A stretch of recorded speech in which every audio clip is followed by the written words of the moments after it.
Welcome to March, ladies and gentlemen. Johnson, we're in overtime. The game tied. 13 seconds to go. Wesleyan ball. So the final score will be 64-61. Whitewater Warhawks, you are the champions of the WEAC. Goss steps through the lane. Left hand is good. A terrific shot for Cabrian Goss. And Jack Rookie of the Year, 100% deserved. He's showing it in the finals. Has a long ways to go. The junior for the win! Comes out to Olenek with 10. Kinham is defending. There's a screen by Hanscom. Hanscom for the win. No good. Rebound Story. And a foul. And Coach Megan Phelps marches down the length of the bench.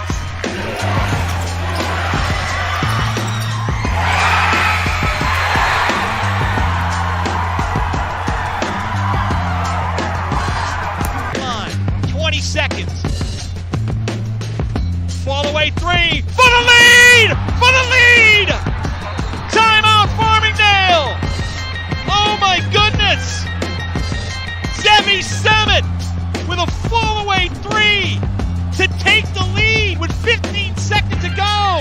Del Valle bucket gives them the lead. It's Redding, left elbow, fading for two for the lead. Wow! Yes! Antonio Redding! And the Yankees lead it 64-63. No timeout for the Ducks. It's Madison, and now it's Coughlin. Final seconds. Coughlin in the corner. Goodall for the win! Oh! And Delaware Valley wins the MAC Freedom Tournament Championship. 64-63 the final.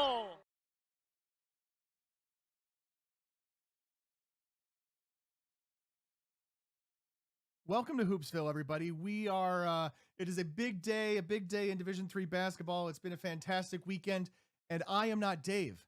I am not Dave McHugh. I am hosting Hoopsville from the, let's go to the Hoopsville Midwest Studios in St. Paul, Minnesota, home to some great Division III basketball programs and home to, some have gone to Division I, blah, blah, blah, blah, blah. That's fine. You can go do your thing. University of St. Thomas. St. Paul will still be here. Minnesota will be here. And I will be here for the next 3 hours or so as we get you ready for Selection Sunday. It is currently Selection Sunday. These are the days that the selections come out. This is the day that the selections come out. All right.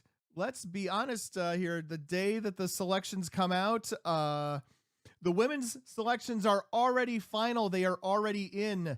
I didn't have time to build a fancy graphic. I didn't have time to do any of that. What I did have time to do today was talk to a whole bunch of coaches and talk to the chairs of the NCAA Division III men's and women's basketball committees. Take notes here. The women's selections are in. These are the final Pool C selection. Pool C. We don't call them Pool C anymore. These are the at-large selections, and here we go. No surprise at the top, right? UW Oshkosh, they did not win the WIAC. They were going to go anyway. This is not the only WIAC team. They are number one in those Pool C, those at-large rankings. Johns Hopkins, number 2 in the at-large, number 14 overall seed in the tournament is in. Catholic, the number 3 and the 15th overall seed is in. Ohio Wesleyan is the 4th best Pool C team. They are in the women's tournament. Every single one of these teams is in. The math has been run. Division III women's basketball regular season is fully done. Everything is in the clubhouse. The hay is in the barn. The cookies are in the oven. I don't know what to tell you there. The cookies have to be pulled out of the oven and they're going to taste delicious.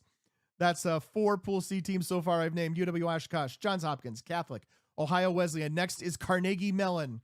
Then the next 5, Bethel, Trine, UW Stout, Elizabethtown, and Western New England. Western New England lost to Endicott in the CNE final on Saturday, but they get an at-large bid. Their season is still alive. Colorado College out of the SCAC. We'll talk with other SCAC teams coming up later in this broadcast, and there you go, right? It is a We'll have Colorado College. We'll talk with Texas Lutheran later. They won the conference title. And I am hosting and producing Hoopsville. We'll talk about that in a little bit. 11 through 15 in the Pool C world. Colorado College, Washington and Lee, Amherst, Merchant Marine, and Trinity of Connecticut. 11 through 15, 6 more to go. Is your team on this list? McMurray out of Texas, Tufts, Bates, Brockport, and we teased this earlier in the week. Could we see 5 WIAC teams in the field? And we will. UW Stevens Point holds on to that 20th at-large bid, and UW La Crosse is at number 21. Those are your at-large teams in NCAA Division III women's basketball. Who did we not name? Who did you not hear? Here's who you'll be missing. Mary Hardin Baylor just misses the cut. If you look at it, 68.803 NPI compared to 68.518 for Mary Hardin Baylor.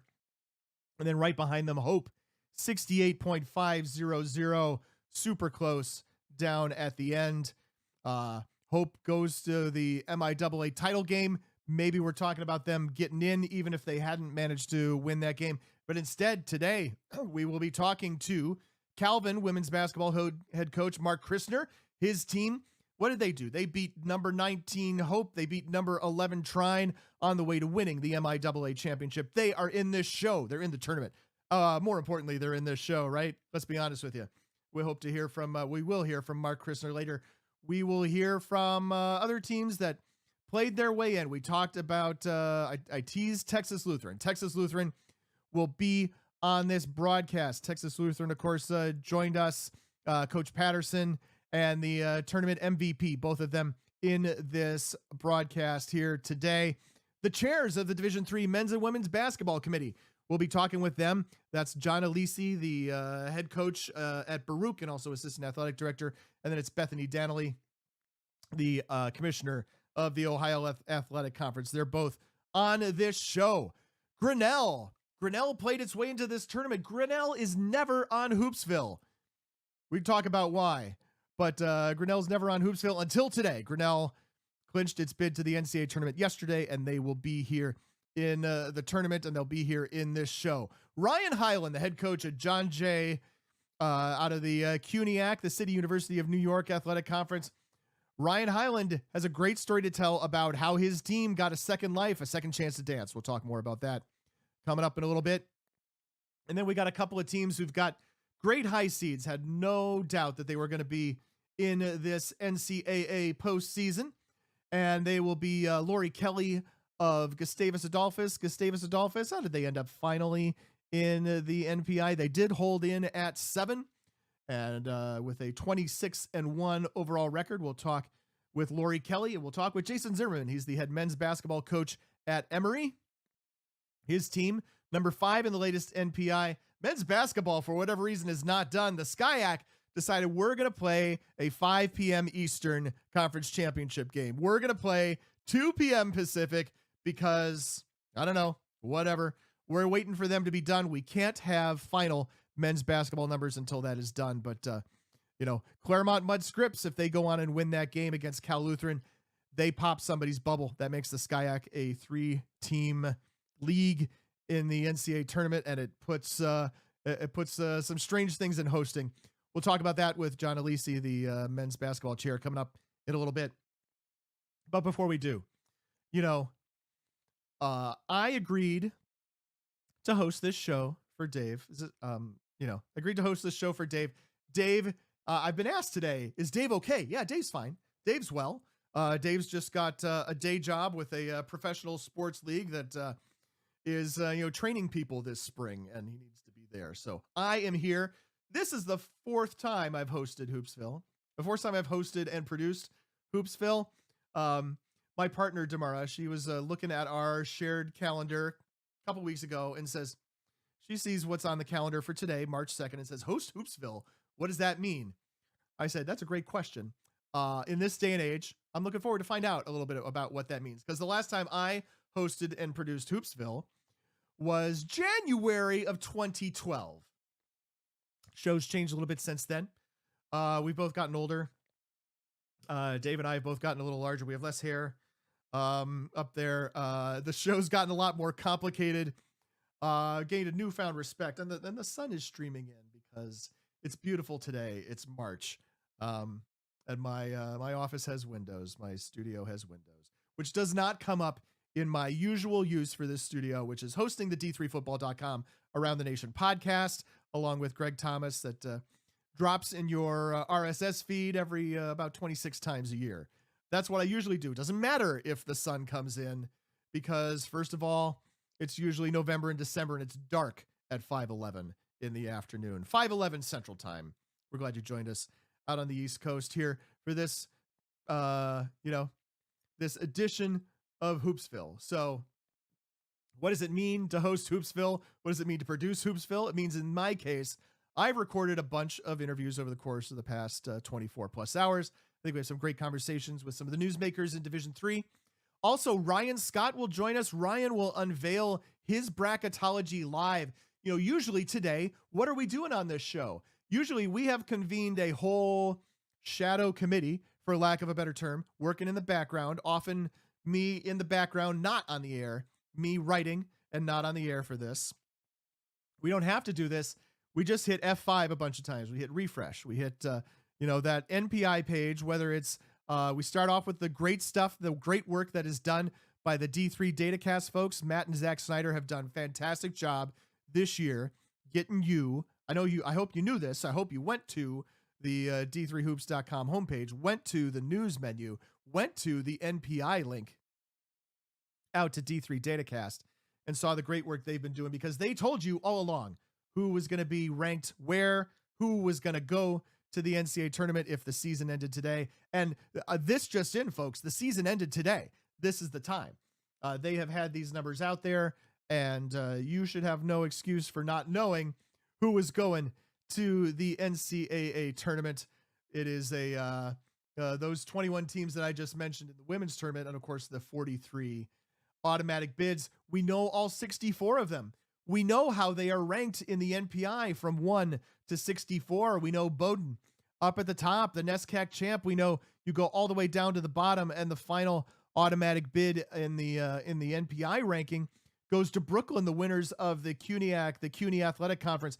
They're the 64 seed. So if they don't go to Bowdoin, 64 versus 1, that's a conversation we could have tomorrow. And you can find out tomorrow on NCAA.com as when those brackets are being released. I will be on that call. That's usually Dave too. I'll be on that broadcast. I'll be dressed slightly better than the logo shirt, right? But only slightly better. That is how we'll do that show tomorrow. That is at noon Eastern time. You get your men's bracket, and at 2:30 p.m. Eastern time, that's when you get your women's bracket. Get all of those things here. But a fantastic weekend of basketball. How about just the things that happened today? Christopher Newport University finally got home today after a 7-hour delay because of high winds. They were not, their bus was not allowed to cross the Chesapeake Bay Bridge and Tunnel. If you know that part of the country, getting from Salisbury, Maryland to Newport News, Virginia, that's the only way to go. Otherwise, you are going up to Baltimore, and no chance that you'd necessarily be able to cross the Bay Bridge out of Annapolis either. You probably all the way up to Delaware, and then straight down, I guess, US 13, something like that. They were waiting 7 hours to get home. They had a lot to think about. They lost in the Coast to Coast Athletic Conference championship game, men's basketball championship game yesterday. Mary Washington enters the NCAA tournament as after being the number 3 seed in that conference tournament, but number 13 and 14 overall, the record for the Eagles of the University of Mary Washington. Folks, they might not even be a 4 team in a bracket. They might be a 3 team in a bracket. They've actually got a very good NPI en route to that 13 and 14 record. We didn't end up bursting too many bubbles, but on Sunday in men's basketball action, of course, Wesleyan, this doesn't affect the bubble, but Wesleyan lost. They lost in the NESCAC title game to Trinity of Connecticut. And so they are still the number 1 overall seed in NCAA Division III men's basketball. We'll see where our pollsters rank them when we get a poll out the door sometime on Monday. but they're still the number one team overall. Go in at 26-1 instead of 27-0. I don't know. If you're Coach Riley up in Middletown, Connecticut, hopefully you see the silver lining.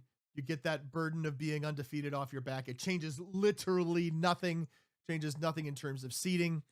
Changes nothing in terms of where you're going to be placed in the bracket. 26-1 this year.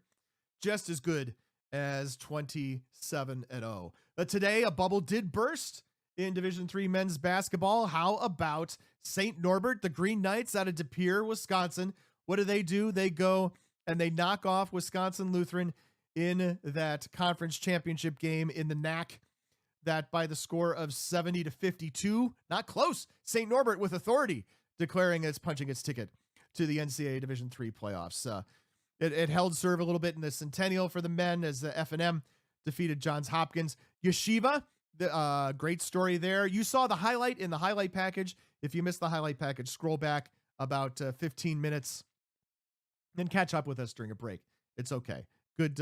Just a number of highlights. One of the things I liked about this weekend was how many full houses there were. People standing in the aisles, people standing in the corners at Western New England. Western New England, great story for the men's basketball team. The Golden Bears, Coach Colin Tabb, that team in the NCAA tournament for the first time since 2001. And they did it in front of a packed house at home as they edged Suffolk. I shout out this officiating crew later, but I'm going to do it again.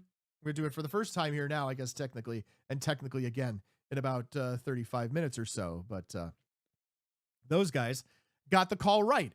Suffolk, final second shot, actually was beyond the final second. It was late.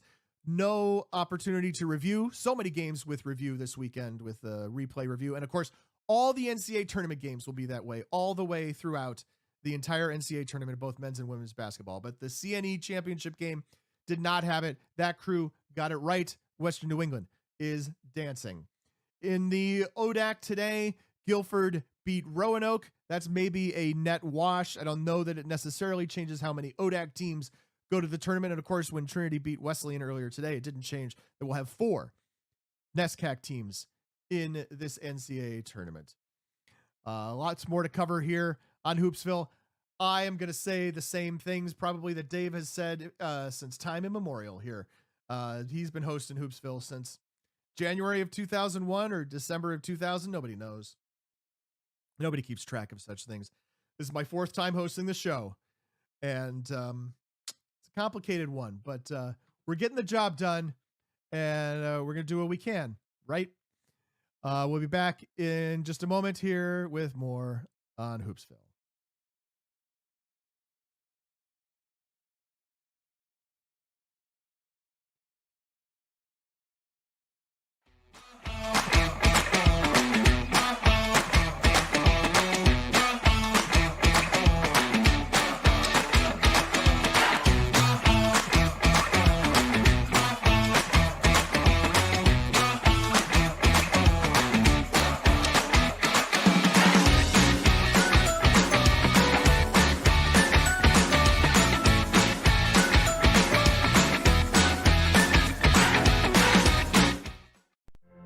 Football has taught me a lot throughout my life.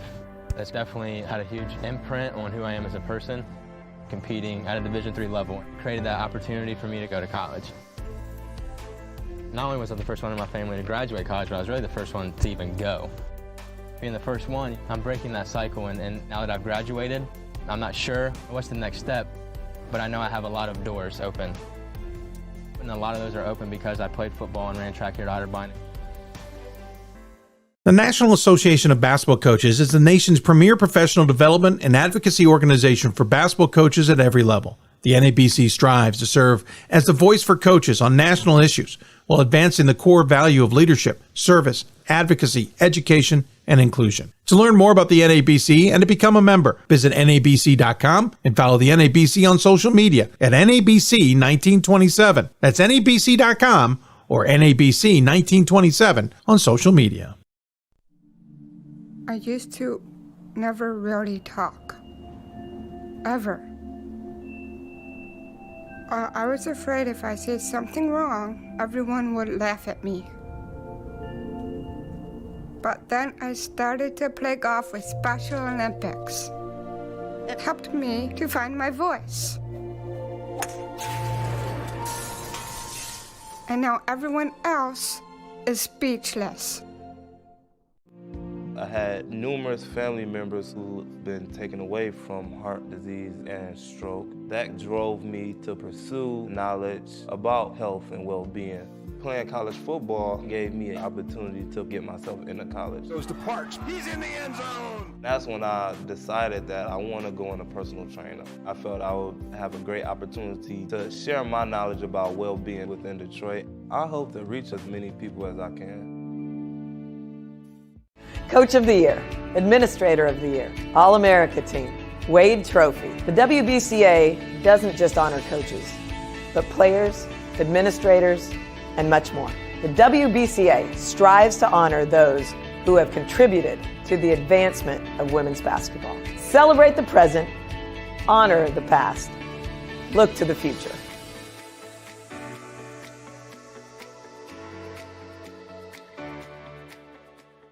We've got more schools than Division I, more fans than Division II, and more upsets than March Madness. There's nearly 850 programs with over 11,000 games leading to 2 national championships. And we've been covering it all for over 2 decades. From Eastern to Occidental, from Puget Sound to Piedmont, from Southwestern to the University of New England, and from Hope to Calvin.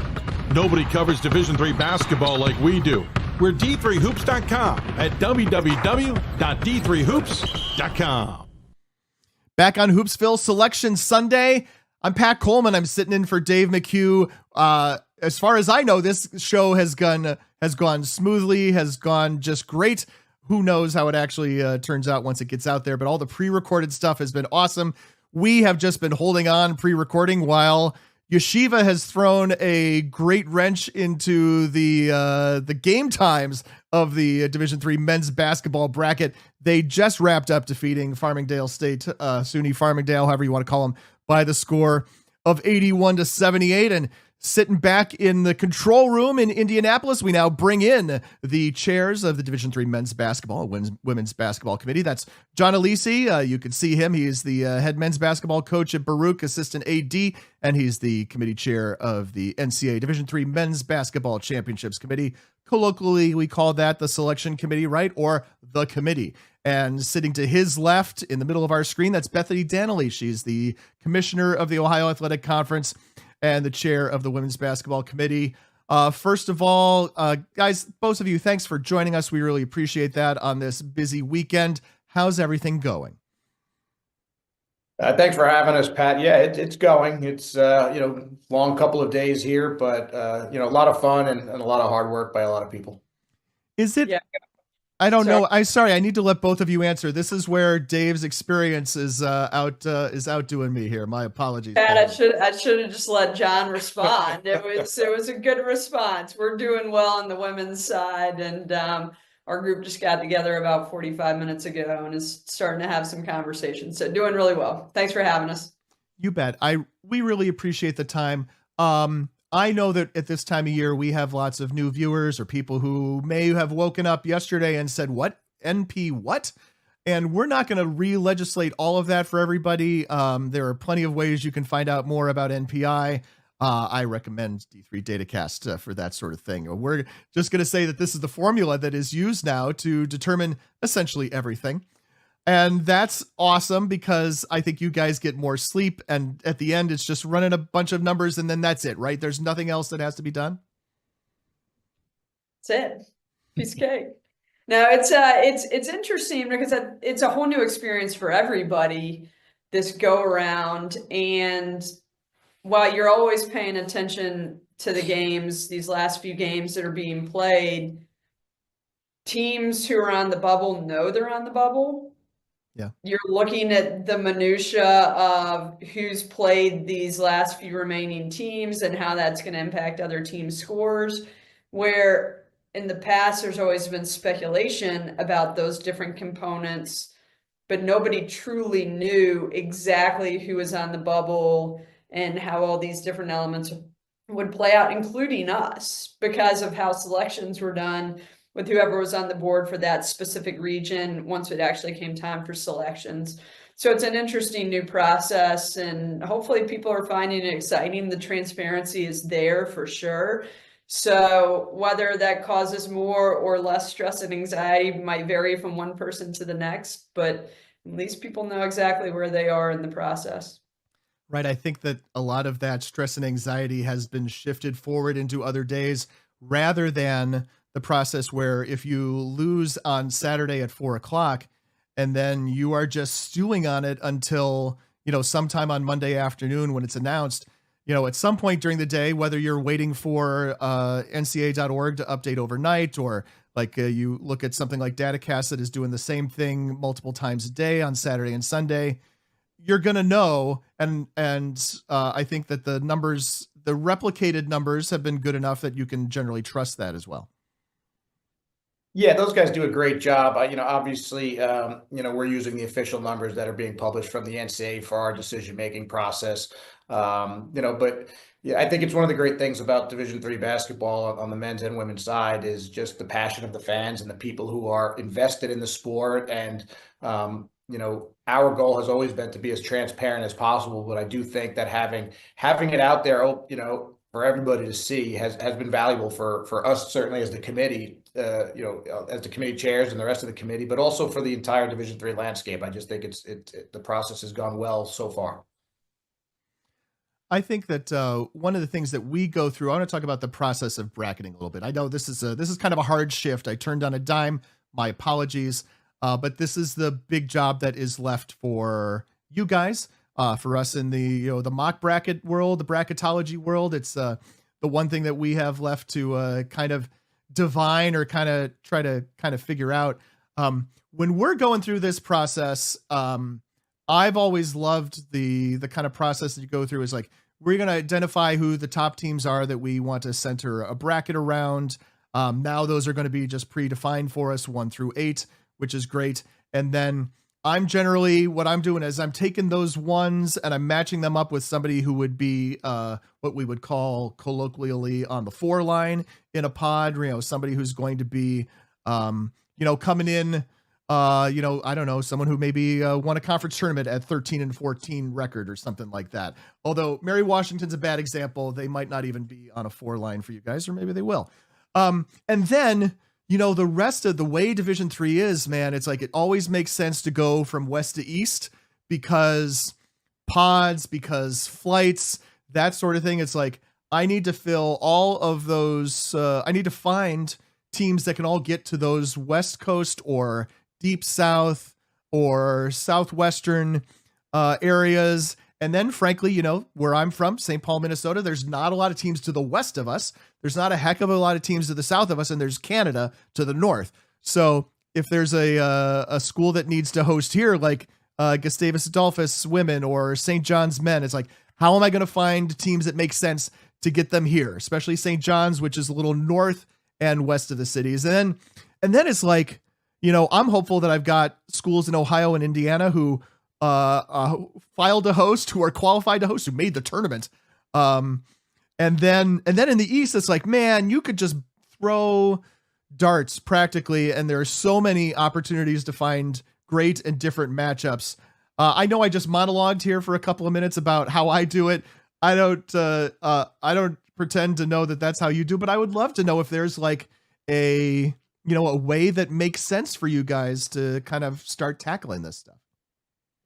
Yeah, it's a big puzzle, right? And you can forecast and you can plan and you can do, all of the aforementioned exercises to try to predict what will happen. But until the data is complete, whatever time tonight that's completed, we're not going to have the entire picture. So, we've spent a lot of time kind of talking about, all right, well, how do we want to build the bracket around?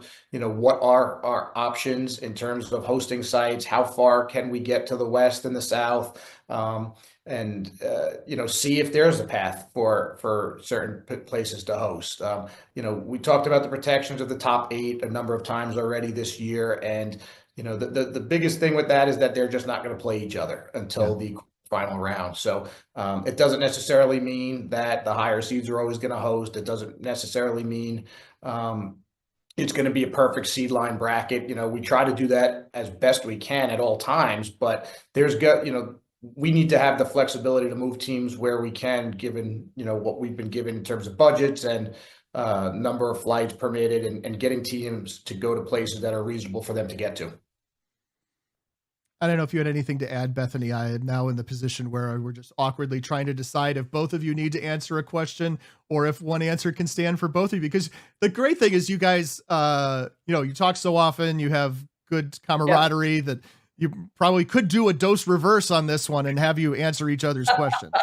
That's probably true. I think what John said is all accurate. Good job, John. The additional layer this year, kind of like what we were talking about before, when it comes to transparency, in the past, you could speculate about where people stood with the rankings. Now we have some hard and fast rankings. And so to John's point, if you've got these last couple of games, someone shifts from 12 in the NPI to 13, they're shifting from a 3 seed to a 4 seed. And while that's not necessarily a huge shift, the public perception is going to scrutinize where people are placed based on these rankings. And there is full transparency in what those rankings are. That is very different than the past. In the past, we probably could have kept things the same, even if there was a slight shift, if we needed to. Now there's much more of a magnifying glass on who's put where, and people will go and scrutinize what those rankings are and how hard or easy different pods are. And our hands will be tied in some of those situations due to geography, conference matchups in the early rounds, particularly that first round, who projected hosts are for the second weekend, again, based on rankings. So there's a lot of factors at play, which we've talked about before. And as John said, it's not going to be a perfect science. We're going to do the best we can, though. Like, for example, in the women's bracket, the way things project out right now, Brooklyn is the number 64 overall seed. You can get them to Bowdoin, I believe. I don't have my 500-mile calculator in front of me, but that's my recollection that's within 500 miles. John, I don't think you guys are getting Bethany Lutheran to Wesleyan to play your UMAC champs and your number 1 overall, right? So it'd be someone like, I assume, Delaware Valley, who's 63 and is the closest one of those bottom 4 to your top seed, that sort of thing.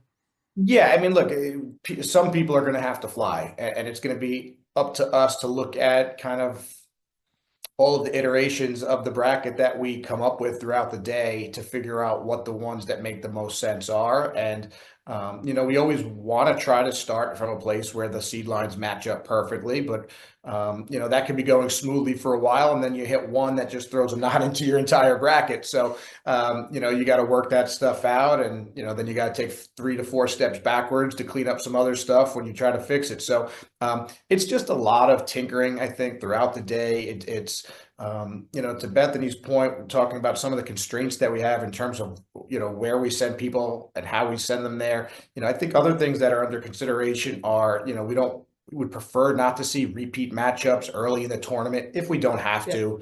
And to be clear, so this is a repeat of a game that took place in the regular season, or maybe is it a repeat of 2 teams that faced off in the tournament first round last year? What constitutes a repeat when you're talking about that? Yeah, I think both. I mean, I think we talk about all of these things and we see, is it avoidable? And if it's not avoidable, then our job is to put the bracket together and to put the tournament together. We're not going to check every box. We're not going to make everybody happy. We understand that there's going to be some blowback regardless of what we do. And I think we're okay with that, right? I think that just comes with the job. But, we have a lot of people in the room and we have a lot of people on these calls for a reason, is to catch these things. And this is why we have, regional racks still. And this is why we have regional chairs of those racks on the national committee, is to give that kind of information and feedback to wherever we land on the bracket, because we're going to eventually at some point land on a bracket I think we're okay with. And then we have to kind of turn it over and pick some holes, poke some holes in it and see what we may have missed, right? Does that, I've often found that getting a good night's rest is helpful with that. Do you actually come back on Monday morning and do anything with it, or is it locked by the time you guys are ringing off tonight, whenever that is? I think for the most part, we'll have it done, completed tonight. We're going to always want to have fresh eyes on it in the morning because, you mentioned good night rest. I don't know how many of us have had one of those in quite some time these last few weeks. So certainly the coaches in the rooms have not, but you want to have fresh eyes. Just make sure, again, one last look, give yourself a night to think about it. So maybe something pops into your mind and be ready to make changes if you need to. But, I'm pretty confident in our group, certainly. And Bethany's got a great group as well that we will, we'll get where we need to get to by the end of tonight. I agree. We've been having a bracketing subcommittee. It's been really interesting. We've met several times and each time the data looks different. Yeah. So we put together a lot of different stuff for a lot of different scenarios. And now that things are solidified, some of that stuff can be carried over and some of it can't, but we're not starting from ground zero when our 3 o'clock championship ends at 4:30, 4:45. We'll have a lot of pieces in place by then. And you keep tinkering. John said it well. You think you have it, and then you got 1 or 2 things that need a switch, and there's a trickle down, and you start over again with some of the different pieces. It's a fun little puzzle, in my opinion. I just keep making more spreadsheets. That's really, really what I do, which I think our people are thrilled. Every time I talk to them, I tell them I've got a new spreadsheet. So awesome. I think of it as a puzzle as well, right? It's like, how do you fill that last spot out east when your last remaining team on my board is in Kentucky? It means I didn't do this correctly, right? We got to figure out some other way to do this. John, Bethany mentioned that the last women's game tips off at 3. It's not the case with the last men's game this year. Last men's game is at 5. I had always thought that the 6 p.m. deadline for getting in your automatic bid was 6 p.m. Eastern. You set me straight that it's 6 p.m. local time. This means that you are, you're waiting for the SCIAC, which tips off at 5. I think the conventional wisdom used to be, and of course this is 5 Eastern, and 2 o'clock Pacific time, right? I used to be of the mind of the conventional wisdom that if you lost in an upset on Sunday afternoon in the old system, there was a chance you might not get a fair shake in the bracket because, you're dealing with, tired people who haven't slept well in 3 weeks, for example, right? Or, you may have to go back and reconsider something that was basically decided.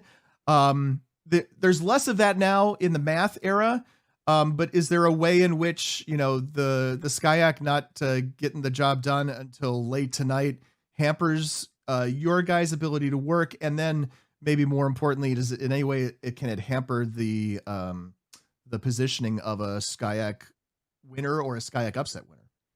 Yeah, absolutely. I think we're looking at a number of games today, some going on right now, and certainly that one where it's gonna, the results could have major implications on the brackets in terms of who's in, who's out, and then, if we do add another West Coast team, another SCIAC team to the mix, what implications does that have in terms of travel and bracketing and where we send teams and where we set up pods. So, it's something we're keeping a close eye on. I think we'll do.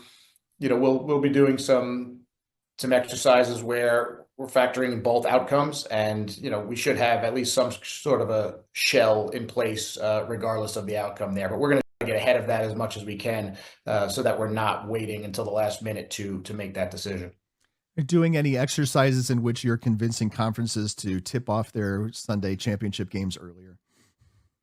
Yeah, I think that's, more of a next year issue. Right now, we're kind of focused on just getting the data in hand and putting the best bracket together possible. All right, fair enough. I want to talk about, we're going to shift gears a little bit. Instead of talking about the things that lead us up to the tournament and the tournament bracket release, which happens on NCAA.com on Monday afternoon, that is noon Eastern time. for the men's bracket and 2:30 Eastern for the women's bracket. And I will be slightly better dressed and slightly less rested and probably way more caffeinated for those shows than I am for this one right now.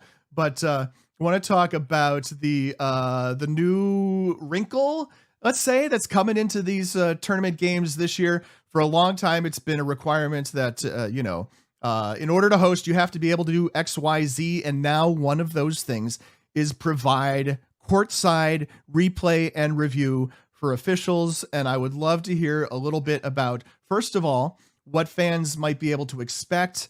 What is, kind of the scope? What constitutes this? What's the minimum thing that might qualify? All of those sorts of things that might be of interest to the fan who's going to be tuning in on Friday for these games. So all you need is one camera angle, and then you need to have a device of some sort at the scorer's table available for video review. The majority of institutions who are already doing this are utilizing either a laptop or an iPad. Yeah. One nice thing for the tournament is you'll always have the alternate official at the table, so that person will be available to help with the process. In terms of what people can expect, there are rules in both the men's and women's basketball rule book about what constitutes a mandatory video review and what constitutes a permissible video review. On our side, and I would imagine John's group is doing the same thing, we're making sure that in the host materials, as well as information being provided to the teams competing in the tournament, there are video links on RefQuest about mandatory replay and permissive replay, because people need to familiarize themselves with those policies if they haven't been using video review this year. Right. There are some games, and there's some I've watched recently, it can become a bit cumbersome. Yes, I watched a lot of that this weekend. It sounds like maybe you have also. Yep, and at the same time, people are then able to get calls correct.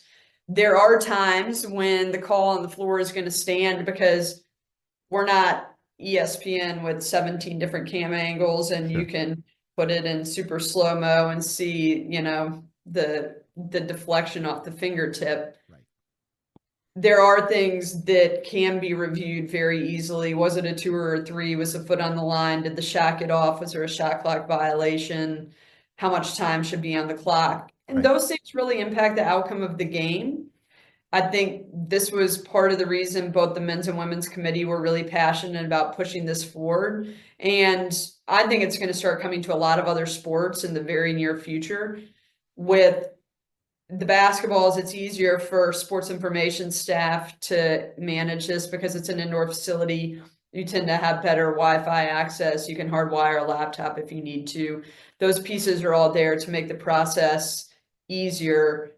Other than the time that it takes to review plays, I know in our league this year, we had video review. There's a lot of people who are utilizing it, knowing it was coming in the NCAA tournament. Yeah. I have not heard of many issues other than the time that it takes to review things in different circumstances. And in year one, in future years, you watch a game on ESPN right now at Power 5 level, they still have delays as they're going and reviewing these things because they're trying to get it right. So the positive of video review, your perceived negative by some people is going to be a slight delay at the end of a game, but I think that it will really help get calls correct. Yeah, and I think it's a situation where it's better to have it and not need it than to need it and not have it, right? Sure. In our conversations with our coordinator of officials and our officials, they just want to have a chance to get it right. We understand it's not perfect. We understand we don't have all the camera angles and the abilities to slow it down, as Bethany said, but we don't want to be stuck in a big spot where a team doesn't have the opportunity to win or advance because we didn't have access to replay. So it was a strong push from both committees this year to have it implemented for this year's tournament. And hopefully it's something that can, continue to develop and grow and just enhance our sport. The positives, I do believe, far outweigh the negatives as it relates to championships. John, I know the men had hoped to get this in even last year, and for whatever reason, some I's didn't get dotted or some T's didn't get crossed, that sort of thing. And then there was a very much publicized incident in which one of the coaches in his post-game news conference at a later round in the tournament had some very choice things to say about all sorts of things. And that person got chided for it, and rightfully so, because I was there. That was very awkward. This is not the place or the time. But that person had some very specific things that he thought were incorrect in the officiating in that game. And John, I went back and reviewed the 3 things that were talked about, and none of those 3 things was accurate. I think it'd be very interesting to see, the coach's perspective or the fan's perspective when things get reviewed and no, it is not actually what you thought it was. And even though we have only 1 or 2, or maybe some places we've got 3 or 4 cameras, you're not going to get the look that you want, or the look that you get is going to not coincide with what you thought you were getting.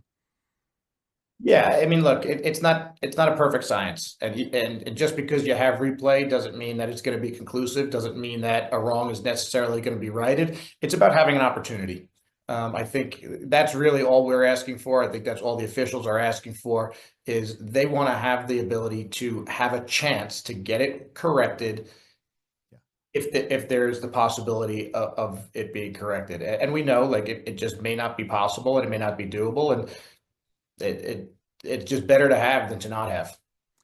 I want to shout out officials from the College of New England from yesterday.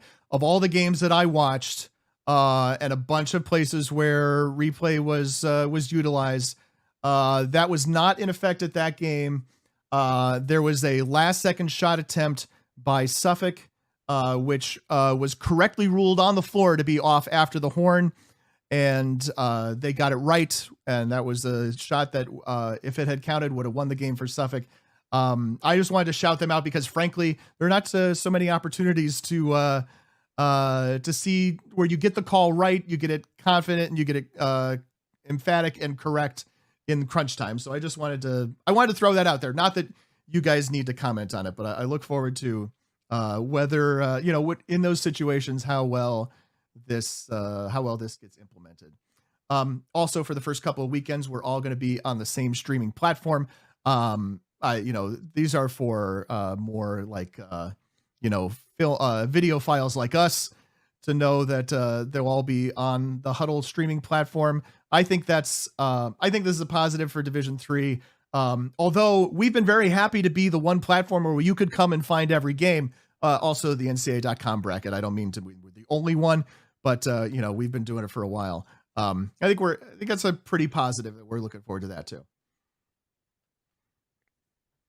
I think that it shows the NCAA's commitment to Division III championships and continuing to enhance that platform for the viewers. There's a lot of things going on in that space that are really positive, and this is one example of another impactful change and a commitment from the division to continue to enhance those championships. So I think it's fantastic that is in place for both of our championships. John, I just want to ask you one question. You mentioned a couple of things about, let's put it this way. You're able to fully participate in bracketing because your team is not in this tournament. And we're talking with, of course, Ryan Highland of John Jay. I think this will be later in the show as of the time we're having this conversation. Strange ways, obviously, that the CUNYAC conference tournament went down.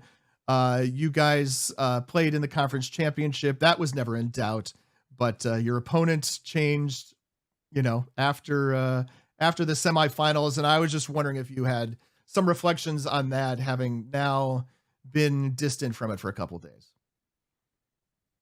Yeah, it was just very unfortunate. Not for us necessarily. I mean, we had the opportunity to compete for a championship, and we were beat, frankly. And we told our kids after the game, we've had our time, we've had our moments like this, and this was John Jay's moment, and to be respectful of it, and give credit where credit was due. They're worthy champions. They've been a great team all year. But it was a frustrating few days. Again, not so much for us, but The timing of it, was distracting. It was obviously not anything anybody wanted, the conference office. We think we're going in to play one opponent. We spend an entire day practicing and preparing for that opponent. And as I'm walking out of practice that evening, we hear we're playing somebody else. So by the time we wrap our heads around that and we start thinking about that, then, there's discussion about, should Medgar Evers be brought back into the fold, having, played that same opponent with the ineligible player. There was a lot of conversation. Ultimately, it didn't go anywhere. The decision was made that we were playing John Jay. We just had to live with it. But I feel bad. I feel bad for the Lehman kids who won, and the kids who were eligible and didn't have an opportunity to compete for a championship. I feel bad for our kids for the distraction that it was caused. But I really feel bad for the Medgar Evers student athletes who, worked hard. They beat us about 2-3 weeks ago to, give themselves an opportunity to get into the tournament.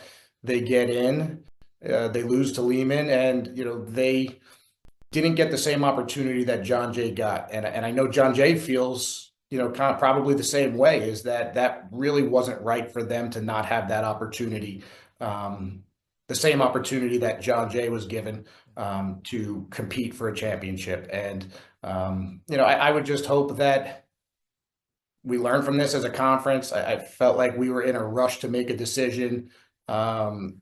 We, have a new conference office that just started in January. Mammoth Sports came in and took over the CUNYAC conference. And, I just think this was not handled very well.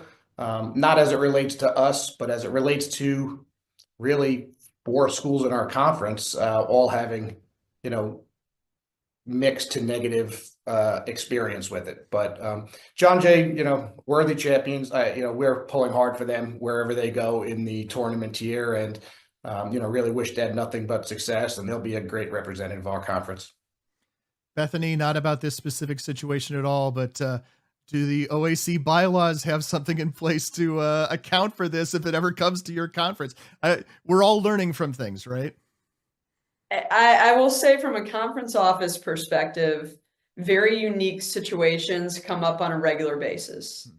And oftentimes, and I can say this, I had something come up in our league in the last couple of weeks, and we didn't have a policy or bylaw that addressed that specific situation. And our group is going to talk about that situation when we have our next athletics council meeting, and we will create a policy, because it's a situation that could come up again at some point in time. I think that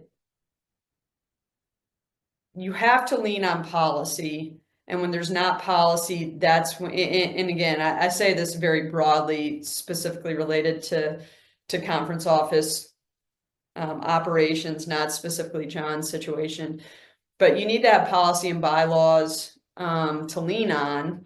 And when you don't have those, you need to have procedures in place, whether it's an executive committee or some administrative arm of your governing body who can make a decision when there might not be a policy or bylaw in place in those situations. And those are hard situations because you don't have something to lean on. And there oftentimes, it's not a problem until it is. Yeah. And so making sure that you're thinking very broadly all the time is important when you are in a conference office situation. I think one thing about the Division III Conference Commissioner group that I really appreciate, it's a very collaborative group. And when I've had situations come up, even in the first 4 or 5 months, whatever it's been, that group's really supportive and provides a lot of perspective when we may not have a policy or bylaw speaking specifically to a situation. And that's not negligence on the part of anybody in creating bylaws or policy. You just have unique situations come up, and you need to be able to figure out how to adjudicate those when they arrive in the best way possible, keeping in mind student athlete experience, fairness among everybody who's involved in the situation. And that does require difficult administrative decisions at times. Well, we can all blame Zach Ivkovic and Tim Gleason for all of the issues, right? No comment necessary. One thing, of course, I'm filling in for Dave, but I haven't forgotten that the guests on Hoopsville get the final word. You guys have been very gracious with your time on a very busy day. Final words, final thoughts as we go into bracketology and bracket day. Yeah, we're looking forward to a great tournament. This is the first year of the NPI era for everybody. And, it's been smooth sailing to this point, I think. We're thrilled with the level of transparency I think it provides everybody. I liken it to, at least when you're driving off the cliff at this point, you can kind of see it coming. So you're not guessing. For us as a committee, it's been nice to not have to have these lengthy conversations regarding regionally ranked wins and how do we differentiate one team from one region to a team from another region. So in that sense, it's been nice, but there's always challenges. It's never going to be perfect. I know my email will probably be full in the next day or so with disappointed people. And that's just, unfortunately, as Bethany said, this is, you have tough administrative decisions to make, and there are decisions and we have to live with them. But we're going to work hard together collaboratively to put the best bracket and tournament championship together. Bethany, final thoughts. Yeah, we're excited. I think I'm excited to go tinker with my spreadsheets some more selfishly. Is that a shareable file? Can you send me that link? That'd be great.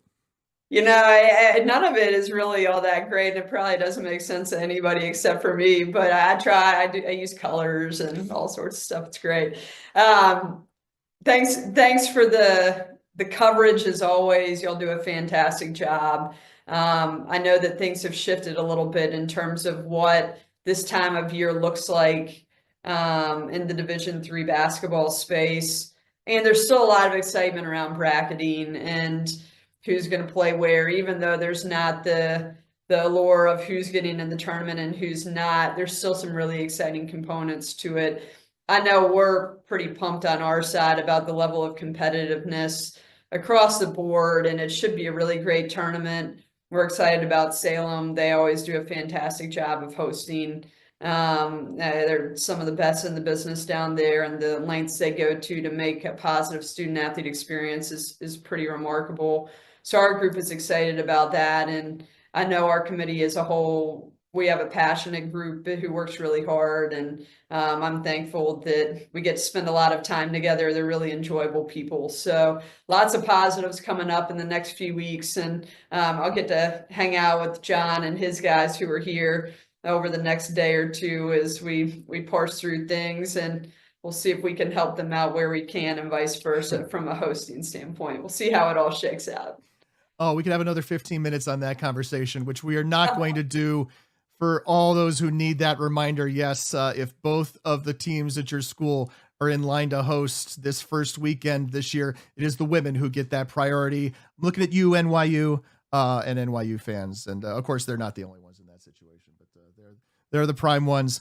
I'm not going to speak for Dave, although I've heard Dave say that he doesn't like the fact that there's no drama in selections anymore. This does not bother me.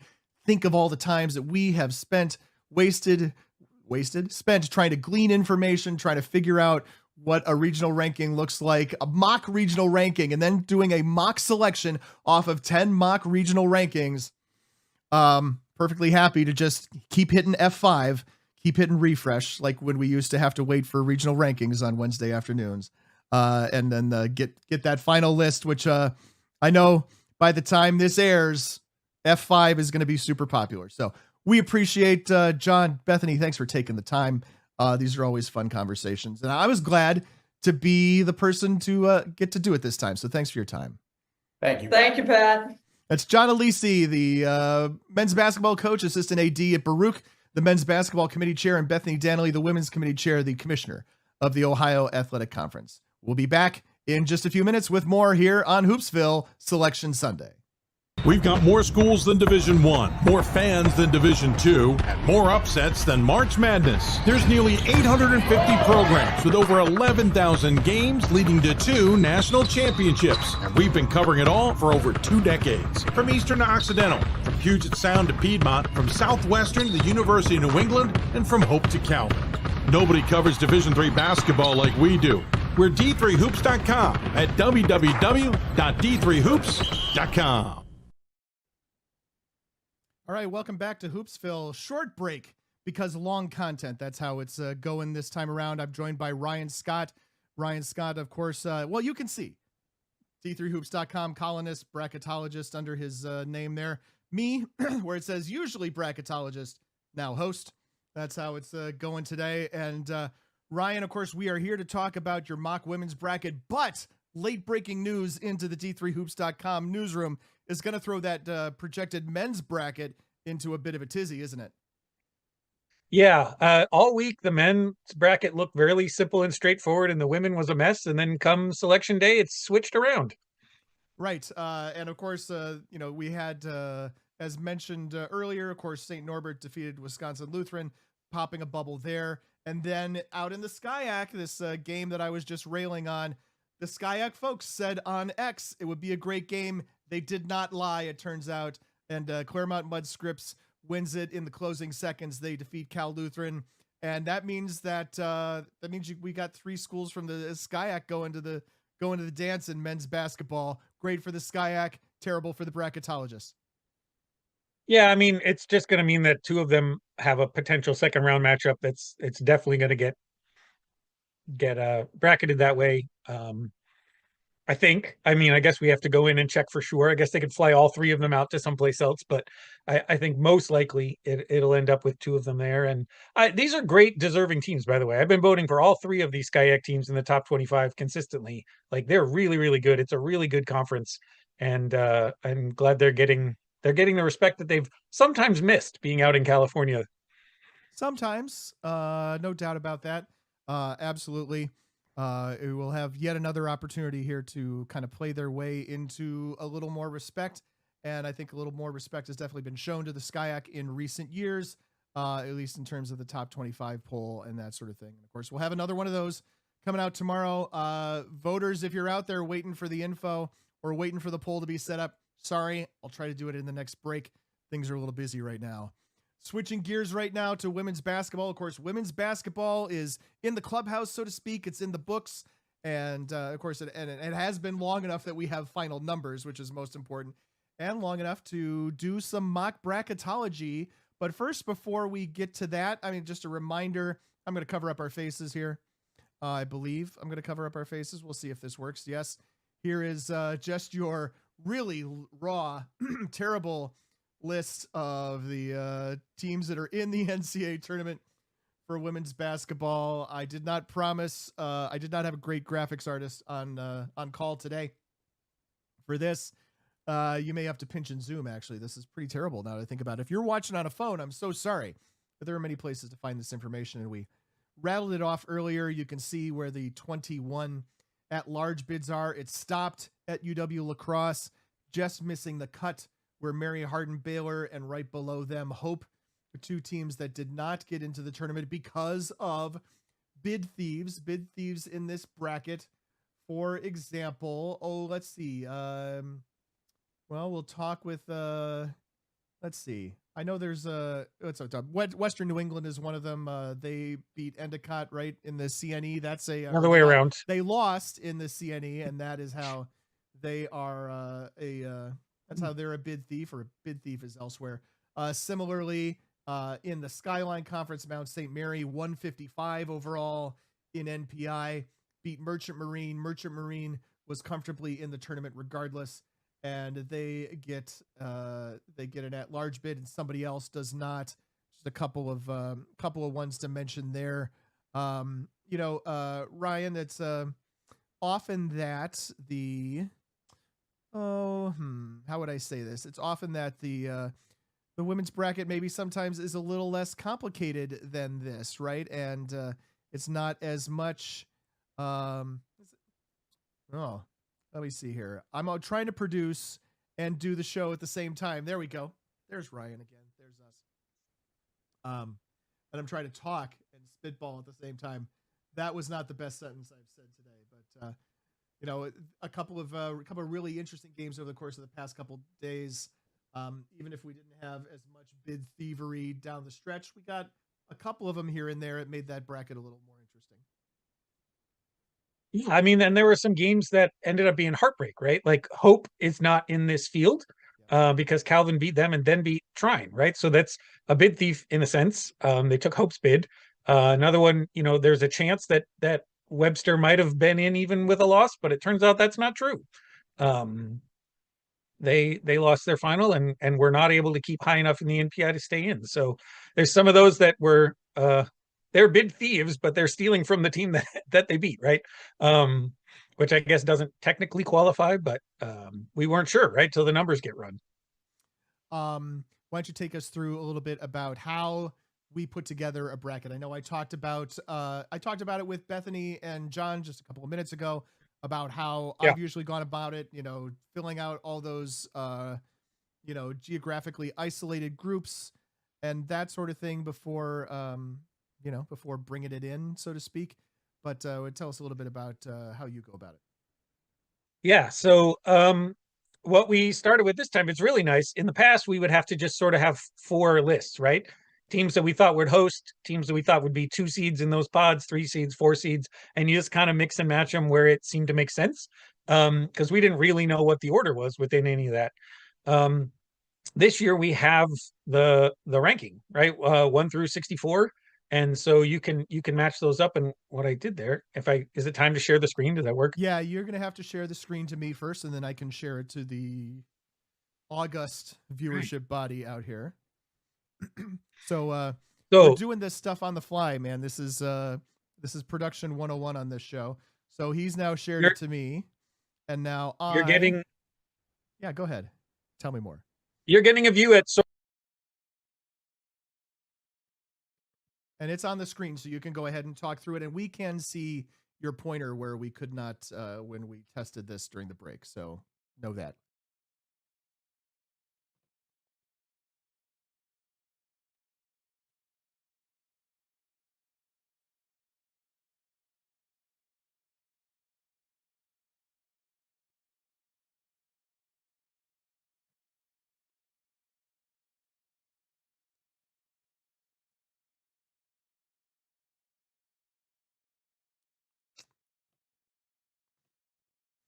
All right, Ryan, I'm being told by our producer that we lost your audio, and that is 100% on me. So this way that I wanted to try to share this content didn't work. Let's try it like, let's see. Let's try it like this. Now we have you on the screen, and now let me see if we can do this. And now why don't you talk for a second? Am I heard here? Great. We can be talking. All right.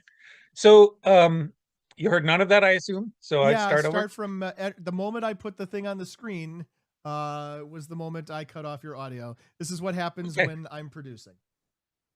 So on the left, we've got all of the schools that are in order that they are in the NPI. It's snaked, so down one column and up the next.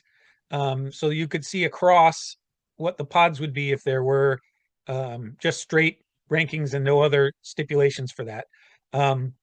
What we've put across the other side is the final bracket, but I'm actually going to switch the view over to this bracket here. So what this has is all the bold teams are the host schools. And I've got the overall 1 seeds across the top and then the 4s next, because those are the ones that they would play in the second weekend. Then we have the 2s and the 3s. So you can see that off to the right side, there's 1, 4, 2, 3 that helps you out. And then on the left side, you've got one small 1, 4, 2, 3s, which mark out the pods. The reason I'm showing you this is just so that you can see the process. So we would go across from Bowdoin to NYU to Scranton to Baldwin-Wallace, then down to Whitman, Illinois Wesleyan, Gustavus, Gettysburg. That's your top 8 there.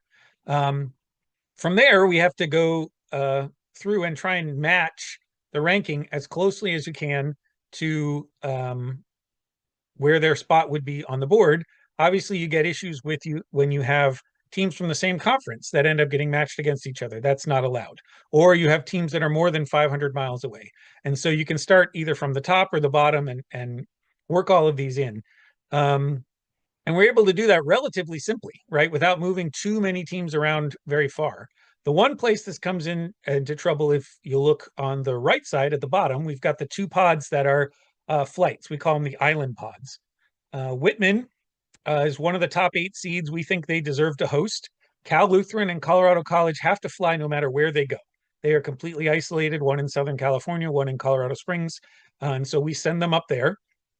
That leaves an empty spot down at the bottom. Bates is the team that I put in there just simply because that is the one that fits in this ranking, right? 37th, which is the number, is as close to Bates as we could get. And also, to talk about what comes in, we're deciding between Bates and Tufts, which are right next to each other in the rankings. Tufts can drive within 500 miles to Gettysburg, and Bates can't. So in my mock bracket, I'm sending Bates to Whitman because they can't get to Gettysburg. Right. It's the other crazy, island pod. We have always talked about this, right, Ryan? Is like if you have to fly somebody to the West Coast, or you have to fly somebody to Atlanta. It's like you can fly them from anywhere. Once you're putting them in a plane, I think especially in basketball, it doesn't really make a difference.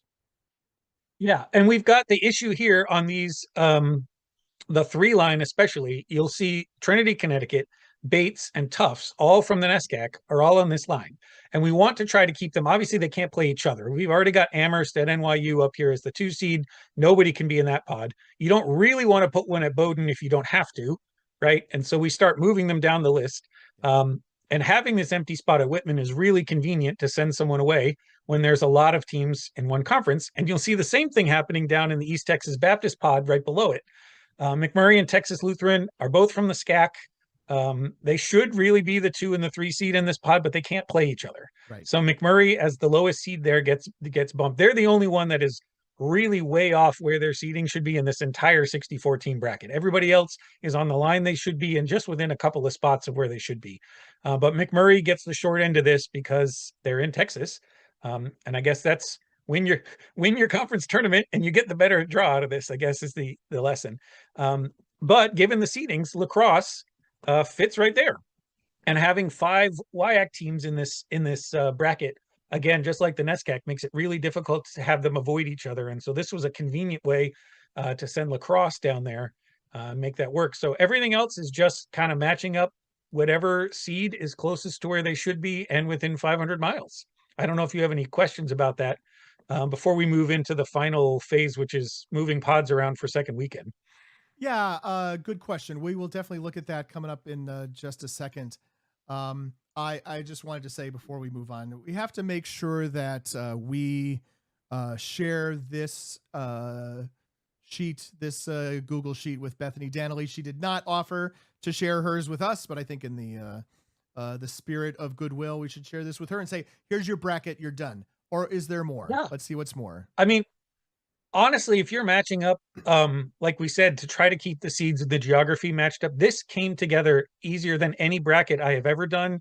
Any mock bracket I've been doing pretty much every day for the last 2 weeks. Okay. These really fit very well, especially when you get out to the Midwest, to keep the 2 seeds and the 3 seeds together in ways that make a lot of sense. And so what happens from here, from this is just a screenshot I took before I started moving it around, because now we have to start thinking about the second weekend. You want these teams at the top, Bowdoin, NYU, Scranton, and Baldwin-Wallace, if at all possible, to be lined up to host the second weekend. And so I'm going to pop back to my final bracket here. And I don't know if I could, maybe make that a little bit bigger. That doesn't, okay, there it goes. And you can see I've had to move the pods around. So all we did was keep the pods in the same row, but move them in different columns in order to match.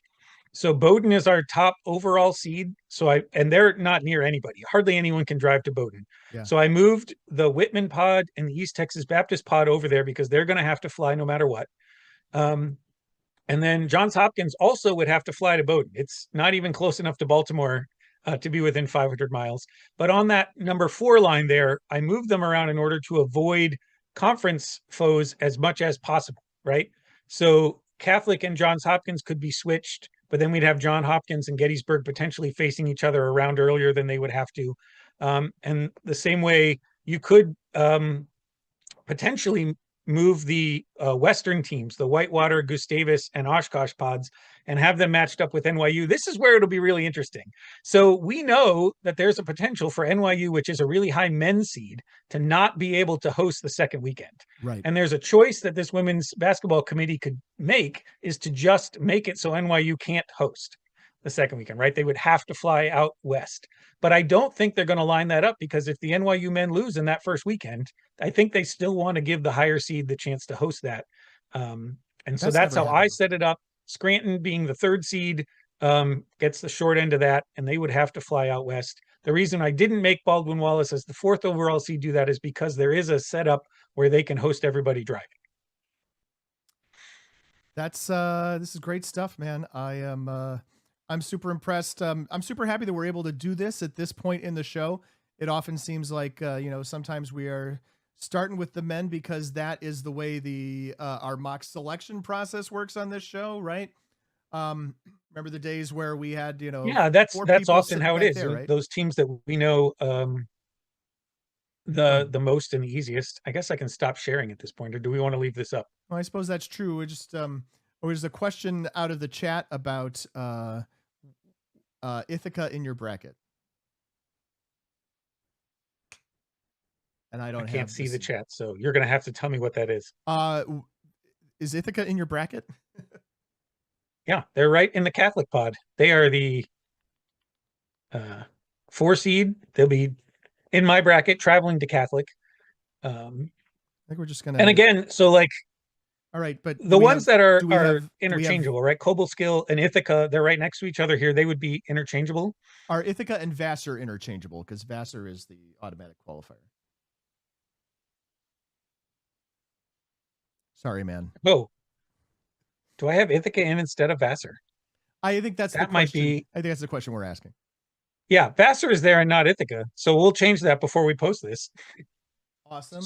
As I look at Vassar, I gotta throw up here we go. Something a little wider. Vassar is not really on a different line than Ithaca, right? No, I think they're pretty similar. Yeah. Okay. I know. In terms of overall NPI, Ithaca was 79 after the loss today, and Vassar is 55. That's still probably going to be a 4, a couple of 4s.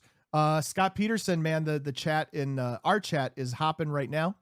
The team chat on Slack reminds us that Catholic Vassar would be a non-conference rematch. That's not necessarily something that the committee has to avoid, but if you're looking at version 3.0, before we go and put it on the website, there's all sorts of great feedback to bring in here. I'm not trying to bust your chops, man. I am super impressed. It's just the one thing.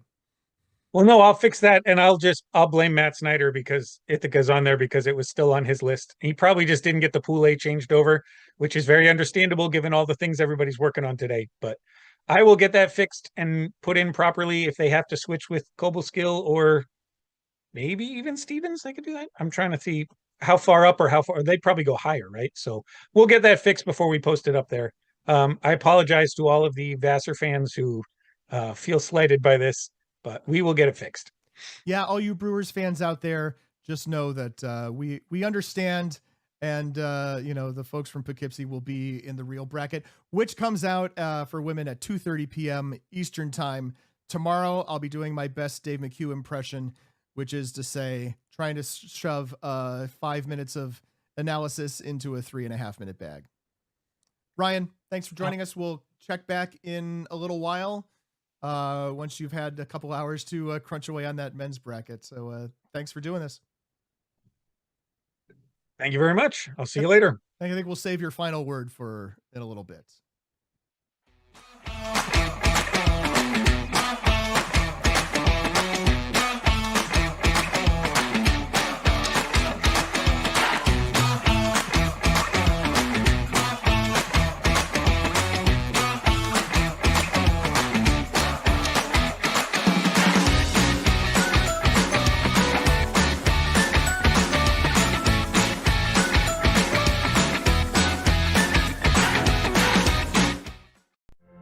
Football has taught me a lot throughout my life. It's definitely had a huge imprint on who I am as a person, competing at a Division III level. It created that opportunity for me to go to college. Not only was I the first one in my family to graduate college, but I was really the first one to even go. Being the first one, I'm breaking that cycle, and now that I've graduated, I'm not sure what's the next step, but I know I have a lot of doors open. And a lot of those are open because I played football and ran track here at Otterbein. The National Association of Basketball Coaches is the nation's premier professional development and advocacy organization for basketball coaches at every level. The NABC strives to serve as the voice for coaches on national issues while advancing the core value of leadership, service, advocacy, education, and inclusion. To learn more about the NABC and to become a member, visit NABC.com and follow the NABC on social media at NABC 1927. That's NABC.com or NABC 1927 on social media. I used to never really talk. Ever. I was afraid if I said something wrong, everyone would laugh at me. But then I started to play golf with Special Olympics. It helped me to find my voice. And now everyone else is speechless. I had numerous family members who've been taken away from heart disease and stroke. That drove me to pursue knowledge about health and well-being. Playing college football gave me an opportunity to get myself into college. Goes to Parks. He's in the end zone. That's when I decided that I want to go into personal trainer. I felt I would have a great opportunity to share my knowledge about well-being within Detroit. I hope to reach as many people as I can. Coach of the Year, Administrator of the Year, All-America Team, Wade Trophy. The WBCA doesn't just honor coaches, but players, administrators, and much more. The WBCA strives to honor those who have contributed to the advancement of women's basketball. Celebrate the present, honor the past, look to the future.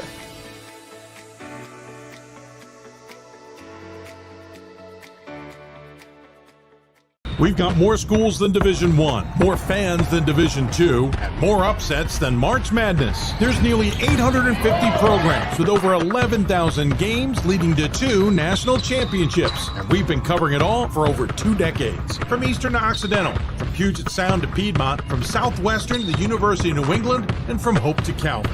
Nobody covers Division III basketball like we do. We're D3Hoops.com at www.d3hoops.com. Now on Hoopsville, we are joined by the Party Crashers of John Jay, the winners of the CUNYAC, and we're joined by Ryan Highland, the men's basketball head coach.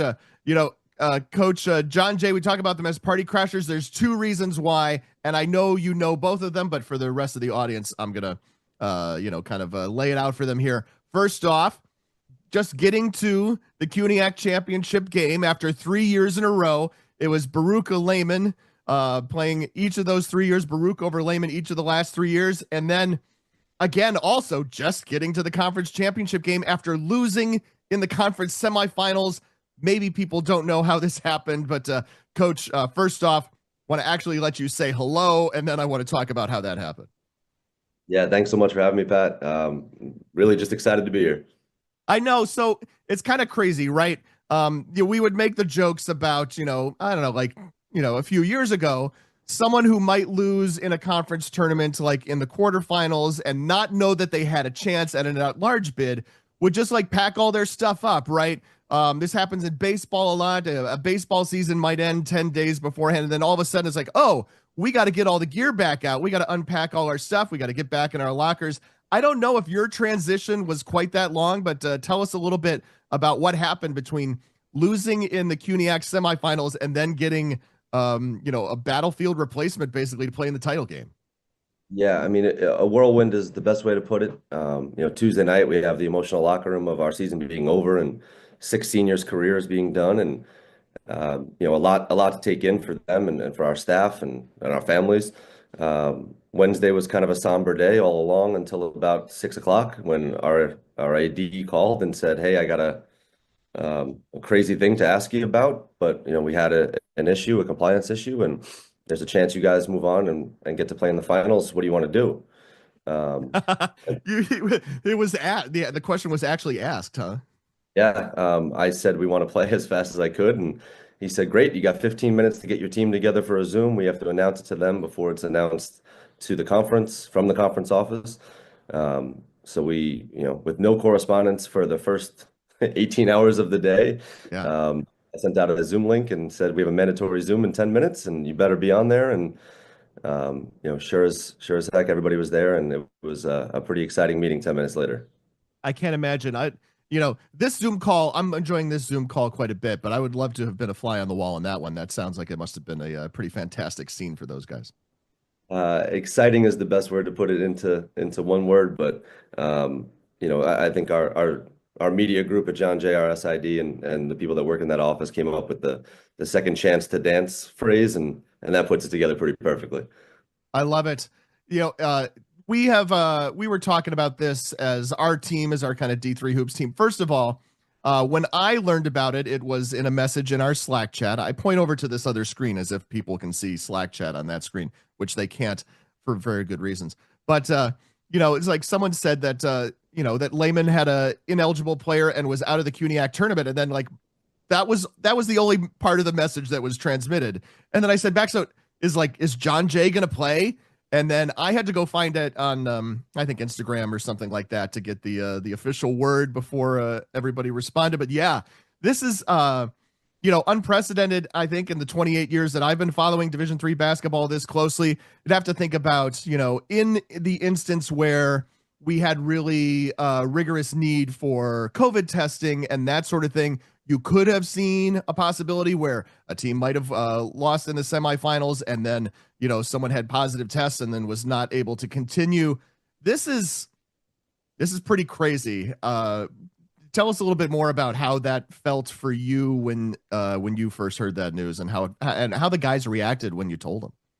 Yeah, I mean, a lot of emotions, right? For us to be playing in that game, that meant somebody else wasn't. And for the players and the coaches at Lehman, immediately my first thought was, how upsetting that had to be for them. And, it wasn't lost on us that we were given an opportunity that was incredible.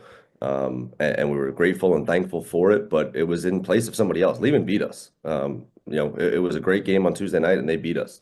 So, they deserve the chance to play in the championship, and even through the end of last night, our guys, our coaches, that wasn't lost on us. That wasn't lost on us for a second, and and Medgar Evers as well. I mean, they were in a tough spot, affected the same way we were in the quarterfinals, and it wasn't our decision to obviously move ourselves forward, but we were just following what we were told, and they they deserved a shot as well, and it was all around a tough situation in our conference. We benefited from it, and we're grateful. There's no question about it. But there's a lot of other teams and a lot of other players that could have had the moment that we had. And this is not me asking you to comment on this because I'm sure you can't. But I can't imagine. That's just me commenting for the rest of the viewing audience. I just can't imagine that. The folks at Lehman having had that dropped on them, and what a paperwork snafu, or somebody doesn't know something, or Department A doesn't talk to Department B. Who knows how this actually happens? And we don't need to know how it happens, and we don't even need to know the name of the person who was ineligible. But just to have that happen to them has to be crushing, and I'm sure. Yeah, absolutely. And to those seniors, right? Their last game was stolen from them, and to that coaching staff, a championship game was stolen from them. So, for them to handle it the way they've handled it is more than impressive. And that's no surprise. Steve Schulman is one of the best coaches, one of the best people in all of Division III for the last 24 years. So, I feel for him. He's a good friend, and it's not forgotten by us that we're taking their place. I want to talk to you about this championship game on Friday night. It is a game where you guys are, I wouldn't say back and forth, but you're within a possession most of the time in the first half, and they hit a big three at the end of the half to go up by 7. That's the point at which I join. Basically, there were, I don't know how many games were going on Friday night. You got a bunch of conference semifinals and a bunch of conference championship games, and I'm kind of flipping back and forth between what's going on down the road, essentially in Upper Montclair, New Jersey. You got your NJAC championship game, and there were some great conference semifinals I was watching, and I tuned in. It's like, okay, 37-30, and then I go and update the D3 Hoops scoreboard because that is how that happens. It's a very manual process. And then I checked back in somewhere, I think it was at the under 12 or at the under 8, and it had completely flipped. And it's like, first of all, I see the score at that point. I'm not sure what it was at that specific moment, but it was like, did I input the halftime score backwards? Because now John Jay, instead of being down by 7, they're up by 8. Tell us a little bit about, that spurt coming out of the locker room in the second half. Yeah, I think going into locker room, we were a little disappointed. Like you said, it was kind of back and forth, one possession here and there. We had a couple of mental lapses right before halftime where all season long, we've been really good in those situations, those special situations leading into the half. And it was pretty frustrating to be in a 3-point game and then go in down 7 at the end there of the half. So the locker room was not crazy, but it wasn't exactly jubilant. We were pretty frustrated with the ending. So we talked about making some changes for the last month or so. We've practiced a 1-3-1 every day, some portion of every day. We've played 0 times. Felt like it could be the right time in the second half, just kind of as a change of pace thing. So we talked about it. We talked about kind of the positioning and the things we'd be looking to do with it. We made a change in our lineup coming out of halftime, starting Jameer Stewart instead of Emmanuel Adedekan, losing about 9 inches of height and going smaller. And Jameer gave us that boost to start the half, and we rode that through the second half. He was the tournament MVP for a reason. He got us going. Jerry Carty, one of our seniors, I've never seen the look that he had in his eye at halftime. He wanted Gerard Nicholson. He wanted to guard him. He was the player of the Gerard was the player of the year in our conference, and Jerry wanted to step up and take that challenge. So, it was our guys. It wasn't coaching. It wasn't strategy. It was our guys rising to the occasion and getting the job done. And I think once we got that score even around the 16-minute mark or so, they understood they had a shot. And from there on, it was something real special. I don't have half by half breakdowns for Nicholson, but he did finish with 21, but he shot 8 for 20. He turned the ball over 6 times. I'm sure that's I'm guessing based on how you've told the story that a good amount of that was in the second half. Yeah, I mean, I think he had 17 at halftime. He was kicking our butt like he has the last 3 years and twice already this year. An incredible player, an incredible competitor, probably the toughest guy I've been around in my last 10 years here. Literally hated coaching against him, but love him as a person. But we knew, right? The only way to kind of get to the other side of winning a championship was to go through him. And our guys stepped up, and our guys rose to that challenge, and they were able to get the job done. Stewart, with that big night, you mentioned the final numbers on him on Friday night. You end up with 23 points, 7 rebounds, only 2 turnovers in 31 minutes.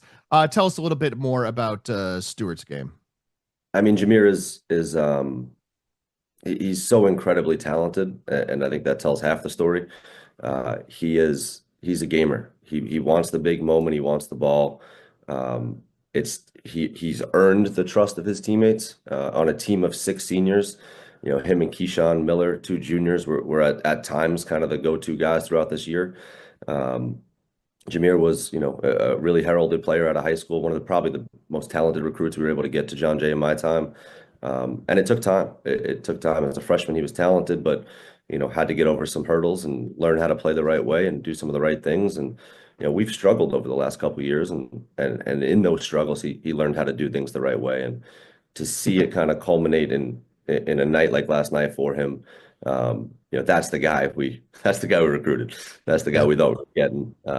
And to see how happy he was and relieved in some ways too, of like, this is the guy I want to be, and I think I could be. And to see his family acknowledge that and enjoy that as well, it was special, really special. You guys are in a situation now where you have a little bit more than a week off. We are, for purposes of what am I trying to say? For full disclosure, we have recorded this interview at Saturday morning. This is what it takes for me to produce produce Hoopsville when Dave is out of town. We pre-record as much as possible. For all we know, we may not be able to do live coach interviews on Sunday. I have no idea. We're still working through this. Dave, when you're out there watching, know that if you see how this looks, you know that this was recorded using Plan B, and Plan A did not quite work out. But you guys, of course, you have a little bit of a breather. You have the opportunity to give guys a couple days off and then reconvene on Monday afternoon at noon for the men's basketball selection show. I'm going to be sitting in this exact chair with this exact step and repeat behind me. But what's the rest of the weekend look for you guys? Do you then go watch more video? You can watch video of anybody within about 500 miles, basically, or frankly, they might send you 499 miles to go, I don't know, to Cleveland or something like that, and send somebody from Wisconsin 499 miles the other way. Maybe this isn't a good use of your time, actually. No, I mean, look, our season was over on Tuesday. You could send us to the moon and we'll go happily. A chance to play another game of basketball is all we wanted. We wanted a chance to continue our season all year long. We talked about playing in March, and now we get to play in March. So we'll play anybody, anywhere, anytime. It doesn't matter. Send us to Wesleyan if you want. We love the challenge. Our guys are going to compete. They're blue collar guys. They're New York City guys. We don't care who's standing on the other side. It's going to be a dogfight either way. Tell us about that, right? I mean, you guys and everybody else in the CUNYAC are, I guess, basically recruiting from the same pool, right? And obviously, right, how many people are there in New York City and the 5 boroughs and the surrounding areas? That's a lot of guys. I get that, but you guys must all be kind of all over each other for the same people. It's funny, right? So we've gone both ways. I've been at John Jay for 10 years, and this is probably our most New York-centric roster. We have some Jersey guys, we have some Florida guys, but for the most part, it's New York City and the surrounding areas, Long Island, Westchester. We got a Buffalo guy from upstate, but my first few years, we went the opposite direction. My first recruiting class was Seattle, Miami, Philadelphia, and Boston. So we've used New York to recruit nationally, and the criminal justice program we have, which is top in the country. Yeah, well known for that. Yeah, and that's a huge draw, but we've gone both ways with it. We've had some success both ways with it. So there's no real rhyme or reason. It's funny, right? All 8 schools are within the jurisdiction of New York City, but we really do not overlap very much.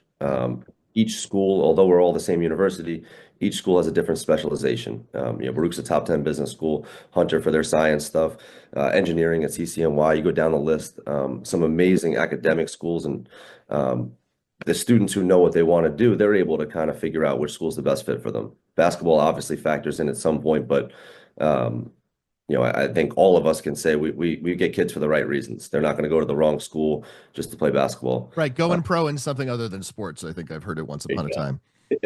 So, we've been fortunate. We have our roster mirrors the school, where about half of our students do something in the criminal justice field, and we have students go on to the FBI, the DEA, and law school, and here and there. But the other half don't, and those are the kids who also figure out that John Jay's economics program is pretty good, and John Jay's social sciences are pretty good, and that's where we're able to recruit a little bit differently too.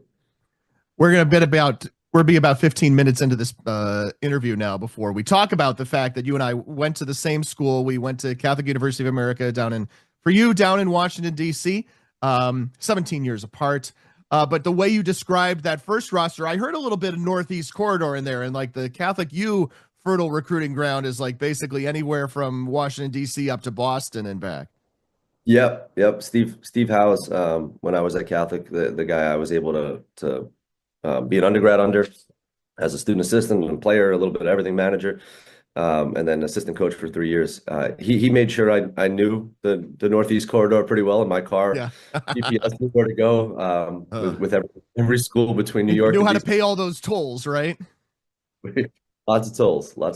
But yeah, I was able to tap back into that a little bit and the relationships we made, and as an assistant my first few years. And Jersey has some of the best basketball in the entire country. And I think everybody around the Northeast knows that. And some of the coaches at the high school level there, and the players at the high school level, and the AAU coach at the high school level do such a fantastic job that if you're not recruiting there, you're not doing a good job as a college coach. So New York City is the best, don't get me wrong, but Jersey's got some players as well. All right. No argument there.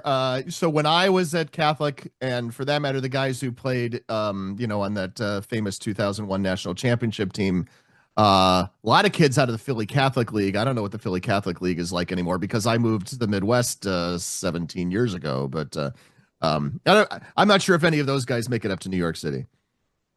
Yeah, I mean, there's the league. The league is still very good. We don't have anybody currently on our roster, but we've poked around over the years, and yeah, the Philly Catholic League, the DC Catholic League, the Jersey Catholic League, even some of the best basketball, in the country, no question. One more Catholic U thing, and I'm sorry for all those other people, and we have to because otherwise, Dave, if Dave were doing the show, this would somehow be all Goucher. That's not true, but it would be a lot of Goucher Catholic, and there's not much to write home there about over the course of the last 15 years or so. But all right, so when I was there, and this is like I'm dating myself, but this is early 90s. I'm class of 94. Like the two big hangouts for students off campus were this place called Kitty O'Shea's down on 12th Street, and that is more of the this is not the place where I went. I had theater and music friends. I started off as a music major. So I went to Colonel Brooks most of the time. And other people went to Kitty's, but what was the nightlife in the Brookland area like when you were there? Yeah, there were a few establishments that I wandered into a few times. Establishments, yes, that's correct. Establishments. The Irish Catholic kid at college found a few places to hang out. But Colonel Brooks was that has a soft spot forever for me. I met my wife in grad school at Catholic and actually met her at like the first social event for grad school was at Colonel Brooks. So the first day I met her was at Colonel Brooks. Nice. When they tore it down, it was a pretty sad day. Yeah. That was always when my parents came to visit. That was where we went. And, that it was a legendary place in the Brookland area, and forever will be a special place to me. That's the place where you pretend to be a grown-up, right? As opposed to the place where you're a student, which is the other place. You sit down. When you said it was the place that the grad students had their get together at, and the place you took your parents to, it was like, oh yeah, that brings back memories. Absolutely, excellent. All right. Obviously, your whole week's plans got changed a couple of times over the course of the past couple of weeks. What are you guys doing to celebrate today? Yeah. On Tuesday night, my wife and I were talking about going away for the weekend, and that obviously changed with how Wednesday played out. But our guys will take a couple of days off here. We'll reconvene on Monday. I'm heading to the zoo with my kids in a little bit. I can't wait. Nice. Got to see some giraffes and rhinos. All right. Only way to celebrate the right way. We might bring the Dutch shoe with us. We got it sitting over here, which is pretty exciting. Right. Oh yeah, okay. Fairly cumbersome, but it might come on a trip to the Bronx Zoo today with the kids. Gonna be on an Instagram reel somewhere or in a TikTok, right? Yeah, we're just gonna enjoy it. The basketball season is long. Basketball families and wives and kids, they suffer because of all us crazy coaches and the time we devote to this, and any opportunity to possibly turn basketball off for a few minutes and spend some family time, I try to do that, and I know a lot of coaches do. So I don't really care about anything else today. I'm going to spend time with them and really enjoy it with them. Well, I appreciate you taking some time away from that today to chat with us here on Hoopsville. Dave has admonished me that I have to remember to tell people that on Hoopsville, the coach or the guest gets the final word. So you have any final words for our audience today? Sure. Really, really thrilled for our coaches, our families, our players, our program. This has been a long time coming. It's been really hard. And we're grateful for it. The alumni that have, allowed us to kind of stand on their shoulders, and these players to stand on their shoulders to win a championship. Grateful for all the administration and the work that they've done. And then incredibly grateful for my family. My parents are at every game. My brother flew in from Austin last night for the game. My wife and kids, who are just the absolute best, and allow me to do this every day. So just grateful and proud and happy to be part of this journey with these great guys, and thankful for you and thankful for Dave and the platform you give to D3 Sports and us crazy coaches. It's so amazing the time and effort you guys put in, and we couldn't appreciate it more. Well, I appreciate you saying that. Hosting this show is stressful, but getting to talk to people is fun. So that's good. When it goes out and it goes out well, and it will probably go out, it'll definitely go out, and it'll definitely, hopefully go out well. That makes me happy. To Ryan Highland, the head coach of the CUNYAC champions, like it says on his hat, John Jay, the Bloodhounds, with the win 80-70 against Baruch on Friday night. We'll be back with more on Hoopsville in just a moment.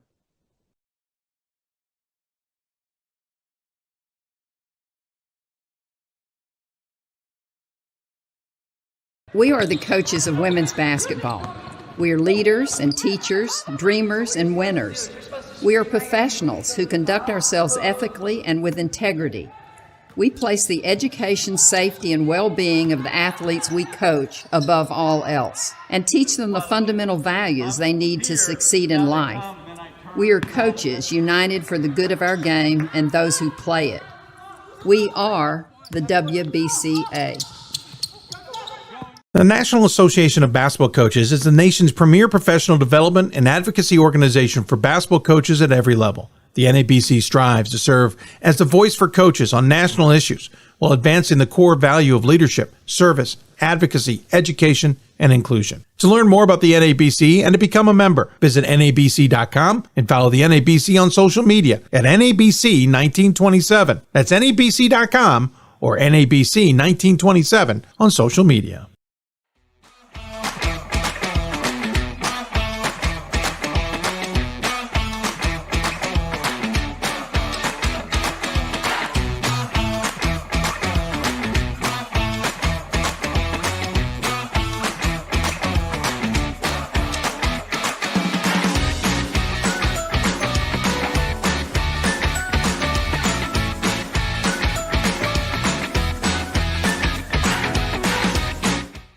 I did receive a non-athletic scholarship upon entering school. I got the presidential scholarship, which was huge for me. I think there's more opportunities for academic scholarships in Division III. I did receive academic scholarships. Just being involved on campus, being a leader, all those things combined kind of get me recognized. It's a great experience for me.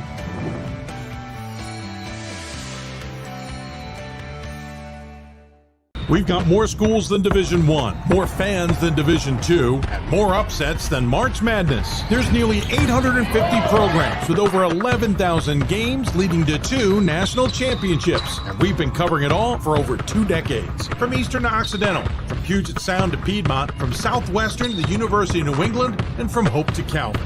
Nobody covers Division III basketball like we do. We're D3Hoops.com at www.d3hoops.com.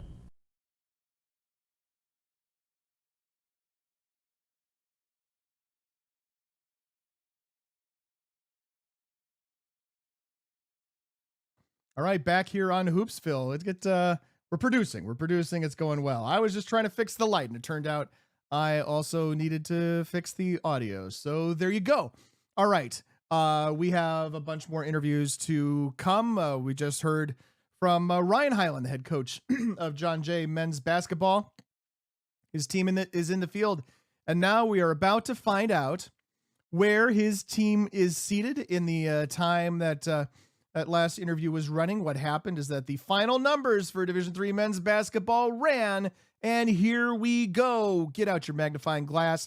Here is your tournament teams and seeds here in NCAA Division III men's basketball. Ryan, Scott, and I talked about this live on the air right after Claremont Mudscripts went final and defeated Cal Lutheran in the SCIAC men's basketball championship game. That put Claremont Mudscripts in the field. You can see them here on the second side here. They are overall seed number 42. They knocked someone out, and that someone was Gustavus Adolphus. Gustavus Adolphus is the team that just missed the cut. The difference between 60.483 for Gettysburg and 60.067 for Gustavus Adolphus. They lost to Carleton twice in the span of 8 days in the MIAC regular season and then in the Minnesota Intercollegiate Athletic Conference tournament. And they got knocked out in the semis, and that gets them out of the field. 2 losses in 8 days, and the Gusties are done. They've been blown right out of this field. Right behind them, Virginia Wesleyan. They would have been the number 23 Pool C team, the number 23 at-large team if we'd had 23 at-larges. 23 at-larges we did not have. We had 21. And then let's just take a look at those top 8 teams. We alluded to it before. Of course, Wesleyan takes that first loss. They don't move. They're still number 1 overall in NPI. And, of course, the number 1 overall seed in this tournament. They're followed by NYU, who, despite being number 2, we've talked about this before, but just a reminder, they won't, presumably, almost certainly, won't be able to host the first weekend because it's the women's basketball team's turn to host first weekends when both of those teams advance. UW Platteville is at number 3, Trinity, Connecticut, number 4. Emory, we'll talk with head coach Jason Zimmerman coming up in a little while on this show. His team is at number 5, UW La Crosse 6, Randolph-Macon 7, and Tufts 8. These teams, as by virtue of being the top 8 seeds, do not have to face each other before that national quarterfinal round, that Elite 8 round. They are protected from each other just behind Illinois Wesleyan at 9, Drew at 10. You see the rest. Our bunch up here in Pool C bids down at the end of this, right? So your 21st best Pool C team, or your 21st best at-large team, probably take me a couple years to stop saying Pool C. 21st best at-large team. That's what that number 21 next to Gettysburg means. Number 37, the one on the left, is their overall rank in NPI. The 37 on the right is their overall seed in this tournament. That doesn't change for Gettysburg because, you know, they're near to the top of this list. When you get a little further down, take a look at Yeshiva, which qualified today. You saw their highlight back in our open. Ray Martell on the call for Farmingdale State Athletics, by the way. Great to be surprised by my old college buddy, hearing him on a game whose highlight I was just looking to clip. Turns out it was rockin' Ray Martell. Yeshiva, 103 overall in NPI, 52 seed in the tournament. Barry, 53, a potential first round matchup for Emory because of the geography. You go all the way down.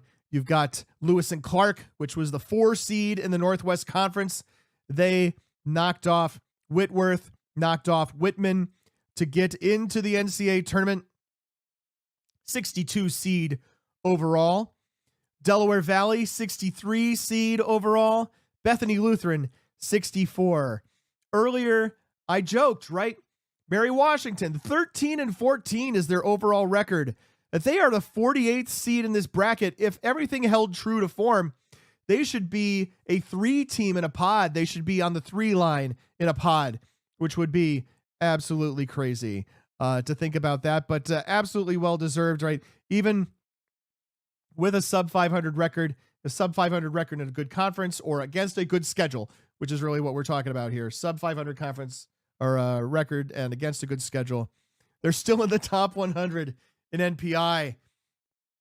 They still qualify for a neutral first round game. That's what those 2-3 games are in most of these brackets, most of these pods.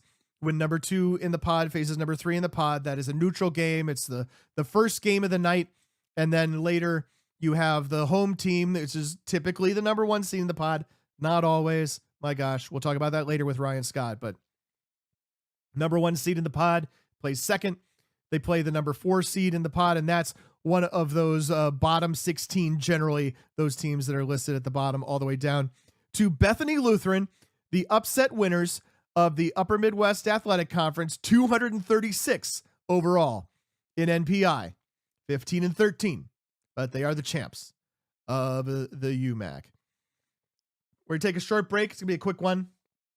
Just had to break in there to give you the live news, and when we come back, it will be Mark Christner, the head coach of Calvin University women's basketball.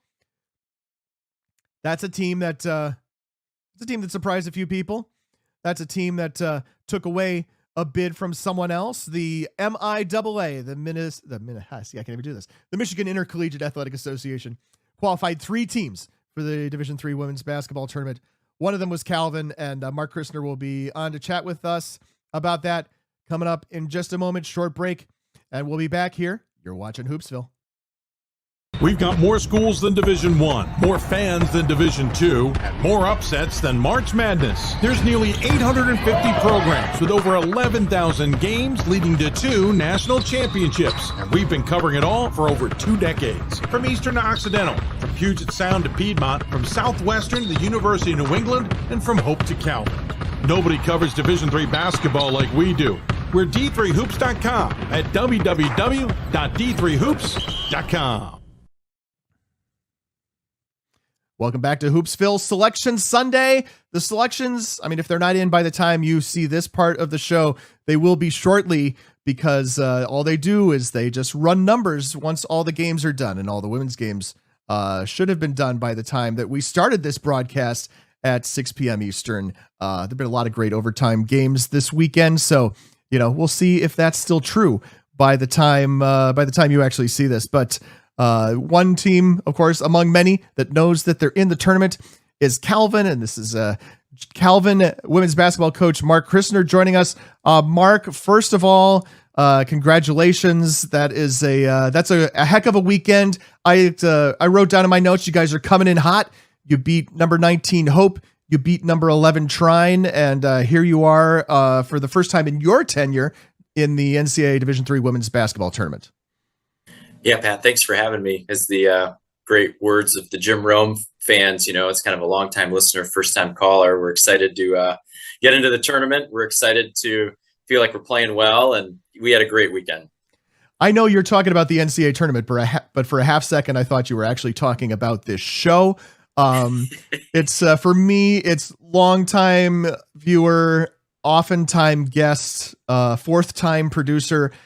So the fact that I get you on the show, the fact that booking you on the show is easy, talking to you is easy, getting you here in this window, that window, man, I produced the show once in 2001, once in 2009, once in 2012, and 2025 is like 5 generations different. So I appreciate you being willing to put your time on the line when it wasn't guaranteed that I could get you here. So thank you.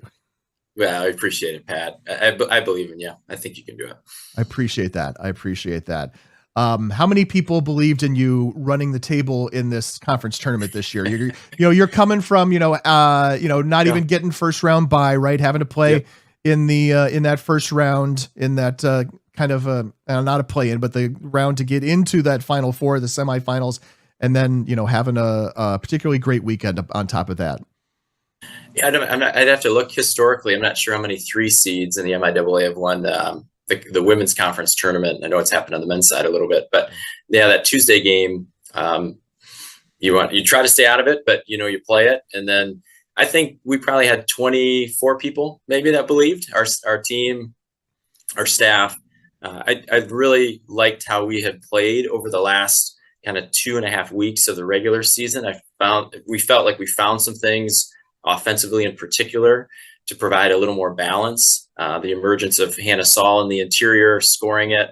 And then we had just really key contributions from a variety of people. And then you need your players to play well. And we have a first team all league player in Anna Fernandez and a second team all player in Caitlin LaRue. And they've been outstanding. And then, we have some other good balance as we go. And so basketball culture is this way.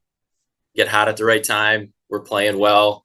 We got hot at the right time. Got over the Hope hurdle a little bit in the MIAA semis, and Trine is so good. And, we were fortunate to catch them maybe on a little bit of a night they were off, but I also feel we played great. We kind of led wire to wire and put the pressure on them to have to come back. And in those games, that's kind of what you want to do. That Hope hurdle was a heck of a hurdle, right? And of course, we're talking about, when your arch rival is a program that has won, so many NCAA tournament games over the course of the past couple of decades and had so much success in March at the Division III level, it's easy to rack up a loss streak of a lot of games that we don't want to mention the specific number of, I'm sure. But, how did it feel to get that off your back, first off? Pat, we've talked about internally, just it's not. I mean, the streak is whatever, but our players only own what they compete in. You know, as the head coach, own what I am in charge of. And I don't know. There's a picture in the Olympics. I think it was 2012. Chad Leclos maybe was going against Michael Phelps, and he's looking over at Phelps, and he gets out touched. I think to lose the gold medal in maybe a butterfly final or something like that.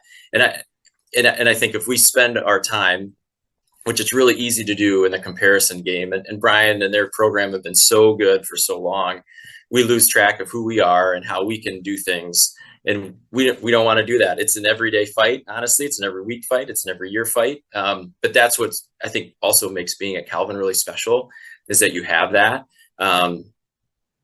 adversary, or you have that rival to kind of push you forward. On the women's side, we also have Trine, who's awesome. So you have to be on your A game if you want to win the conference tournament, have a chance to play in the NCAA tournament. We've been a multi-bid league. We haven't really been a 3-bid league over the years. Yeah. And so, yeah, you're going to have to beat one of them to get in. And man, we beat both. So that was cool.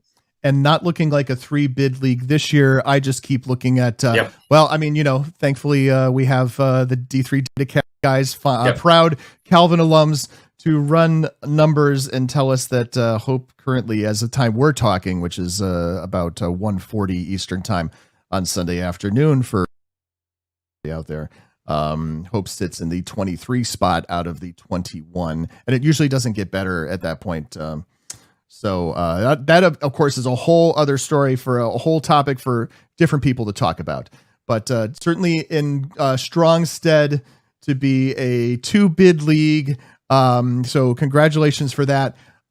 You talked about the development of Hannah Saul over the course and how she's blossomed, especially offensively. I did some back of the Excel spreadsheet math before we got on the call to determine that she's averaged 12.5 points over the last 11 games. She averaged 14 points in the conference tournament, including 10 blocked shots.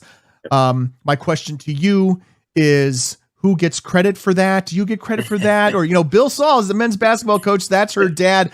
Who gets credit for her development here? I'm taking credit for her development. Bill can, we can arm wrestle later on it, but our offices are next to each other. We sometimes joke that we'd have the twins sitting right outside of our offices, and we both can kind of scream at them occasionally, but fortunately we haven't had to do that yet. But Hannah's comfort level has just risen, and we've become able to find some ways to involve her a little bit more too as a staff. Sometimes, Pat, as the year goes on, as a coaching staff, your team is ever evolving. And I feel like in the last month in particular, we've been able to find some things for her that suit her game that maybe at the beginning of the year we hadn't figured out about her game quite yet, and how to unlock it with the group that we have playing. So there's an evolution that has taken place there. Her movement is one of her best attributes, and she has shot it really well from 15 feet. She has good footwork around the post inside. She shot her free throws a little bit better as well. So, and she's playing with a lot of confidence. So it's been really fun to see. And I think as a coach, we talk about growth all the time: mental, physical, emotional, spiritual. The physical growth, the understanding of the game. As a second semester sophomore, sometimes the light bulb goes on. And I think it has gone on for Hannah here a little bit, and that's helped us have some balance, and it's helped us been a little bit more consistent offensively. You mentioned the twins, of course. Lydia, her twin sister, has been injured. I know she was a key contributor for you guys when healthy. She's been out for a little while. Sometimes you get to the course of the end of a basketball season, which is more than 3 months past the beginning of the basketball season. Maybe there's an opportunity to start getting players back. What's her situation? We're hopeful that she can get back. She has tried very hard. She's been super diligent in her rehab. We felt like we were close, and then had a little bit of a minor setback again. So we're optimistic. She's going to continue to work hard. She desperately wants to come back and join. She was having a really productive season for us up until the point where she got hurt. And so, we're hopeful, but we'll see. There's family connection there. I feel like there's kind of family connections in lots of places on this roster. So like, even though this is your first NCAA bid with the team, and obviously this means this is this group of players first bid. There's still lots of people on this team who have been through this, right? Or have family ties to the legacy of Calvin. I'm thinking of Valerie Dirksey. Heck, I'm thinking about John Ross, who won almost 300 games as head coach and is on your staff. Talk a little bit about, and obviously too, as a Calvin alum, former men's basketball player for the Knights, about this stuff as well. Tell us a little bit about how that kind of all plays into, just the state of the program, I guess, going into the NCAA tournament. The legacy, Pat, at Calvin's really neat. And I sit in a chair where I understand that. And we try really hard to uphold that. To have John next to me, Anna Drews, Timmer is another one of our assistants, and she's a 1,000-point scorer. Right.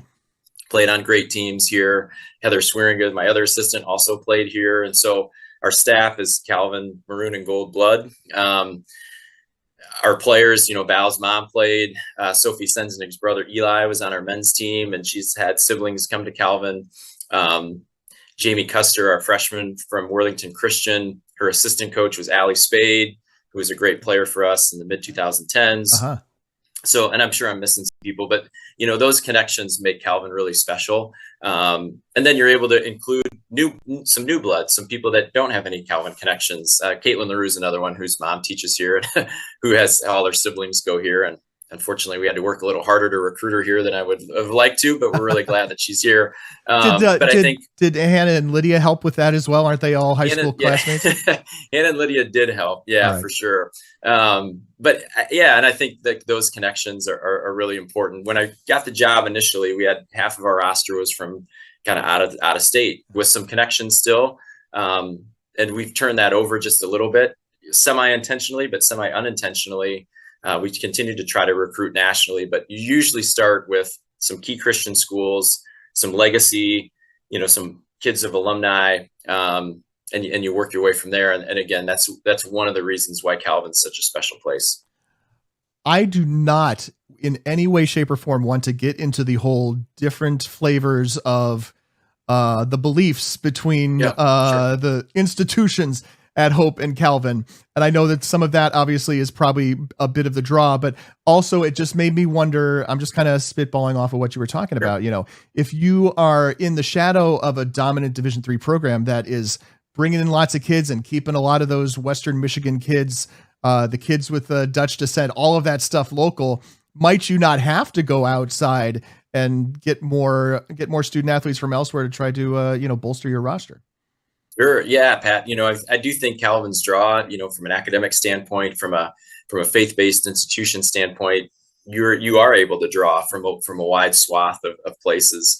And we have had to, for sure, in various years and various sports, kind of on rosters. And it does sometimes fluctuate. It is really nice to have, I think wherever players come from, the cohesion and the connective tissue of a team. And I think that's what our group has really, that bond has really strengthened over the course of the year for us in a lot of different ways. And then it has caused us, I think, to play our best basketball at the end. So wherever people come from, Val's from Virginia, we have a few Illinois players on our roster. We have a few players for whom they grew up, 5 minutes from Calvin, and they know all about it. But the connective tissue for me is really fun, and to see the ligaments strengthen, right? The tendons strengthen amongst each other, the ability to kind of take ownership of how things go on the court, how they go on the bus, how they go in the weight room. Yeah, we've really transferred ownership to our players as the year has gone on, and they've fully embraced it. And then as a staff, you're just kind of along for the ride in some respects. I mean, you're a guardrail, you're an encourager, but you're like, they're doing it. And it's been really fun to see. We're talking with Mark Christner. He's the head women's basketball coach at Calvin. Calvin 18-10, and they won the MIAA Tournament Championship, winning the automatic bid, and will be going to the NCAA Tournament. They will find out where, along with the rest of us, at 2:30 Eastern, 1:30 Central, that's at 12:30 p.m. Pacific time on Monday afternoon on NCAA.com, and we'll see if I can manage to sound anywhere near as coherent on that show as I'm trying to sound right now. Coach, I mean, you guys you went on this really torrid run to end the regular season. At one point, you were 11-9, I believe. and Yeah. then won 7 out of the last 8. And we talked about Hannah Saul. I assume there must be other things that have other people hit their second semester sophomore year, light bulb turning, that sort of thing. Tell us a little bit about what else has gone well for you guys in February. We've gotten really good point guard play. Chloe Wiegers is a sophomore from Lake Orion. Gabby Hallowell is a freshman from Lansing Catholic. And both of those players have really helped us and in different ways. Chloe's a little bit more facilitator. She's a really good athlete. She's a great defender. Gabby's going to come in and shoot it, make a shot or two, throw it ahead on the break, and that position has gotten better as the time has gone on. And then Caitlin LaRue and Anna Fernandez. Anna came to us from Wheaton as a transfer. So last year was her first year. This is her second year at Calvin. Caitlin LaRue is a second semester sophomore. As I mentioned, Anna was first team all MIAA. Caitlin was second and team all MIAA, both well-deserved. And their consistency has really helped us. Valerie Dirksey is arguably the best defensive player that I've ever coached, either I've coached men, I've coached women. I mean, her ability to block shots and to rebound and to communicate, she is like a super communicator on the floor, and it really helps people get into the right spots. And so while, she doesn't score a lot, probably she makes her free throws. She has been dynamite defensively for 3 years and really solidified. And then we've had really key contributions. Sophie Sensnig had a really important game for us Tuesday in the conference quarterfinal against Adrian. Sally Merrill has been a senior, hasn't played a lot, and she's playing a little out of position due to some injury things, but has given us really important minutes here this past weekend. And so, yeah, it's as I've talked about, it's just really fun to see the growth and the kind of the lock in. And sometimes in the game, that's what happens. A team kind of gets it. But I also feel like our schedule prepared us to do this too. We played really good teams in the non-league. We have to, because our league at the top is so good. So we're used to it. We kind of know what it takes. And we didn't need to break through. And we were able to do that again this weekend. So that's been really fun. You said some injury things, and I'm just going to spin off that for a second, because, we talked about Lydia, but, this is hardly the only kind of person who was going to be a key player for you guys this year who's been out, right? And is, I think, ostensibly out for the season. How have you guys kind of, first off, you got to retool. You maybe have different skill sets at different positions than you did before. Maybe you're moving players around like you were talking about. What's that been like for your team?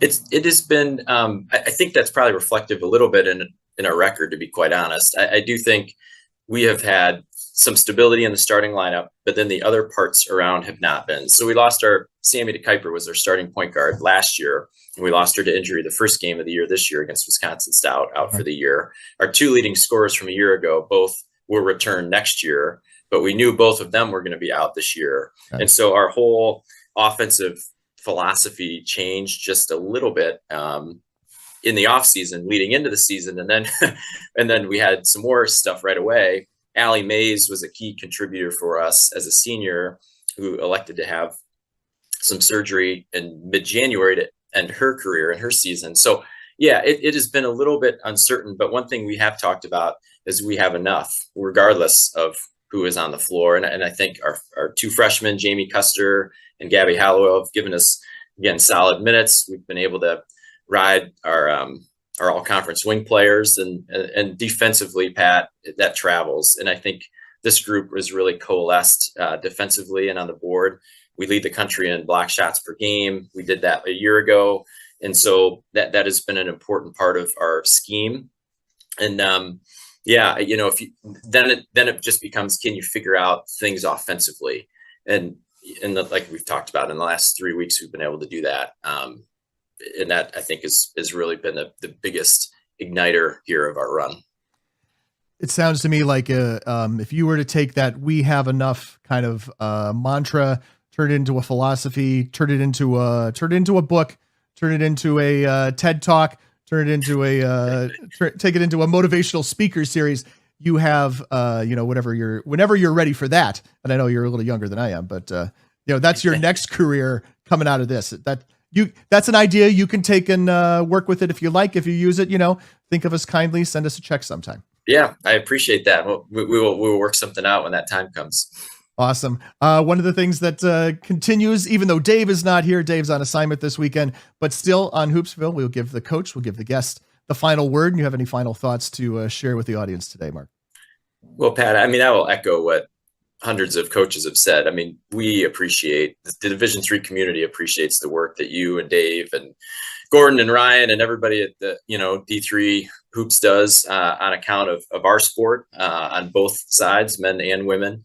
It is really cool to have the dialogue. It's great to be able to communicate and promote our sport. I think our game is at a pretty high level. Like if you go watch the game last night, it was a really well played Division III high level basketball game at Trine. When Trine came to Calvin at the end of January, I think that was maybe the best played game of the year. Sierra Hines made a corner three with 4 seconds to go and Trine beat us by 3. But the intensity, the physicality, the gameplay was great. And so we appreciate as coaches, you all continuing to promote it, continuing to talk about it.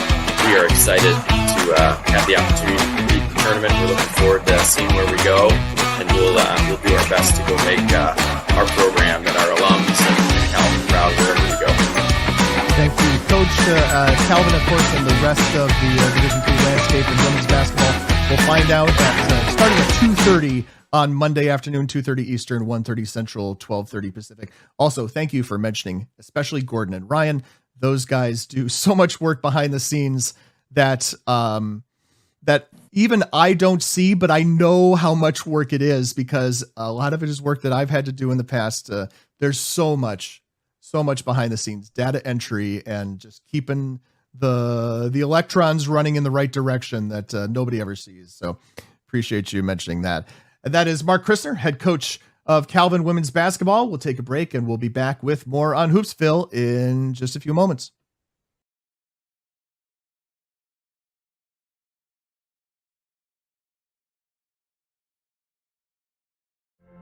Football has taught me a lot throughout my life.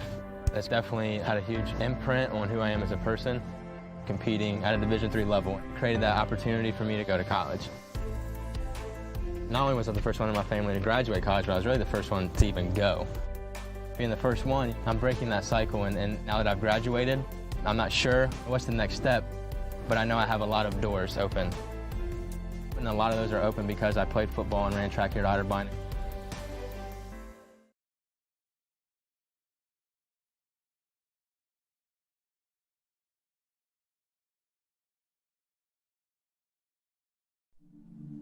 I used to never really talk, ever. I was afraid if I said something wrong, everyone would laugh at me. But then I started to play golf with Special Olympics. It helped me to find my voice. And now everyone else is speechless. Coach of the Year, Administrator of the Year, All-America Team, Wade Trophy. The WBCA doesn't just honor coaches, but players, administrators, and much more. The WBCA strives to honor those who have contributed to the advancement of women's basketball. Celebrate the present, honor the past, look to the future.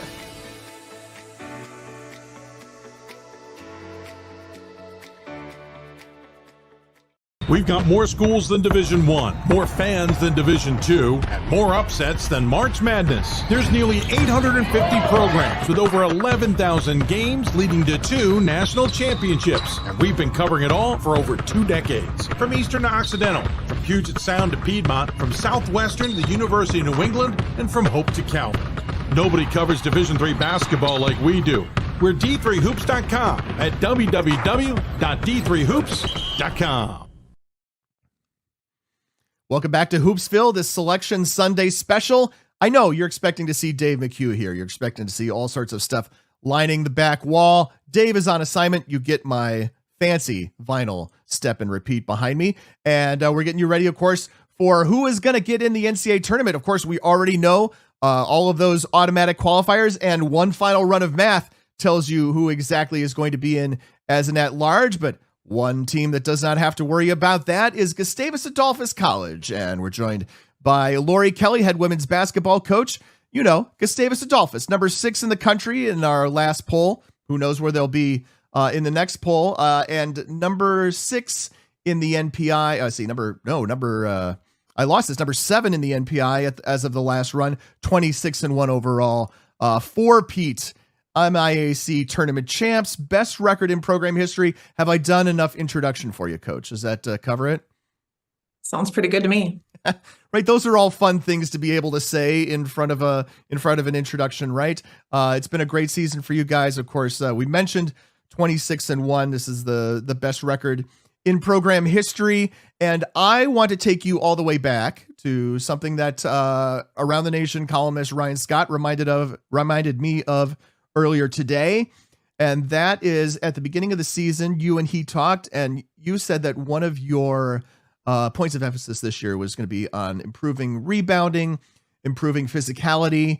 With that in mind, you went out and scheduled 4 WIAC schools. You started the season with 2 weeks of playing nothing but teams from the WIAC, and I wanted to kind of get a report card. How did that work out for you?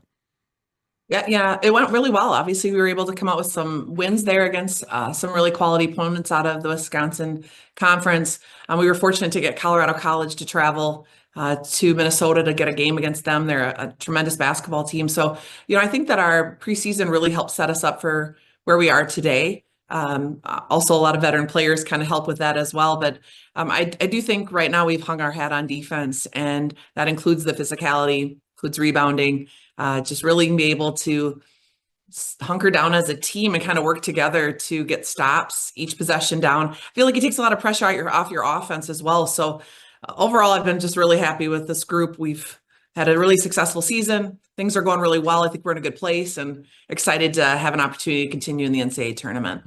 When you were thinking about more physicality and more rebounding presence, you thinking primarily on one end of the floor, on the offensive end, on the defensive end, both? Where was the gap that you were trying to fill? Yeah, a little bit of both. I think that when we got into the tournament, I think the physicality, I said, at the beginning of the season, I felt like that hindered us.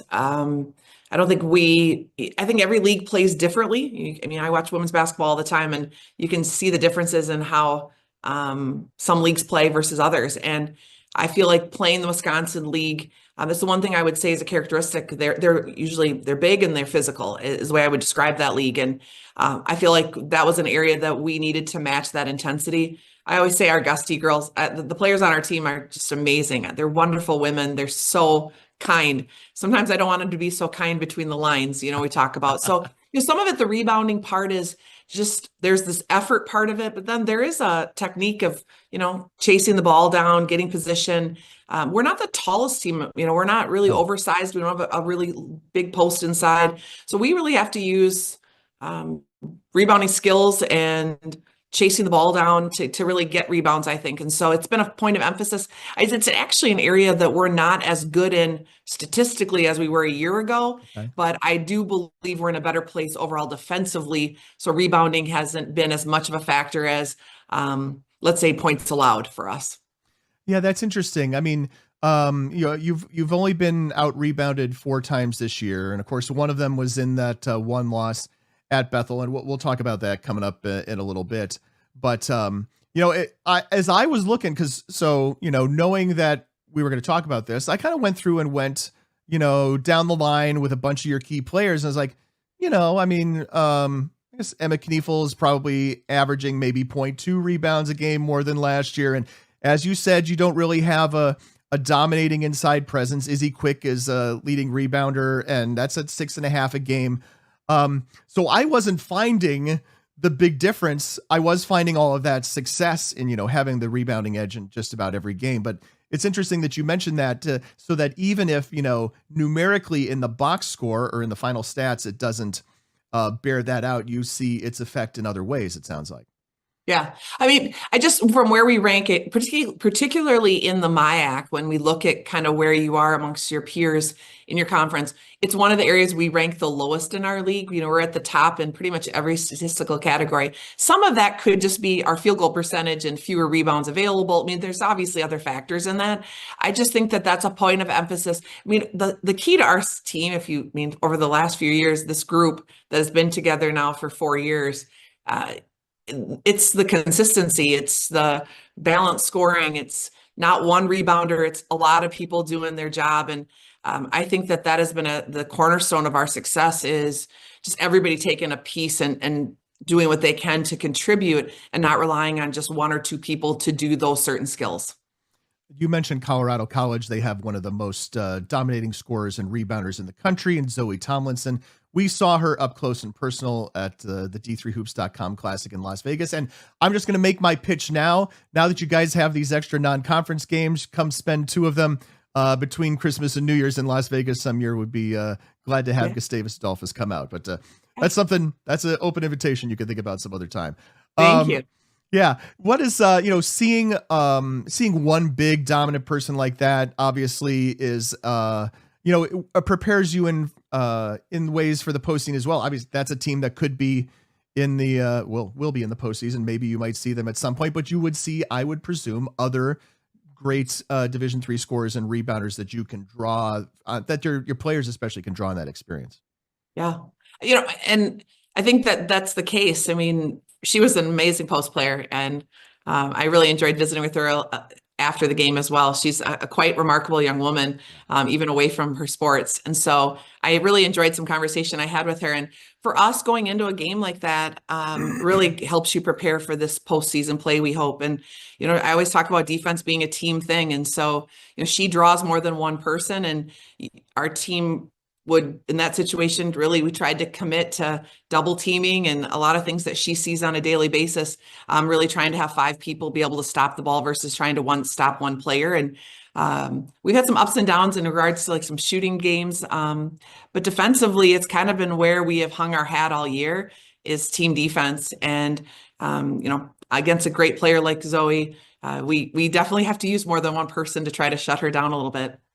May not have shut her down because she had 27 and 16, but did enough on everybody else to come away with the W in that game. You talked about rebounding being, some parts technique, some parts it's just mental frame of mind, right? I think defense kind of goes right along with that, right? The cliche, right, is that these are things that don't slump. Whether that's actually true or not, I'll leave the cliche debunking to people other than me. But it feels like those are both opportunities where it helps a team be more consistent if you can do these things on the regular. Yeah, that's kind of my message. I mean, there's times the ball just doesn't drop. I mean, you have good shots. It feels like it's coming off your hands and it just doesn't bounce in for you. It's hard for me to have somebody, unless you're injured or you're just physicality wise, maybe you're run down or your legs are tired. It's hard for me to say I'm off today on defense. I mean, when you talk about defense, it's 2 things that come to my mind right away is heart and effort. I mean, it's how hard you want to play, and it's the effort you put into that. It's kind of hard to say I'm just off today defensively. And if you're struggling offensively, if you can continue as a team to stay strong defensively, you're able to stay in a game until that offense swings around. And for us, our defense really triggers a lot of offense for us. We use that to trigger turnovers, transition. And so it really does affect our offense in a positive way as well. So again, I go back to just defensively is where we've really tried to make sure that day in and day out, we're that team that shows up and is ready to go. And with 6 veteran players that, like I said, have been together for 4 years, they almost don't have to talk because they've been playing together so long. They just really work as a unit well on the floor together. Yeah, I want to talk about that a little bit too, right? So Emma Kniefel, for example, leading scorer on the team, 15 plus points a game. She's a 5th-year player. There's a lot of players with a lot of experience on the roster, as you've referred to. Yeah, I have 3 5th-year players, and the other 3 that are my top 6 are true seniors. So like I said, the starting lineup has been around, with the exception of like one player in the last 4 years, has been pretty much the same. We've lost one or two players, but that's kind of been the key. The three of those seniors that came back, they wanted an opportunity. We obviously had a tough loss in the first round last year, and a tough trying team. We went to double overtime, didn't play our best basketball. And so I think that you leave that kind of that bad taste in your mouth. And those three players thought, I'm going to come back and see if we can do something special. And so it's been a great run. You want it to keep going. One of the 6 seniors is actually my own daughter. So to have a mom aspect as well as a coach, this has been a really, I've coached, it's my 29th college season. And by far, this has been one of the most special, I think, just because of this group of seniors. And like I said, having my daughter be a senior on the team, it makes it even a little bit more sweeter. That's kind of a YD3 kind of thing too, right? I mean, it's and it's not to say that she couldn't have played at Northern Arizona. That is not what I was meaning to say. But, those are the things that you can't as easily accomplish as a coach at a scholarship level. Yeah, I mean, she wouldn't feel bad for me saying that she's probably wouldn't have been on a scholarship at Northern Arizona University. Right.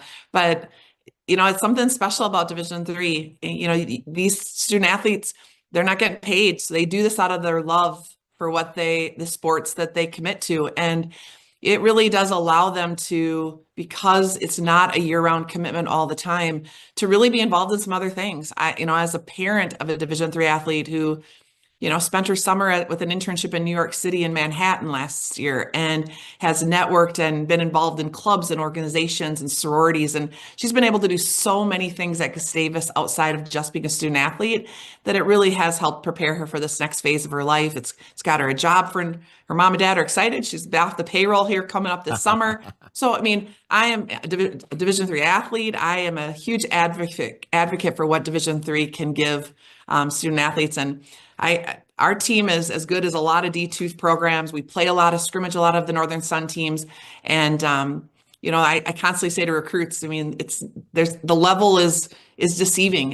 Elite Division II can play Division I, elite Division III programs are real special. So I feel fortunate to be at a school like Gustavus, and even more to have a group of young women that I'm able to work with every day that just kind of bring joy to you every day.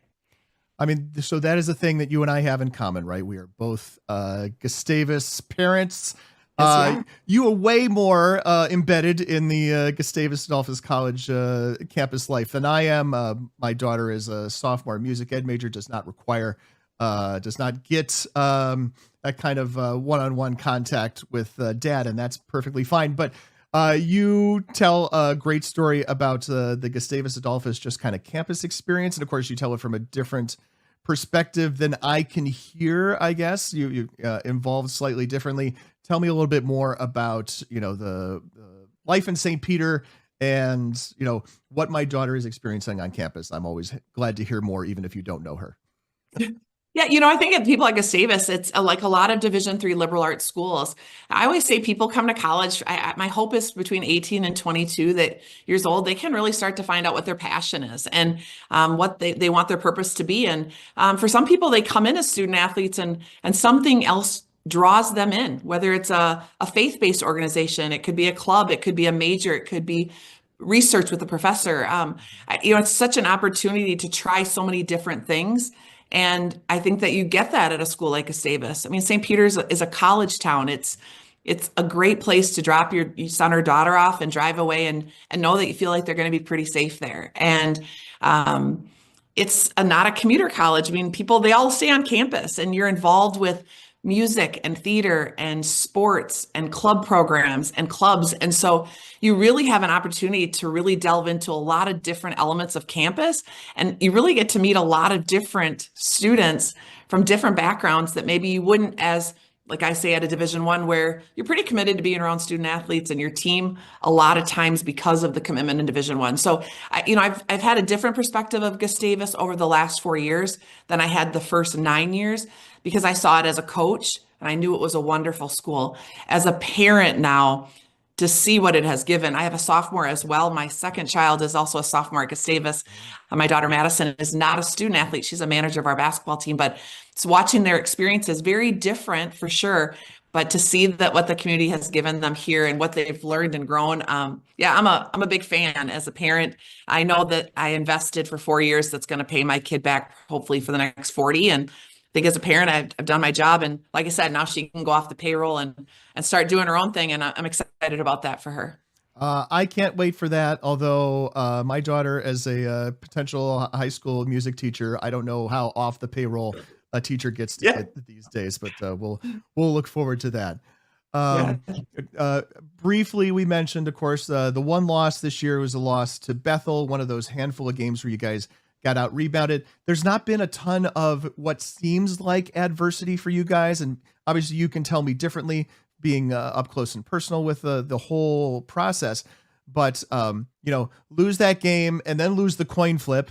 And then have to go on the road on Saturday to play and win that conference championship game. How has your team dealt with, the little bit of adversity that we've seen and anything else that we haven't? Yeah, I mean, the game to lose that against Bethel, it was a home game in early January. We did not play well in that game, and it's credit to Bethel. They came out ready. We really struggled in that game from an offensive perspective and even defensively. Just we were kind of out of sorts. And I think when that happens, you step back and it's a really great opportunity to reevaluate and kind of recommit to what you need to do. And I think that was a great thing for us. I thought that, obviously we would have loved to host the championship on our own floor, but to have to go on the road, the reality is you have to go on the road to win a championship in the NCAA tournament. So it puts you in a situation to go to someone else's gym, to have to, really be able to compete on someone else's home floor. That's a hard thing to do. And we've been able to do that the last 2 times we played Bethel. And, we played Bethel at their place, 3 weeks ago. Yeah. And that was kind of a must win for us, because without that win in regular conference play, it would have pretty much sealed up the number 1 seed and the sole championship of the regular season. So that was kind of a good simulation of a must-win kind of game to meet your goals of trying to win a regular season title again. So I think we drew a lot from that. When I played, which was so long ago, I played at the University of St. Thomas, right. And I played in their 90s, and it was the first time on a Friday afternoon the rankings had come out, and we were ranked number 1 in the country at St. Thomas for the very first time for our women's program there. And we turned around on a Saturday afternoon in a second floor dark gym of McAllister College just down the road, and we got upset. And my college coach, Ted Reverso, who was a longtime D3 guy, says it was the shortest number 1 ranking in the history of Division III basketball. But we won the national title that year. And I do believe that sometimes adversity like that, you have an opportunity to grow and learn and actually put yourself maybe in a better situation. And so that was kind of the approach we took after that tough loss. And again, going into the Bethel game after already beating them 3 weeks ago, I felt like we had a lot of confidence. Again, experience matters. It just does. I mean, going back to the very first NCAA tournament we ever went to here at Gustavus to where we are now, these players are veteran. They've been in this situation. I think that they were poised. And I think the reason that was because they've done it before. And that was a huge advantage for us this whole season. So we've been trying to play to that as much as we can. That old gym at McAllister, boy, that was a place. It was. We had some classic spaces at Division III, which would have been cool if we could have renovated them and made them slightly less classic. But I understand why McAllister needed a new place. I understand why St. Thomas needed a new place, and now in St. Thomas and D1 is getting yet another new place. But yeah, I love those old places. There is some nostalgia to that. Now, don't get me wrong, the Leonard Center, the new facility at McAllister, is a beautiful facility. Oh, yeah. It's wonderful for them. But there's something about the smell of like the old Hoosier gyms that you kind of miss. For St. Thomas, it was Shawnaka Arena, and I have a piece of the board in my office from the original floor, and I had a lot of good memories on that court. So I kind of like some of that old history there, but let's face it, the recruits and the people of today, we like the new shiny stuff. So hopefully we're working on that over at Gustavus as well soon, I hope. Good to know. The music department could use shiny new space as well. Yes. I will take that up with other people outside of this call. And I'm glad they sent you a piece of the floor. My goodness. If anybody deserved a piece of that floor at St. Thomas, it was you. All right. Pat, thank you for that. I just want to let you know I did pay for that piece of floor like everybody else. So all right. I don't that know new how that's arena being built has a little bit of my donation in there. So all right. They should send you a piece of well, maybe they send someone else a piece of that floor. Ruth Sin should get to take a good portion of that floor with her whenever whenever it goes away. All right. You talked about that must-win game at Bethel to end the regular season. Of course, it was not just that you guys end up getting a chance to be one of the top seeds in the conference. It's also the win that at this point has kept you guys in the top 8, this very important top 8 in the NPI, the NCAA Power Index, that I'm looking over here at my other screen for this now. Sorry, but has you guys, as far as I can tell, comfortably in the number 7 spot. I don't see anybody that's playing today here that's going to jump you between now and when all of that stuff is decided later today. Probably by the time this airs this evening, that may already have been determined. But you know, it gives you the opportunity to presumably, although not guaranteed, play that first weekend at home. And if you guys are able to advance, should be in a position to then, you know, at the very least, you've avoided some of the other powers in the country. This is a thing that's absolutely supposed to happen in the bracket, and we'll know more when the bracket is released at 2:30 Eastern, 1:30 Central on Monday afternoon. But the other teams in this top 8, some of the great names in Division III women's basketball: Bowdoin, NYU, Scranton, Baldwin-Wallace, Whitman, Illinois Wesleyan, you guys, and then Gustavus, you are Gustavus Adolphus, and then Randolph-Macon. How has it been this year, just kind of having all of this at the ready, knowing where you stand at any given moment? And then, you know, again, it's not 100% that you guys would host in the first weekend because money, NCAA, but knowing that you guys have played yourself into a position to be able to host. Yeah, it's amazing. I mean, in my 13 years here, although we've had some really great seasons, I just have never been in a situation on a Sunday sitting here thinking about hosting. The NPI has been a huge thing for a school, particularly like Gustavus. We are in a region with the WIAC, which is one of the strongest. I mean, they look to have 4 to 5 teams getting in, one of the strongest women's Division III basketball leagues in the country for sure. So because of the regional rankings and the regional wins and points, and the way the MIAC conference schedule was set up previously with a double round robin with 22 conference games, it was mathematically impossible for me to schedule and play a conference schedule and have any hope to host because of that. So with the addition of a change to our conference schedule, we picked up more non-conference games, which allows us those 7 non-conference games to go out and play all those WIAC schools, to pick up a game like Colorado College, which puts you in a situation to, you know, increase that MPI with powerful wins with those bonus points. And it allowed people in our league to go out and get some people that maybe were down on a league could get some more non-conference wins to help boost their MPI. So I think it's really helped for us the way, and also I think one loss doesn't make you feel like that's it. You know, it used to be the way it was set up. If you played a team that was regionally ranked, but you didn't win it, it didn't really help you that per se.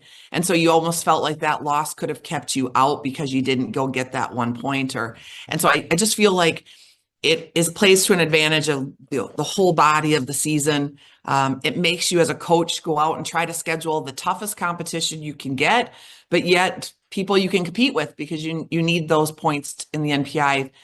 You got to win to get the points. So so far for me and my experience and our team, I feel like it's been a really good thing. It's nice to look and see kind of where you're at mathematically. And I think it helps when you look at those to see even futuristically of where you should look to be scheduling and kind of look at programs that have traditionally been in a situation that you could get some of those bonus points. I love it. I absolutely think it's been great. That's a great endorsement for the NPI. It's Lori Kelly, the head coach of Gustavus Adolphus College women's basketball program. Coach, of course, Dave isn't here, but the tradition still stands. The coach, the guest, gets the final word. Any final things you want to say before we ring off this call, so to speak? Well, yeah. First of all, I love that D3 Hoops does this. I love the notoriety and the light that you shine on so many incredible student athletes. And so I feel very fortunate for all the things you do for not only our program, for so many programs, and for all the Gusty people that have been supporting us. It's been such a ride this year. And to have 6 seniors and this incredible 14 other players that are coming behind them, it really reminds me when March comes how much joy fills your heart when you get to keep playing basketball. And each day you walk in the gym and you get to be with this group again, never really knowing when the last day comes. I think you start to really appreciate it. And so, yeah, today's kind of a day that you get to spend at home and kind of get ready for this whirlwind ahead. But I'm excited about this next week, and thanks for everybody that support us and our program. Lori Kelly, thanks for your time this afternoon, and we'll be back with more here on Hoopsville on Selection Sunday in just a moment. Awesome. Thank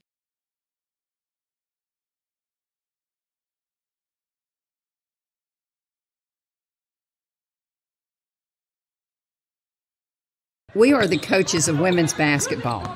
We are leaders and teachers, dreamers and winners. We are professionals who conduct ourselves ethically and with integrity.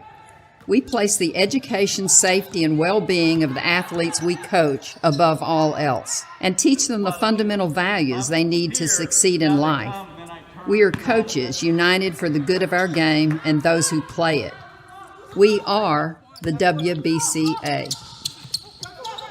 The National Association of Basketball Coaches is the nation's premier professional development and advocacy organization for basketball coaches at every level. The NABC strives to serve as the voice for coaches on national issues while advancing the core value of leadership, service, advocacy, education, and inclusion. To learn more about the NABC and to become a member, visit NABC.com and follow the NABC on social media at NABC 1927. That's NABC.com or NABC 1927 on social media. We've got more schools than Division I, more fans than Division II, and more upsets than March Madness. There's nearly 850 programs with over 11,000 games leading to 2 national championships. And we've been covering it all for over 2 decades. From Eastern to Occidental, from Puget Sound to Piedmont, from Southwestern to the University of New England, and from Hope to Calvin. Nobody covers Division III basketball like we do. We're D3Hoops.com at www.d3hoops.com.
I think we have a men's bracket that's ready to go. Although, maybe the intrepid viewers will find the mistakes like they did the last time, and we can fix it. But I think I've been doing mock brackets almost every day for 2 weeks, so I've gotten pretty good at this, and it's much easier with the NPI list to do that. So, are we ready to reveal? Is this the moment?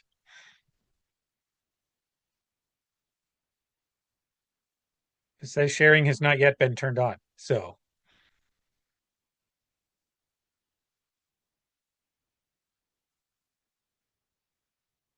It was set up ahead of time.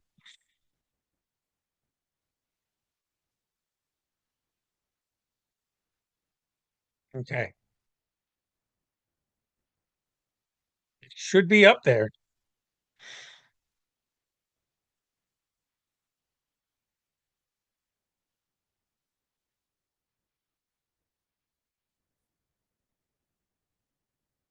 Right. I was going to do it the same kind of way if you weren't watching the first time. So over on the left hand side of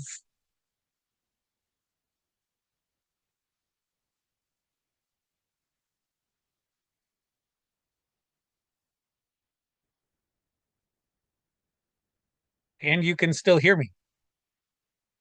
Awesome. So on the left, I have all of the teams in NPI order, starting down column A and then up column C, down column E, up column G, snake fashion. And so what that means is across from left to right in each row, you could see what the pods would be if they were seated exactly according to the NPI. You'll see that there are all sorts of geography problems in there. Conferences playing each other, that kind of thing that isn't allowed, which is why we have to start moving them around. But that's where we start with. And then the way we do that is we add in hosts. This is the final bracket, but I'm actually going to switch over to this screen right here because this has the hosts in bold in the order in which they come into play, with one exception here. So we start at the top. You'll see Wesleyan, NYU, Platteville, Trinity are number 1 seeds. That's why there's a 1 off to the right. If you skip down, there's a 2 off to the right. And then you'll see going backwards, Emory, La Crosse, Randolph, Macon, Tufts. We go down to Illinois Wesleyan and across there, and then up, coming back across the 4. The problem is where WashU is. WashU is our 17th ranked team. Hamilton is our 16th ranked team, but we needed to have WashU host for some geographic reasons.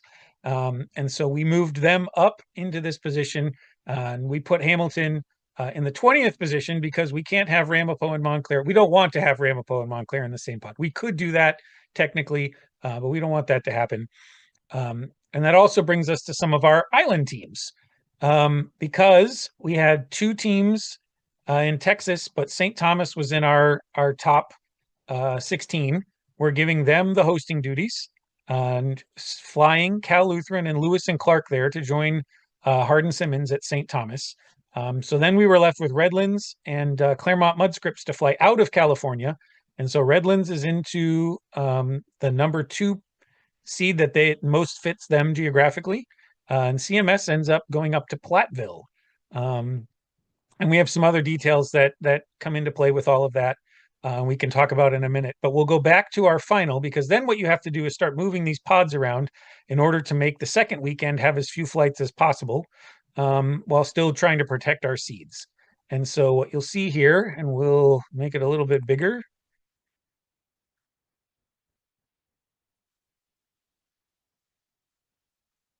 Oh.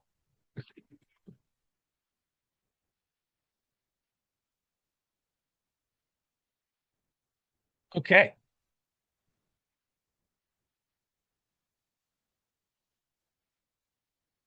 Right.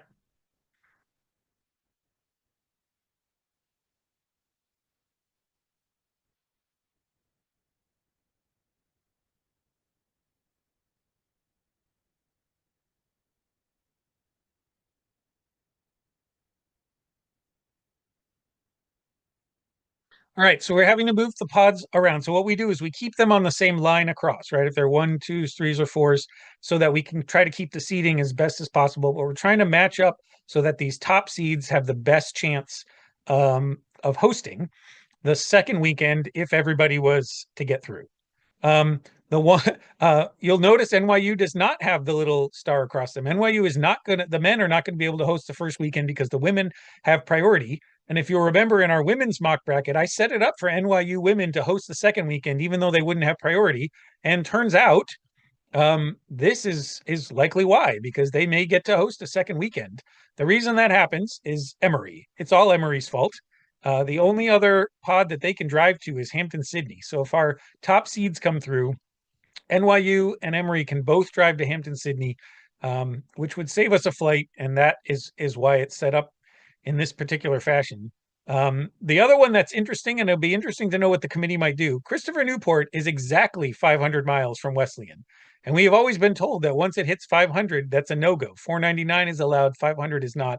But I figured I'd put it there to just test them and see if that really works out that way.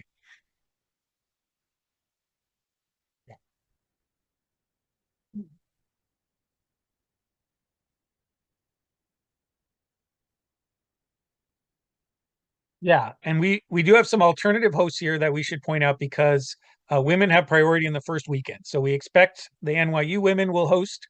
And so I have that moved to John Carroll, which conveniently allows Calvin to get into this pod. We have Illinois Wesleyan moved to Wisconsin Lutheran because their women are going to be hosting. Randolph-Macon, we expect their women to be hosting. I have that up to TCNJ. And I put in a text to Goldsmith to see if they actually put into host so we can verify if that's possible, but I didn't hear back. So, and then we did discover today that Drew did not apply. Drew did not bid. And so we had to find an alternative for them, and Roanoke made some sense for that. So,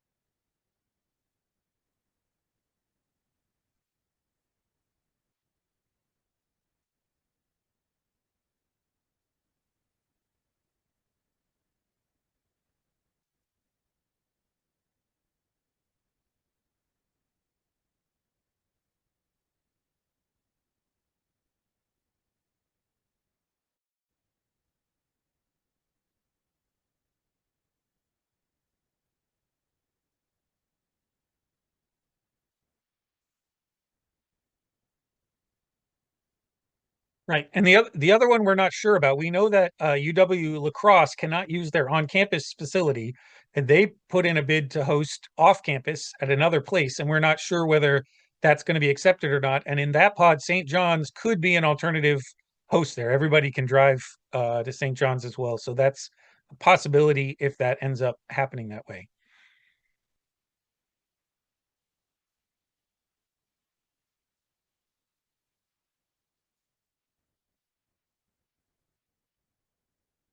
Yeah, and also in those Midwest pods, we moved a few things around because we know the committee likes to avoid rematches in the first round. And so by seeding, Chicago should be playing Carthage in this Platteville pod up here. But we know Carthage and Chicago have played already before. Carthage has also played St. Norbert this year. They played both of those teams. Of course, Carthage can't be, we don't want them to be in the Illinois Wesleyan pod because they're in the same conference. So it took a little of shuffling around to make sure we got the teams in the right spots. But that's why we have them listed where they are. For that purpose, we know Emory and Barry is going to be a rematch. Yeah, Emory and Barry is going to be a rematch, and technically they could switch Barry and Huntington if they wanted to. We kept it this way just for maintaining the seeding integrity. Huntington is a 3 seed, Barry's a 4, but again, they could switch that one if they really wanted to do that.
Yeah, and a couple of those that might be interesting. Calvin and John Carroll played, I think, in the second round last year.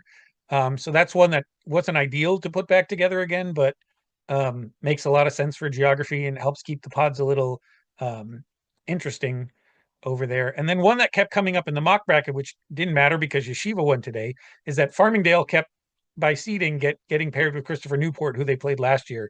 And of course, if we were doing a final bracket, we would want to avoid that sort of thing. But I think I checked as many of these as I can. If somebody notices one that is a rematch, please let us know, and maybe we can make a change. But geography was a lot tougher for the men's bracket this year.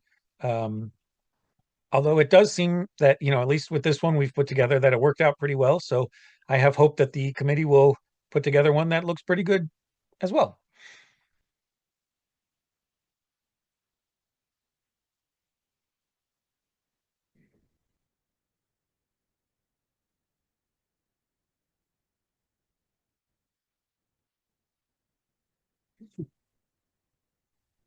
I need to stop sharing now. Is that the hint? Oh, right.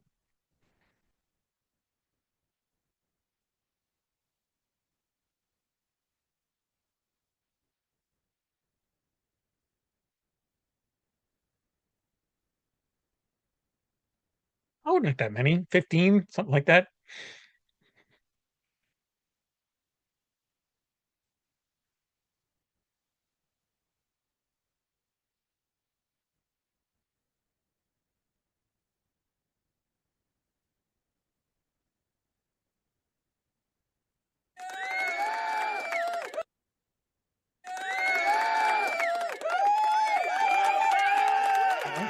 Yeah, like I said, having the NPI list makes it much, much easier than having to try and guess, in early February where everyone is going to be ranked.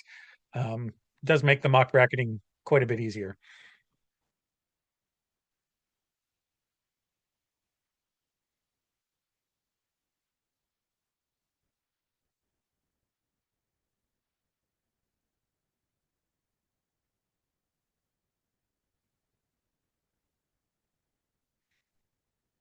Well, I mean, I suspect you're not just going to linger here all night long like Dave always does. So I'll give my final words now. I'm looking forward to the tournament. Like we work really hard all year, sort of up to this point. Like this ends up being like the hinge point for us. Obviously, there's a whole tournament to cover after this, and that's a lot of fun. But this does feel like the hinge. And so after getting through this weekend, which I always say is my favorite weekend of the year, we just get to sit back and like enjoy some games. I'm gonna do some interviews tomorrow and I'll write some profiles and stuff, but that's fun, right? That's talking to people, that's following games. And I love getting here, and I'm looking forward to a whole bunch of great games. What do we have? 126 games between men and women that'll be played over the next 3 weeks, and you never know what's going to happen, and so that's exciting.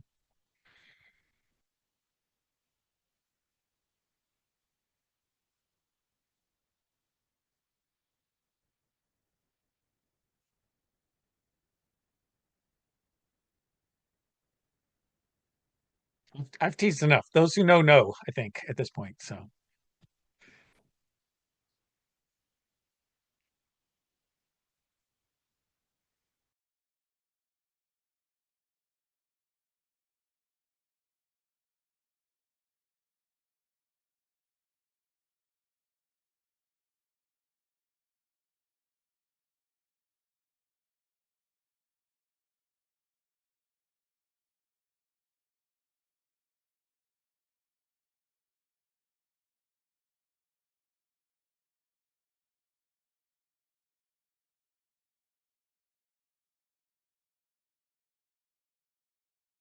We are the coaches of women's basketball. We are leaders and teachers, dreamers and winners. We are professionals who conduct ourselves ethically and with integrity. We place the education, safety, and well-being of the athletes we coach above all else, and teach them the fundamental values they need to succeed in life. We are coaches united for the good of our game and those who play it. We are the WBCA. The National Association of Basketball Coaches is the nation's premier professional development and advocacy organization for basketball coaches at every level. The The NABC strives to serve as the voice for coaches on national issues while advancing the core value of leadership, service, advocacy, education, and inclusion. To learn more about the NABC and to become a member, visit NABC.com and follow the NABC on social media at NABC1927. That's NABC.com or NABC1927 on social media. We've got more schools than Division I, more fans than Division II, and more upsets than March Madness. There's nearly 850 programs with over 11,000 games leading to 2 national championships. And we've been covering it all for over 2 decades. From Eastern to Occidental, from Puget Sound to Piedmont, from Southwestern to the University of New England, and from Hope to Calvin. Nobody covers Division III basketball like we do. We're D3Hoops.com at www.d3hoops.com. We are the coaches of women's basketball. We are leaders and teachers, dreamers and winners. We are professionals who conduct ourselves ethically and with integrity. We place the education, safety, and well-being of the athletes we coach above all else and teach them the fundamental values they need to succeed in life. We are coaches united for the good of our game and those who play it. We are the WBCA. The National Association of Basketball Coaches is the nation's premier professional development and advocacy organization for basketball coaches at every level. The NABC strives to serve as the voice for coaches on national issues while advancing the core value of leadership, service, advocacy, education, and inclusion. To learn more about the NABC and to become a member, visit NABC.com and follow the NABC on social media at NABC1927. That's NABC.com or NABC1927 on social media. We've got more schools than Division I, more fans than Division II, and more upsets than March Madness. There's nearly 850 programs with over 11,000 games leading to 2 national championships. And we've been covering it all for over 2 decades. From Eastern to Occidental, from Puget Sound to Piedmont, from Southwestern to the University of New England, and from Hope to Calvin. Nobody covers Division III basketball like we do. We're D3Hoops.com at www.d3hoops.com. We are the coaches of women's basketball. We are leaders and teachers, dreamers and winners. We are professionals who conduct ourselves ethically and with integrity. We place the education, safety, and well-being of the athletes we coach above all else and teach them the fundamental values they need to succeed in life. We are coaches united for the good of our game and those who play it. We are the WBCA. Not that I'm unhappy to talk to you, Pat. The National Association of Basketball Coaches is the nation's premier professional development and advocacy organization for basketball coaches at every level. The NABC strives to serve as the voice for coaches on national issues while advancing the core value of leadership, service, advocacy, education, and inclusion. To learn more about the NABC and to become a member, visit NABC.com and follow the NABC on social media at NABC1927. That's NABC.com or NABC1927 on social media. We've got more schools than Division I, more fans than Division II, more upsets than March Madness. There's nearly 850 programs with over 11,000 games leading to 2 national championships. And we've been covering it all for over 2 decades. From Eastern to Occidental, from Puget Sound to Piedmont, from Southwestern to the University of New England, and from Hope to Calvin. Nobody covers Division III basketball like we do. We're D3Hoops.com at www.d3hoops.com. We are the coaches of women's basketball. We are leaders and teachers, dreamers and winners. We are professionals who conduct ourselves ethically and with integrity. We place the education, safety, and well-being of the athletes we coach above all else and teach them the fundamental values they need to succeed in life. We are coaches united for the good of our game and those who play it. We are the WBCA. Yeah, it's essentially a rotating group. The National Association of Basketball Coaches is the nation's premier professional development and advocacy organization for basketball coaches at every level. The NABC strives to serve as the voice for coaches on national issues while advancing the core value of leadership, service, advocacy, education, and inclusion. To learn more about the NABC and to become a member, visit NABC.com and follow the NABC on social media at NABC1927. That's NABC.com or NABC1927 on social media. We've got more schools than Division I, more fans than Division II, more upsets than March Madness. There's nearly 850 programs with over 11,000 games leading to 2 national championships. And we've been covering it all for over 2 decades. From Eastern to Occidental, from Puget Sound to Piedmont, from Southwestern to the University of New England, and from Hope to Calvin. Nobody covers Division III basketball like we do. We're D3Hoops.com at www.d3hoops.com. Geez, Pat, when you phrase We it are like the that with coaches those of women's statistics, it doesn't even basketball. sound like the Grinnell We are system leaders at all, and you know, and- teachers, dreamers and winners. We are professionals who conduct ourselves ethically and with integrity. We place the education, safety, and well-being of the athletes we coach above all else and teach them the fundamental values they need to succeed in life. We are coaches united for the good of our game and those who play it.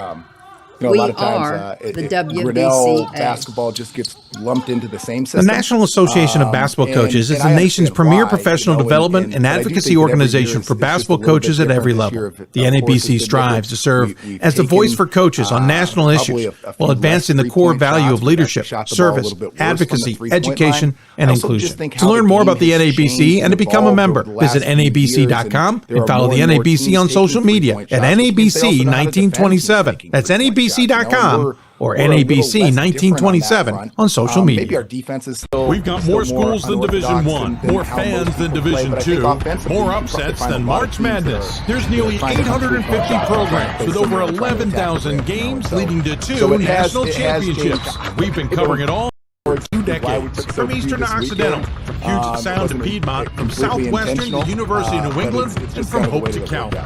Nobody covers Division III basketball like we do. We're D3Hoops.com at www.d3hoops.com. Plus, I'm not really an expert. We are the coaches of women's basketball. We are leaders and teachers, dreamers and winners. We are professionals who conduct ourselves ethically and with integrity. We place the education, safety, and well-being of the athletes we coach above all else and teach them the fundamental values they need to succeed in life. We are coaches united for the good of our game and those who play it. We are the WBCA. The National Association of Basketball Coaches is the nation's premier professional development and advocacy organization for basketball coaches at every level. The NABC strives to serve as the voice for coaches on national issues while advancing the core value of leadership, service, advocacy, education, and inclusion. To learn more about the NABC and to become a member, visit nabc.com and follow the NABC on social media at NABC1927. That's nabc.com or NABC1927 on social media. We've got more schools than Division I, more fans than Division II, more upsets than March Madness. There's nearly 850 programs with over 11,000 games leading to 2 national championships. We've been covering it all for over 2 decades. From Eastern to Occidental, from Puget Sound to Piedmont, from Southwestern to the University of New England, and from Hope to Calvin. Nobody covers Division III basketball like we do. We're D3Hoops.com at www.d3hoops.com. Does this affect how you guys... We are the coaches of women's basketball. We are leaders and teachers, dreamers and winners. We are professionals who conduct ourselves ethically and with integrity. We place the education, safety, and well-being of the athletes we coach above all else and teach them the fundamental values they need to succeed in life. We are coaches united for the good of our game and those who play it. You might see a team We take are single-digit the three-point attempts against us, and WBCA. you might even see some teams take 0 3-point attempts. The National Association of Basketball Coaches is the nation's premier professional development and advocacy organization for basketball coaches at every level. The NABC strives to serve as the voice for coaches on national issues while advancing the core value of leadership, service, advocacy, education, and inclusion. To learn more about the NABC and to become a member, visit nabc.com and follow the NABC on social media at NABC1927. That's nabc.com or NABC1927 on social media. We've got more schools than Division I, more fans than Division II, more upsets than March Madness. There's nearly 850 programs with over 11,000 games leading to 2 national championships. And we've been covering it all for over 2 decades. From Eastern to Occidental, from Puget Sound to Piedmont, from Southwestern to the University of New England, and from Hope to Calvin. Nobody covers Division III basketball like we do. We're D3Hoops.com at www.d3hoops.com. We are the coaches of women's basketball. We are leaders and teachers, dreamers and winners. We are professionals who conduct ourselves ethically and with integrity. We place the education, safety, and well-being of the athletes we coach above all else, and teach them the fundamental values they need to succeed in life. We are coaches united for the good of our game and those who play it. We are the WBCA. The National Association of Basketball Coaches is the nation's premier professional development and advocacy organization for basketball coaches at every level. The NABC strives to serve as the voice for coaches on national issues while advancing the core value of leadership, service, advocacy, education, and inclusion. To learn more about the NABC and to become a member, visit NABC.com and follow the NABC on social media at NABC 1927. That's NABC.com or NABC 1927 on social media. We've got more schools than Division I, more fans than Division II, more upsets than March Madness. There's nearly 850 programs with over 11,000 games leading to 2 national championships. We've been covering it all for over 2 decades. From Eastern to Occidental, from Puget Sound to Piedmont, from Southwestern to the University of New England, and from Hope to Calvary. Nobody covers Division III basketball like we do. We're D3Hoops.com at www.d3hoops.com. And also just trying to We figure are the out coaches what of is women's the right basketball. pace with the quick We are turnaround. leaders As you and noted, I think we teachers, played the early dreamers game on and Friday, winners. and that was We at are 5 p.m. and then the professionals who conference conduct ourselves championship the next day ethically at and 3 with p.m. integrity. You know, so there is a We quick place the turnaround there. education, safety, and just well-being trying to of the figure things out. athletes But you're we right, coach it is above similar all to how we else, played, and teach them the all fundamental season. values I they think it was need maybe to a little bit succeed in slower life. than We are a coaches typical united regular for the season good game. of our It's probably been game slower and than maybe those a who play non-conference it. game. We are but we were more the comfortable with that pace, just WBCA. kind of how we've played over the course of the year. The National Association of Basketball Coaches is the nation's premier professional development and advocacy organization for basketball coaches at every level. The NABC strives to serve as the voice for coaches on national issues while advancing the core value of leadership, service, advocacy, education, and inclusion. To learn more about the NABC and to become a member, visit NABC.com and follow the NABC on social media at NABC 1927. That's NABC.com or NABC 1927 on social media. We've got more schools than Division I, more fans than Division II, more upsets than March Madness. There's nearly 850 programs with over 11,000 games leading to 2 national championships. We've been covering it all for over 2 decades. From Eastern to Occidental, so he's from Puget like a Sound to 6'5", Piedmont, 6'6", from kind of Southwestern combo to the University of New guard, England, long, and from Hope to athletic, Calvary.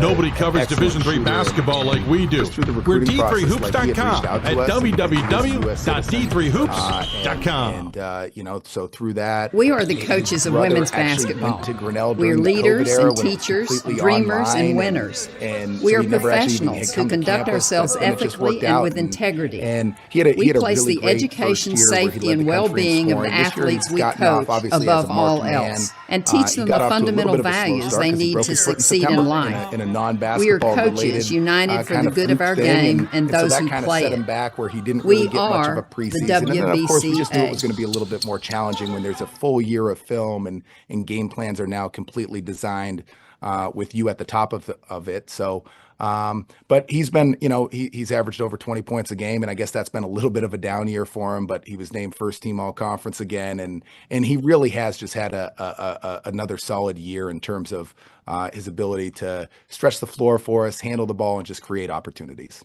See, now I have to go back and try to do some back of the napkin math to try to figure out career points.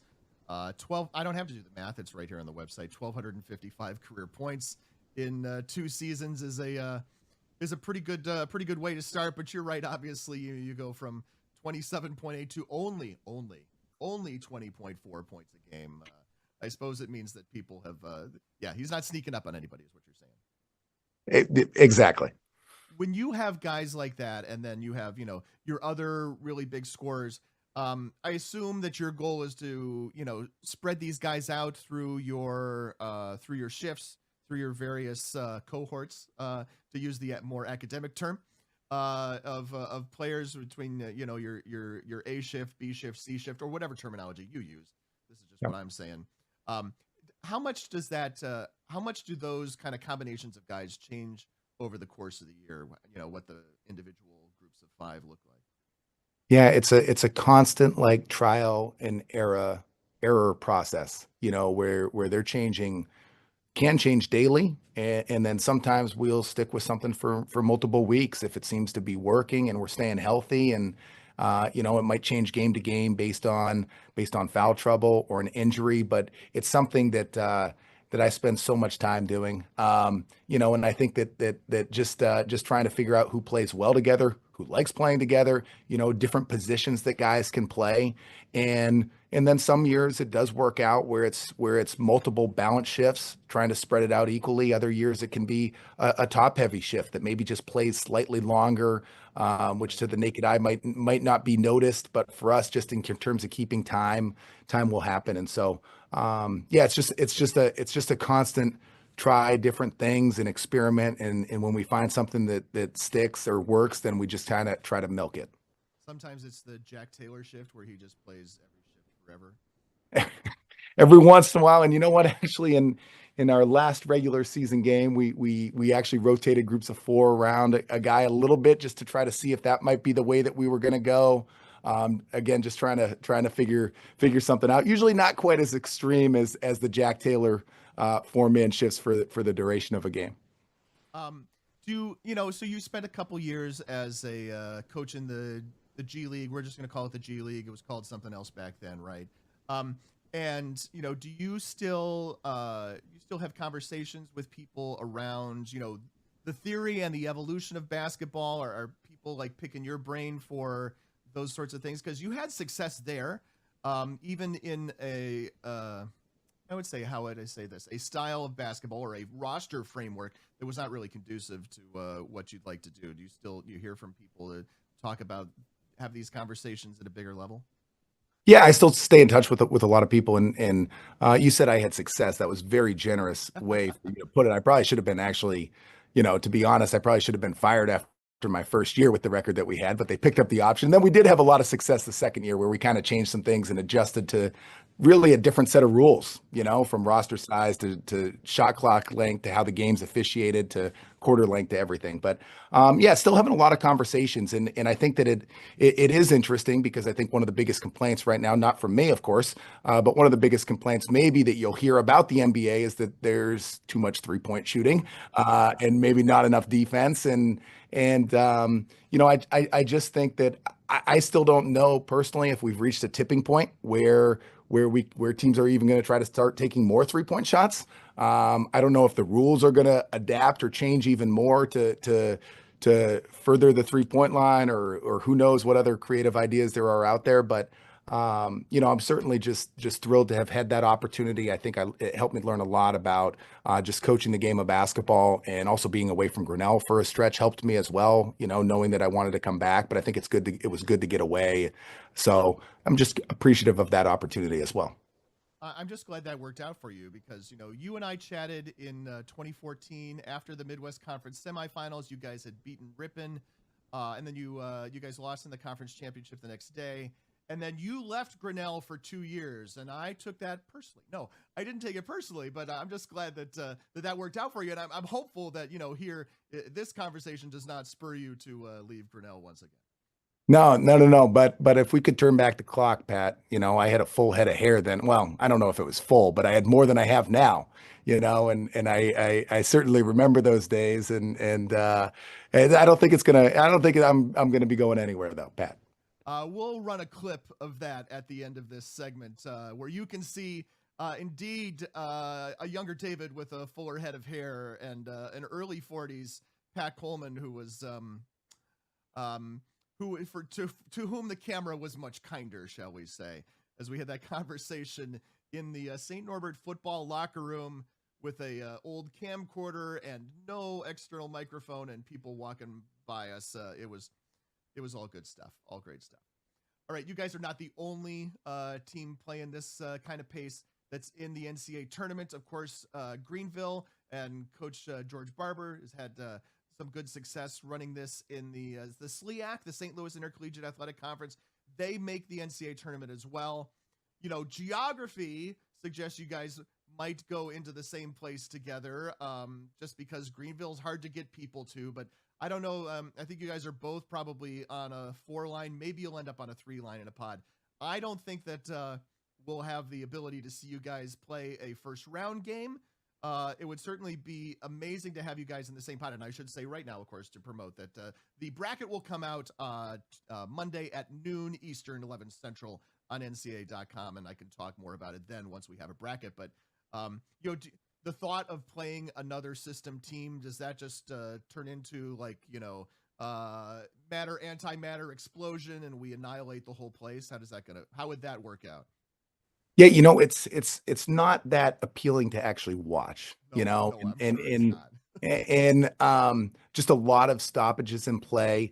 I think when we played them earlier this year, we were fortunate to get a win, but I think we turned it over 40 plus times probably, and it had me like more uptight and nervous than any other game, just because, it's like it's dealing with yourselves in a lot of ways. And they play even faster and score even more points than us, and so I am happy for Dr. George Barber. His team's gone on an incredible run here. I don't know how many straight games they've won, but they've gone on an incredible run. And just looking forward to seeing what they can do in the NCAA tournament.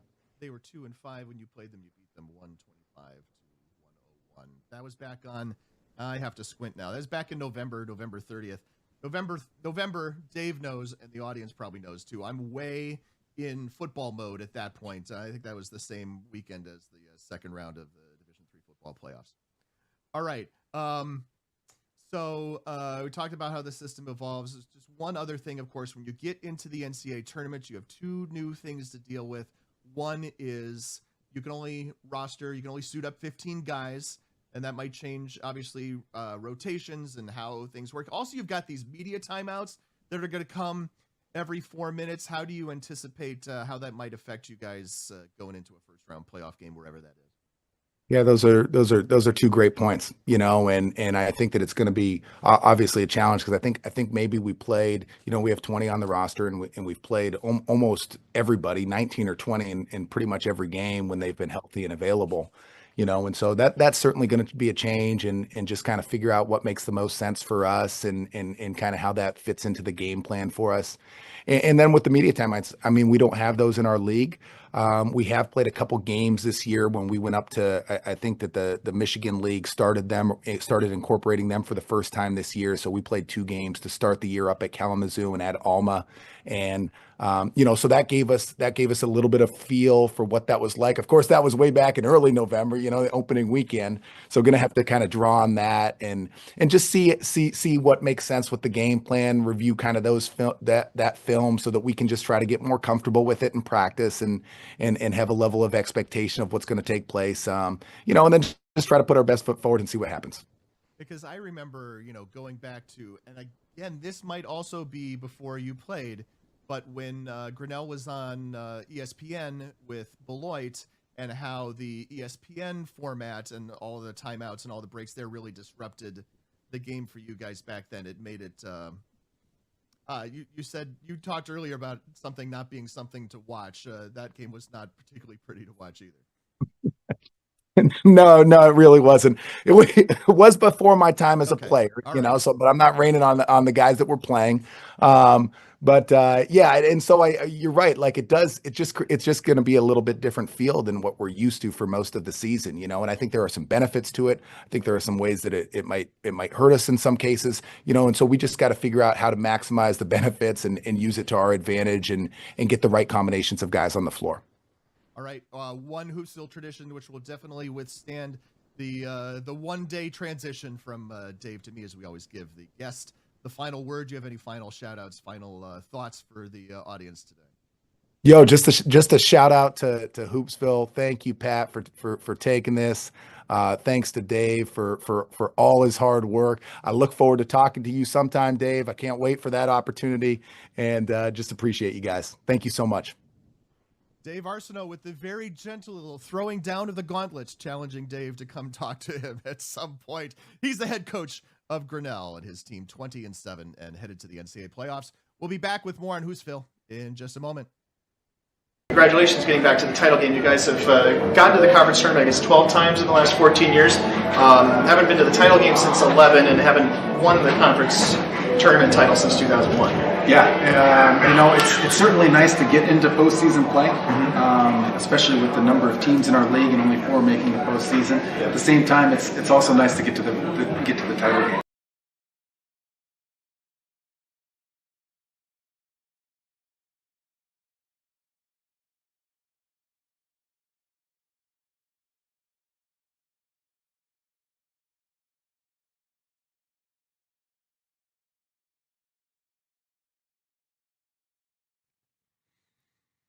Welcome back to Hoopsville here, Selection Sunday, as we get you ready for the brackets, which will come out tomorrow, and the selections, which at this point are already out, and they include in women's basketball, Texas Lutheran University, Texas Lutheran, the champions of the Southern Collegiate Athletic Conference, and joining us here to talk about it, having just gotten off the court less than an hour ago, talking with Troy Patterson. He's the women's basketball coach at TLU, and Kaylee Mulkey. She is the SCAC tournament MVP. I appreciate you guys for joining me and for hanging with me while we got to you. And then also thanks to the Russell Kramer and the folks at the SCAC for setting this up. But first of all, you've had, I don't know, maybe not quite an hour to absorb this. How does it feel to be SCAC champs?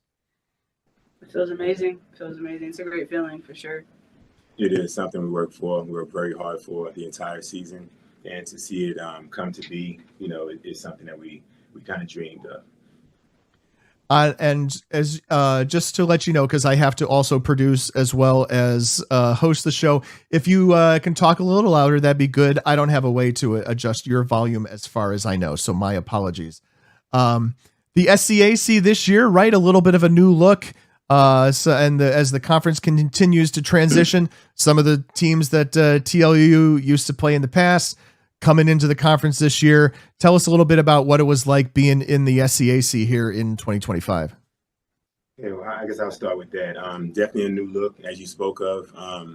Have to say we were concerned about the breakdown, because anytime you don't play all the teams an equal number of times, just wonder how the final result is going to be and whether everybody's kind of judged the right way, but we just teach our players to, play ball, so we'll let things happen as they happen. And it worked out fine for us. We don't let things, become excuses. We just go ahead and play through it and do the best we can.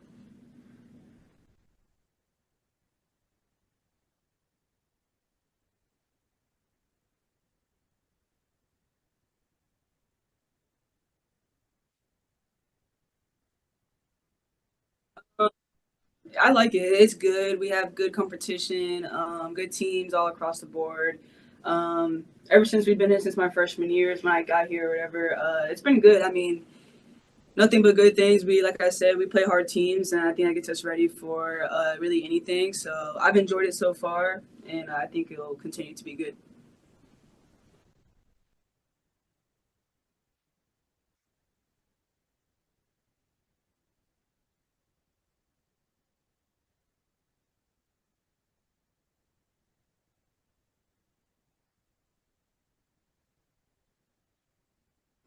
But we feel that we've attacked, our goals, little by little. The team has this motto of looking at one weekend at a time, and within that weekend, one game at a time. So we don't prepare way ahead and look ahead. We try to, have many goals throughout. So everything I've asked this team to do throughout the year, we've done, which is an amazing thing, because we had a lot of weekends in this year. And when you come out and you only lose 4 games, and to really good teams, and you can even look back and see how you could have maybe won those games, you have a special group. So this was a special group, definitely the most special group that I've been around as a coach, and I've had some pretty good teams. But this is a group that came together. The chemistry has been great. When you come to practice every day and people are excited and enjoy it, that's something that's not, doesn't happen very often, because we work hard. We expect a lot. And every day is fun, so it's been great.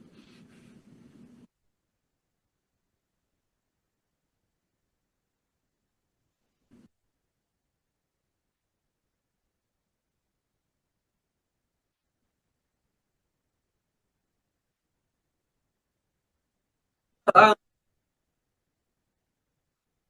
No, yeah, I mean, our coach, he does expect a lot of us, but we like that. You know, he holds us to a very high standard. It's just because he trusts us. And I feel like that's a key. You know, having trust between a coach and a player is very important. Relationship is very important on and off the court. And he does an amazing job at that.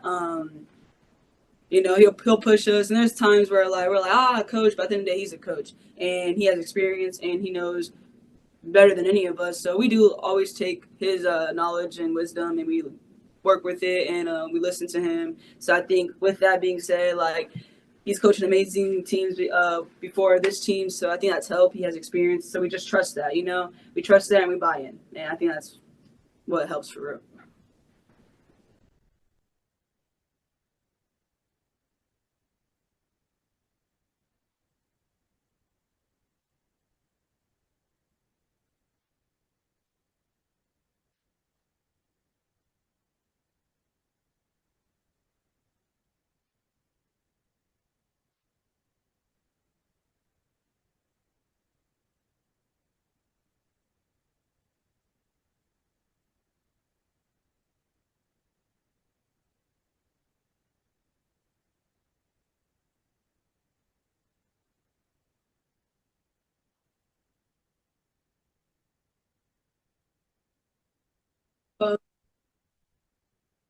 We do more the leaders. We lead by example.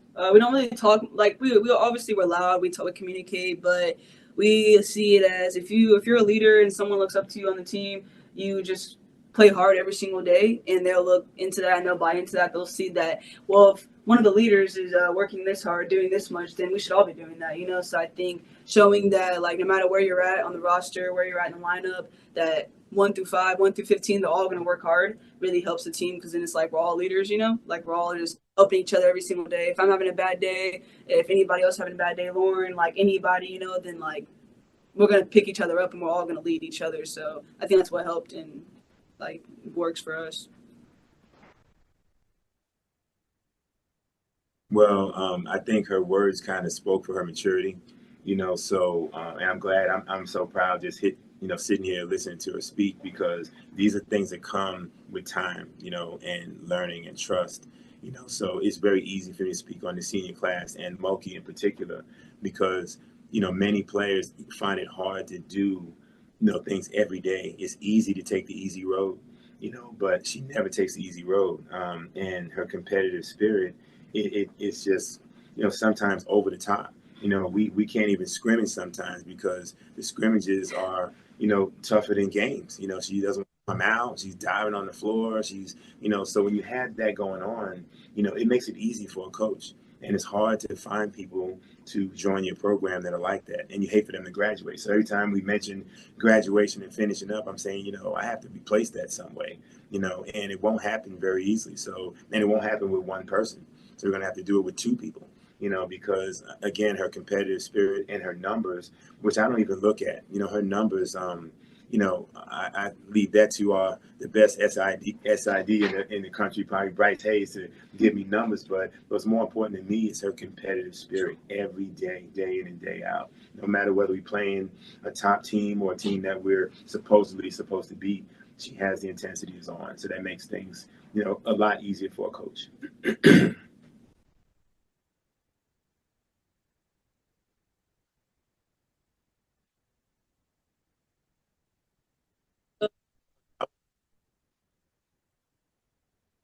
Probably never. Yeah. Yeah, probably never. I feel like I'm a very emotional person. Like I play with emotions. I'm not afraid to show them, So I think on the court, it's more like this is who I am, So I'm gonna be who I am on and off the court, and I feel like that's also why like it kind of drives a dog in me. Is because I know that like every time I step on the court, like I'm gonna be the hardest working one on the court, and if you're gonna challenge me to do that, then we're gonna go at it, but in a good way because we're just making each other better and we're pushing each other, and I think that just helps a lot that we can be that competitive in practice, so that when we get to the games, it's not like oh, don't touch me, don't foul me, because I mean we do it all the time, So now it's like, okay, bet, like okay, let's keep doing it, let's keep going, and let's just keep working.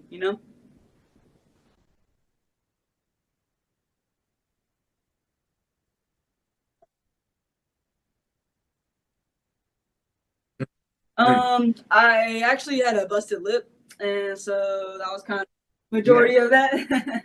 But I had to. No, but no, when he gets me to sit, I just want the person that's going in for me to do the best job. You know, I think at that time, I think it was Juliana, and so I just wanted to go in there and play with energy, play with spark. You know, just the same energy that I have on the court, go in there and have that same energy, and everyone does every time I step on the court. So it makes it kind of easier to sit a little bit, even though I don't want to, but it makes it easier for sure because I know that we're getting valid minutes out there, and it's working towards us, you know, not against us. So that's good.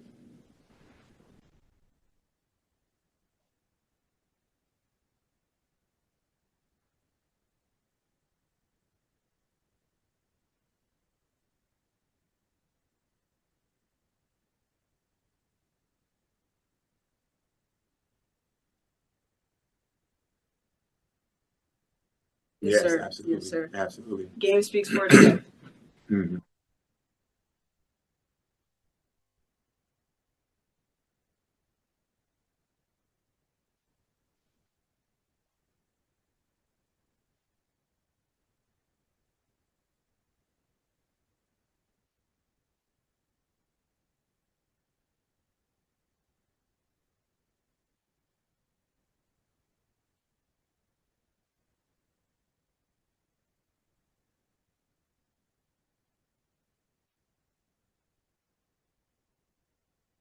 Well, to be honest, not really.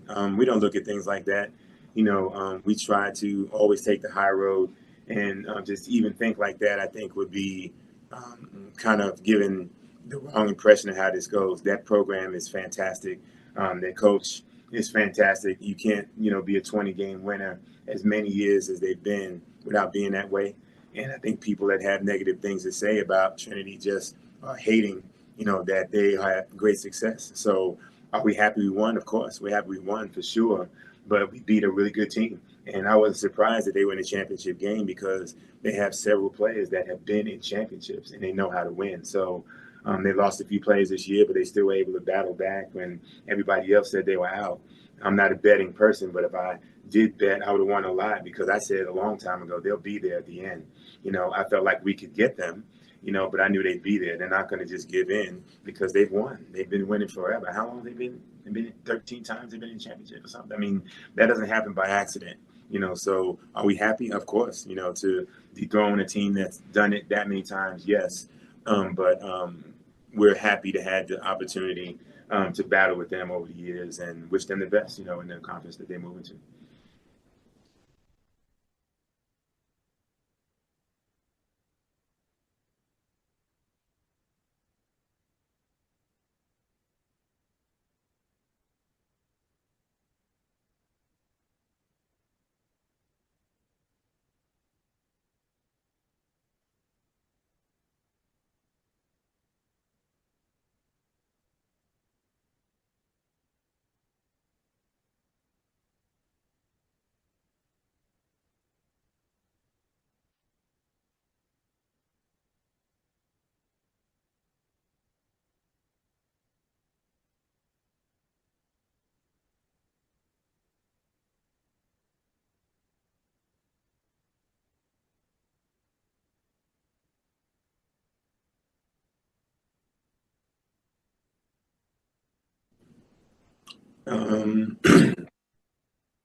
Well, I wish I could say I knew more about McMurray. You know, we know as much as we have seen on game film. I know a lot more about the other coaches that we've been going against every year. I believe that he's a great coach. His team is a great team. It's good to have teams join the SCAC that are going to be super competitive because I think that pushes everybody forward. I really don't think that our conference gets the recognition that they deserve.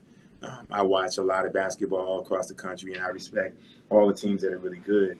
But I think we have some really good ones here that don't get recognized very much. And that's why I ask our players not to get into looking at, you know, ratings and things like that, because if they start believing they're not as good as some of the teams that are always on these ratings, then it affects our performance. You know, so we just go out and play and go out and win if we can, and that's our goal. But I'm glad we are getting some recognition because I believe that we're a good team. I think that we should be, along with several other teams in our conference, should be always put in the conversation, with some of these groups that are there all the time.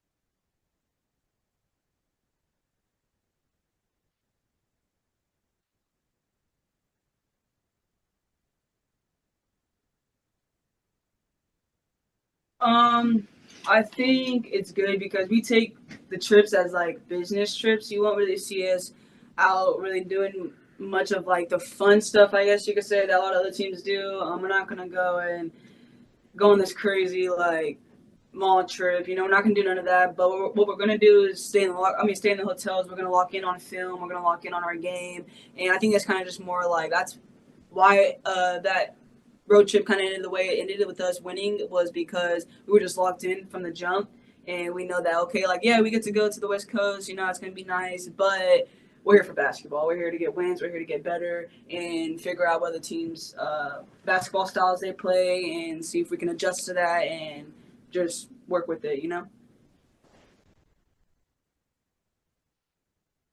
And that's why I wanted to say, can you, just look at the answer she's given, and she's giving it from the heart, and it's true.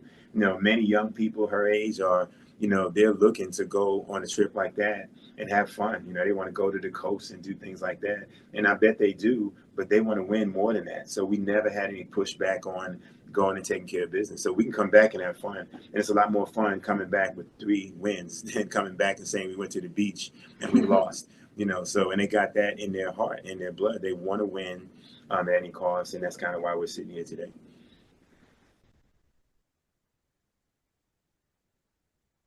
Oh, absolutely, absolutely.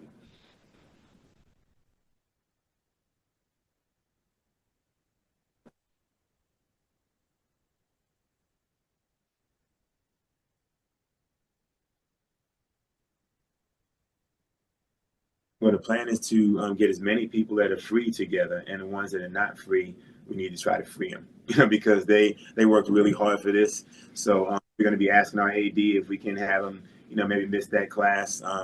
We have super students, both on the court and in the classroom. So we're hoping that, they'll understand that this is something that doesn't happen very often.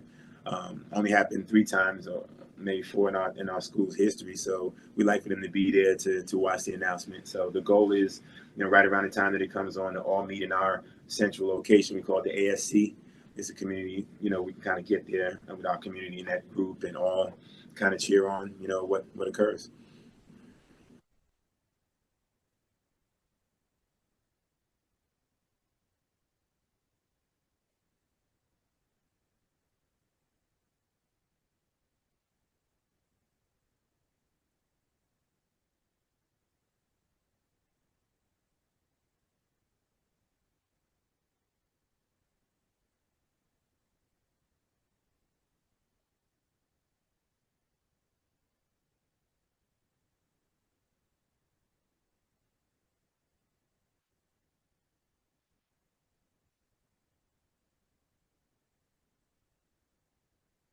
I'm not gonna lie, I wasn't really thinking much about that. I was more in tune with just the games, and I wasn't even worried about much so like going into the tournament after this, like after this sack. I was more just concerned about working through these games this weekend and coming out with a dub and a ring. And so now that we did that, now we can kind of shift gears and now focus more towards that and our next goal. And we'll just keep staying it weekend by weekend, like Coach said earlier, and it'll get us there.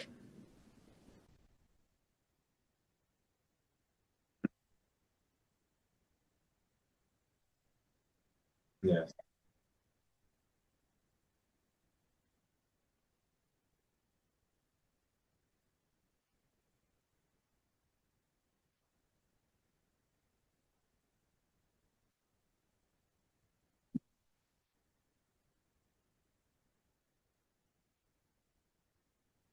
I just want to say that we're not done. We got some unfinished business still, and we're just going to keep going and keep practicing, and y'all see us again for sure.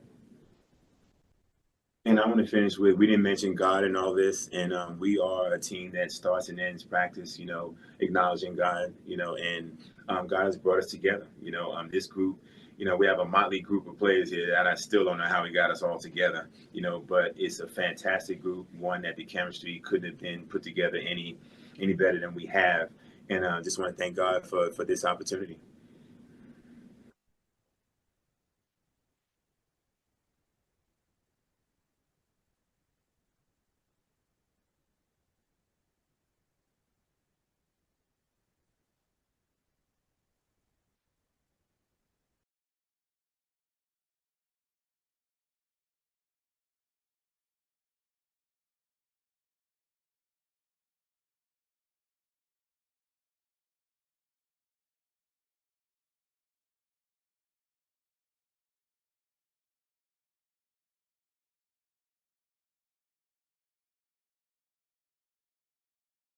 How about now? All right. Thanks, everybody. I know it's been a bit of a hard few minutes. I don't know why the audio crashed on me in the middle of recording that interview with Troy Patterson and Kaylee Mulkey. I thought it was a great conversation. You heard their half of it perfectly clearly, and about halfway through, mine just dropped out. It makes for a fantastic podcast, Dave. That version, the podcast version of the show, is going to be rough. I apologize for that, but we soldier on. We got one last conversation here. Had a conversation this afternoon with Jason Zimmerman. He's the head coach of Emory University, and that's the team that is number 5 in the NPI going into this NCAA tournament. He sat down with us after going to practice with his team on Sunday afternoon. Here's that conversation. I hope you can hear all of it.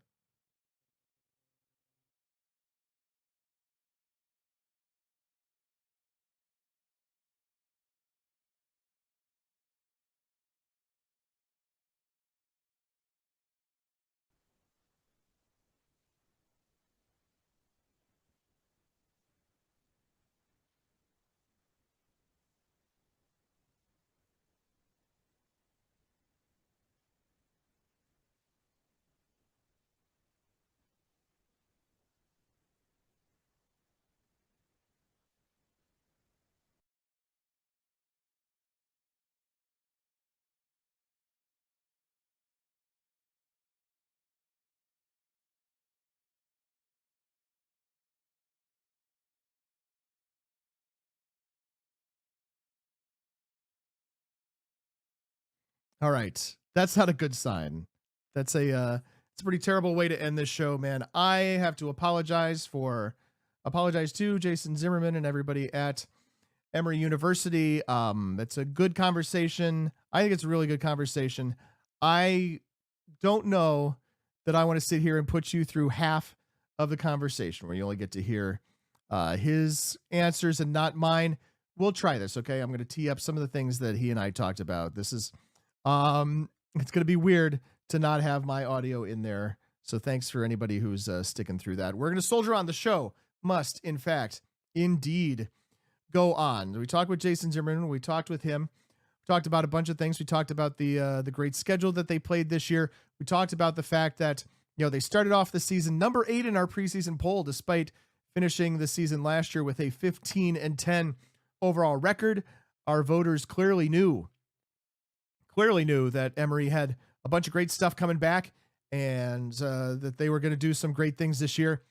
They played that tough non-conference schedule. They got all the way up to number 1. They weren't number 1 for very long, but they've been in and around the poll. Other things we talked about. Jason talks about how his kids have grown up around the program. Now they've gone off to college. There's some great stuff in there about that. We talk, of course, about some of the great individual players for his team. We talk about him going up and his team going up to NYU, knocking off NYU. That's the only loss that the NYU men's basketball team has had all season. It's the only loss by either NYU Division III basketball team this season, which is a pretty impressive, fun Friday night back in January down in deepest Manhattan, south of Houston and all that. where you go to Washington Square to NYU to see NYU home games. I am going to let this interview run. I apologize now, not quite in advance for the audio on my end. For whatever reason, it must have crashed at some point. This was the last interview that we taped. It was a long day. I'm learning all sorts of stuff about how to produce Hoopsville. So let's rejoin this interview with Jason Zimmerman in progress. I promise you, you can hear him talk. I'm sorry you can't hear me. Thanks for your patience, everybody, here on Hoopsville.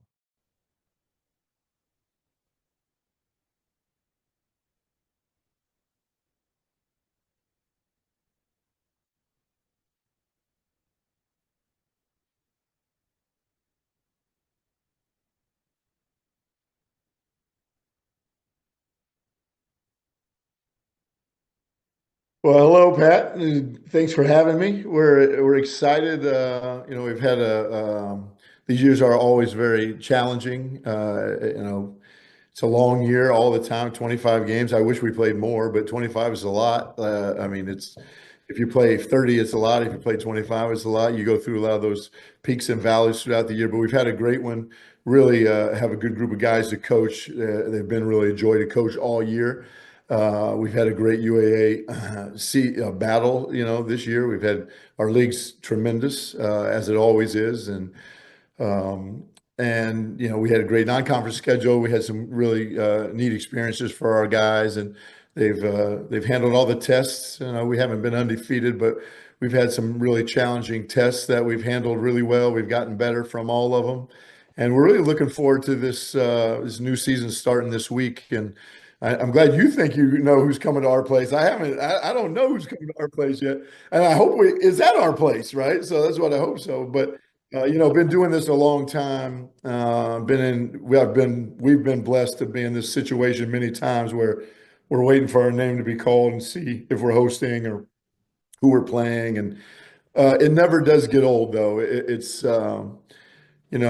went to 10 in a row, and we missed it last year, and not that you take it for granted, but sometimes you need a little like, hey, this is pretty special, right? And we preach that to our players all the time and everybody around us. But when you miss it for a year and you miss it, and you just want to get back into this mix. You hear you and Dave and Bob and the Snyders and everybody talking about it, and you just want to be in that mix, right? And and most of all, you want to keep playing because you want to keep coaching your guys. And this is a really good group of guys, and we've had a lot of good groups of guys in the previous years, but we really enjoyed coaching this and want to see if we can keep this thing going.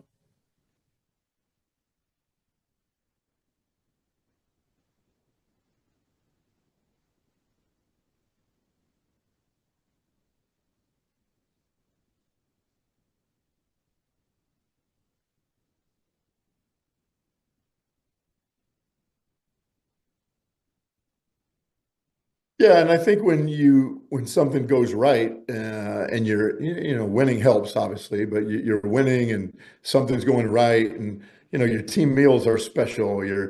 The bus rides, we just talked about the plane ride back from Rochester last night, and we got home at whatever. I pulled in the house at 1:30, and we had practice today. We were going to give them the day off, and we're like, yeah, I just want to be with them, right? And we didn't do much, but we watched a little film, we get some shots up.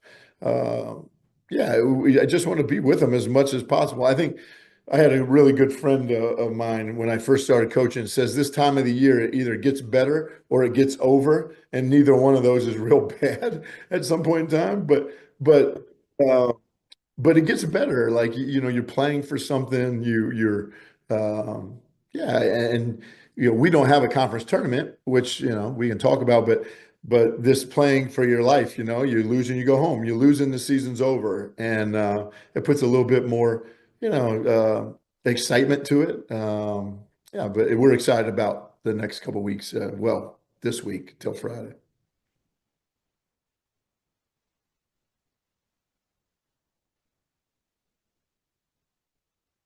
Yeah.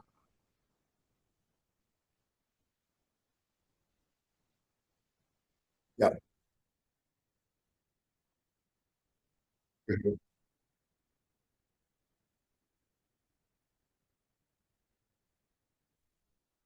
Yes.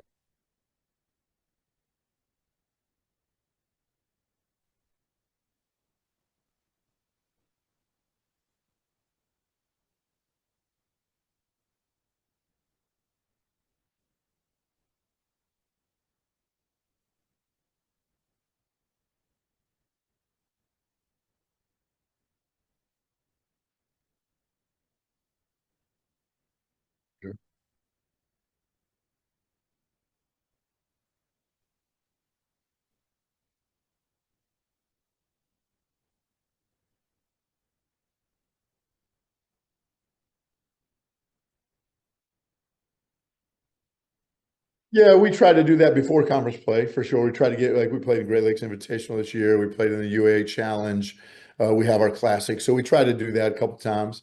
You can debate whether a conference tournament. Like I just want to play more games. That's the reason I would want to play a conference tournament. I just want to coach more games with our guys. Like that's what I do, right? Like I'm a basketball coach, so I want to play as many games as I can. I like coaching basketball.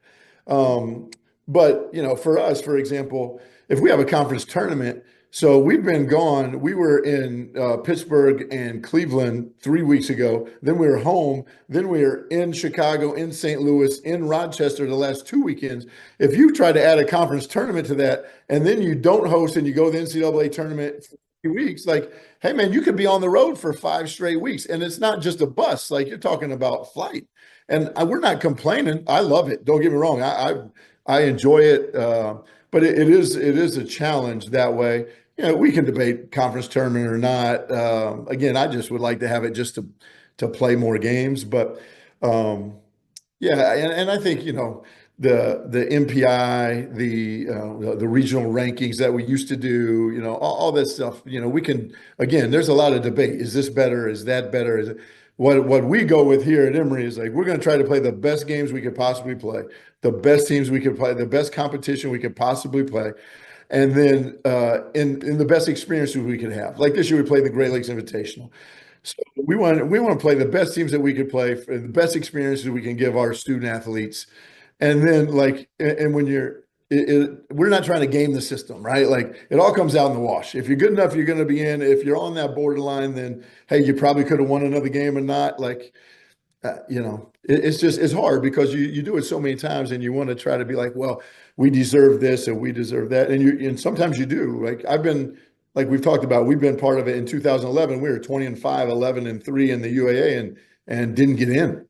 And at the time, I had no idea about regional rankings. I had no, that was the first time we were in the mix, and we had no idea. And I thought it was the biggest slight in the history of the game, right? Like it's me, or it's your program, and then when you start researching it and seeing it, you're like, oh, okay. So if you want to do this, then you better play the good teams. You better have a good strength of schedule. You better win some of those games. Yes, the UAA is great, but you better be able to go play we're fortunate enough. Tom at Guilford plays this every year, and it's a great game for us. He's a tremendous coach. They just won today, and Clay's a great coach too at Roanoke, and I mean that league is ridiculous. Like the ODAC is so hard. It's a lot like the UAA. It's a lot like there's a lot of great leagues out there.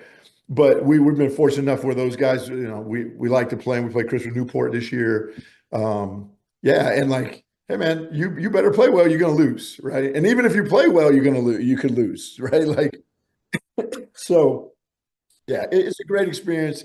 I think it's a deranged definition of fun, right? I think we have fun doing it. Well, man, that's kind of messed up if that's your definition of fun, but yeah, that's what we do.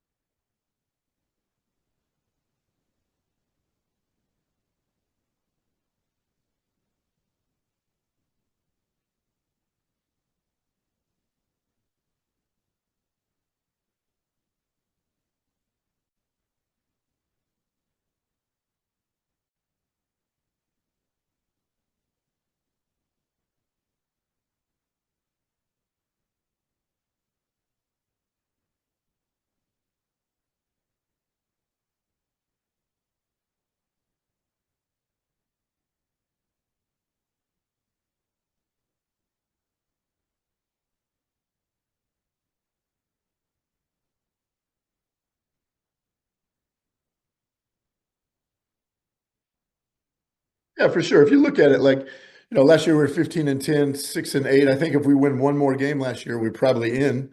Because I think Carnegie got in at 16-9 last year, and they were almost identical to us with strength of schedule. So if we win one more game, we lost 9 games by 4 points or less last year. So it's a hard year for us, hard year for staff, hard year for our players. But we thought we had a good group coming back. Just because you come back and get older doesn't mean you get better. I thought they did a really good job of the summer. We were able to take a little foreign tour during the summer too, so that helps a little bit.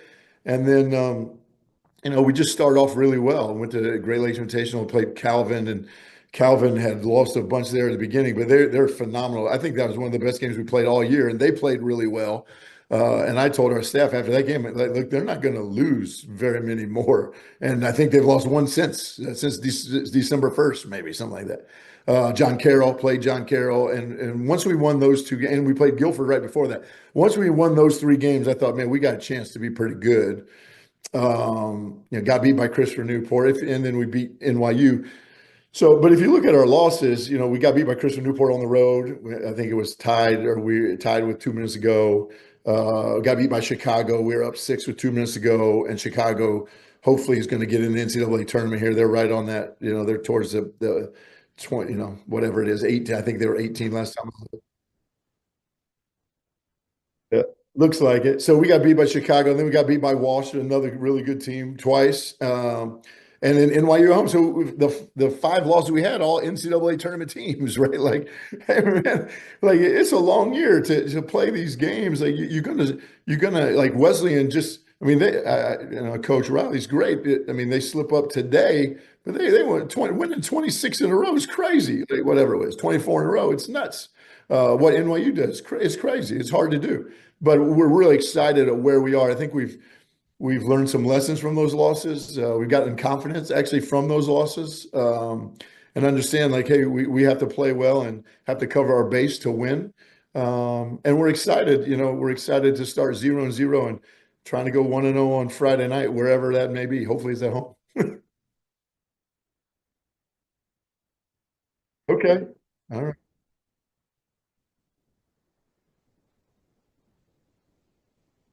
Now, Pat, that there's always a surprise in there somewhere. So like people, that's true. And I think some of the MPI stuff is kind of is awesome because you get to see it, and the Snyders do a great job at D3 Datacast to like you can watch it all year, right? You can just kind of look at it and see it if you're interested in it. And but it has kind of taken some of that, like, hey, either system, we'd probably feel pretty confident right now, right? Sitting here on Sunday night, we'd feel pretty confident.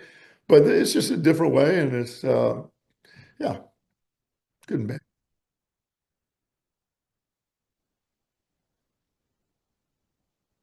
Really strange, yes, for sure.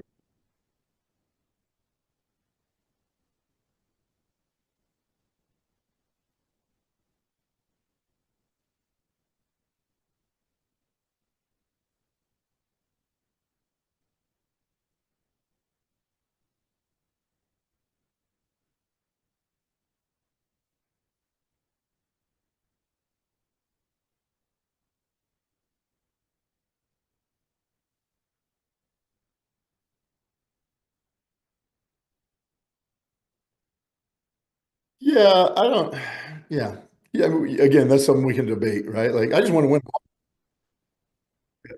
I just want to win them all, right? Like, and I get it. Like, we're probably a little bit more guys probably listen to me a little bit more when we lose, right? Or if you lose too many times, they don't listen to you anyway. So, but yeah, I understand that process of it. But we don't go into it thinking the game that happened before doesn't have anything to do with this 40 minutes of the game, right? The game that happened, it doesn't have any. So none of these games have anything to do with the next 40 minutes that we play. However, we learn lessons and we get better, and it's human nature, to human nature. When you lose, you tighten up things. We try, probably the best ever. That is Nick Saban, right? You win or lose, he's just the same, right? He's probably the best. He's probably the best there's ever been at that, right? You win the national championship, and he's on. There's famous stories about him, right? On the plane going back, recruiting for the next year. Like, he's probably the best I've ever seen coaching wise that way. But yeah, I think, win or lose, you're trying to get better and figuring out what works and going at it. So.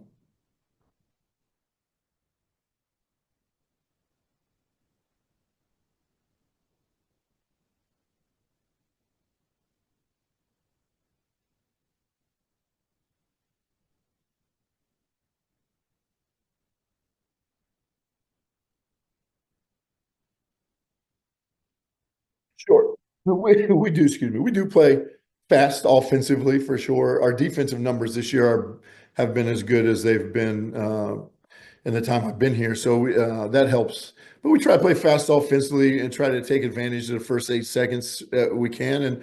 And we try to use our personnel that way. And Ben, of course, he can make a lot of really good decisions really fast. So we try to play that way. And then Jair Nice having a great year, Ben Pierce having a great year, Logan Shanahan having a great year. Those three guys have really been special. And Logan's really anchored our defense this year. He's, I think we lead the country in block shots, which I just saw that. I don't know how we don't teach it. I mean, I guess we do, but we just have really good players. Yeah. Yeah, we have good players that can, they can get in the way, but no, but Logan anchors that for us. And then, we have AJ Harris has had a really good year as a sophomore.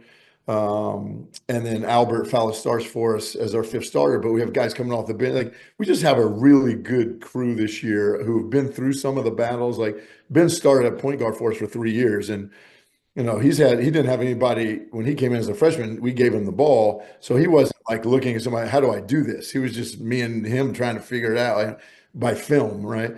Jair's, extremely athletic, but he's a heck of a basketball player, right? Like, we see Jair's clips when he dunks it. Everybody goes crazy and puts it out there, but like he just made 4 plays before that, like really good decisions, a good hard basketball cut, right? That helps somebody post enter defensive play where he's like, keeping a guy's side, and so he's just a really good basketball player. And Logan has been tremendous for us as a presence inside offensively and defensively. So we have a good crew that's really gelling, I think, at the right time. And like I said, they're fun to be around. Like, these guys are just, I guess maybe now with my kids at college, I just like being around them more. I just want to be around my guys more.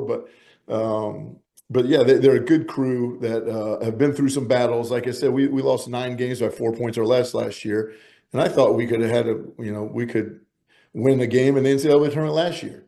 And so that piece of it is very exciting for us to get back to where we are.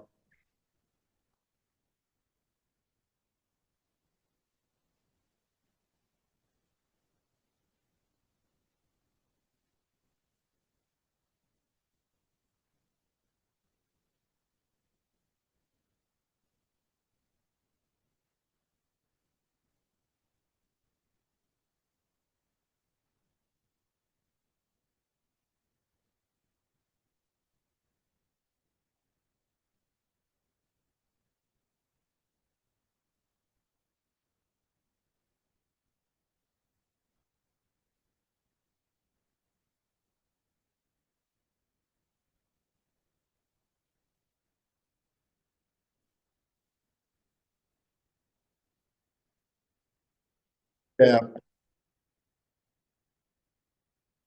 No, I think, we played a lot. I don't know about a lot, but we played in close games this year. Chicago at home, Chicago on the road, got close. NYU home, I think we went up with a minute and a half left, and they made some great plays down the stretch to beat us.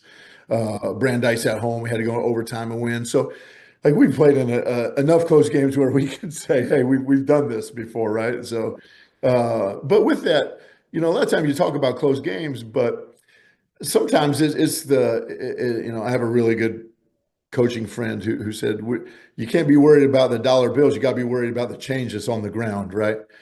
And sometimes you worry about the dollar bill at the end of the game. Oh, did we make that shot? Did we make that stop? Well, hey, if we'd have picked up that quarter that was on the ground at the 10-minute mark, it wouldn't even have got to that dollar bill at the end, And I think that's the biggest change in our team right now is like, hey, every once in a while we can pick up those quarters and we understand the importance of that. I think that's just maturity of a team, right?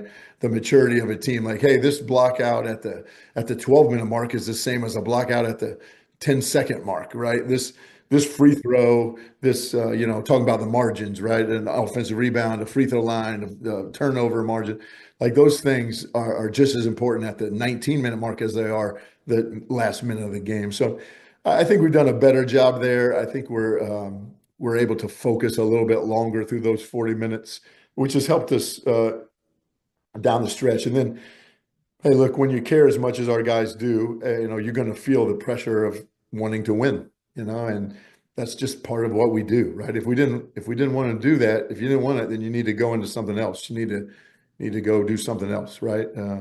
I wanted to be an accountant when I went to school, right? If you don't want the pressure of a last second, hey, we got to figure this out, then go be an accountant. And then you can have pressure in the CPA, you have pressure on April 15th, right? Like,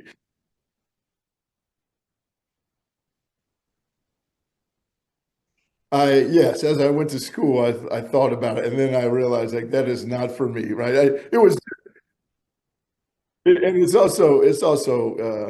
I mean, I always knew I was going to coach. I grew up in Indiana and went to, had two guys that Bob McKillop and Al Rhodes are phenomenal mentors for me. I always knew I was going to coach, but yeah, so it's probably too much about me, Pat, that's for sure.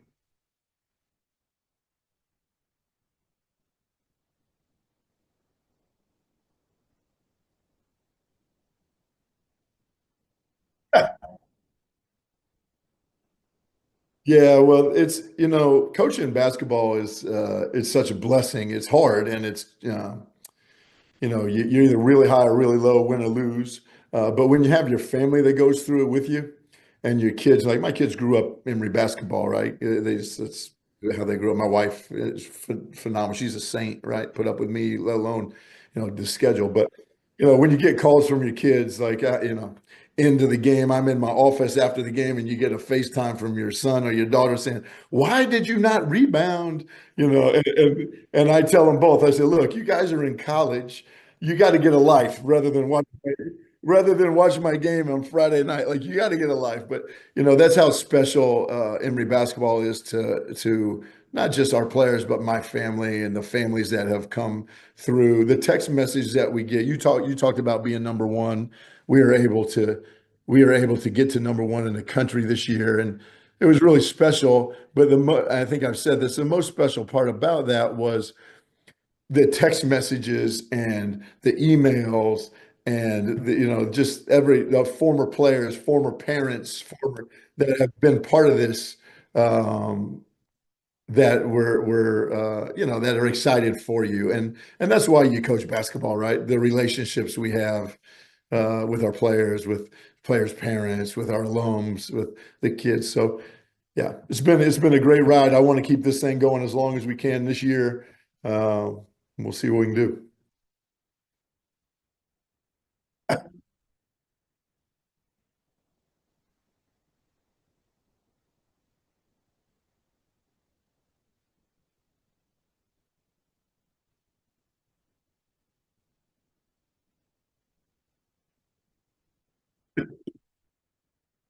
Actually work. Yes.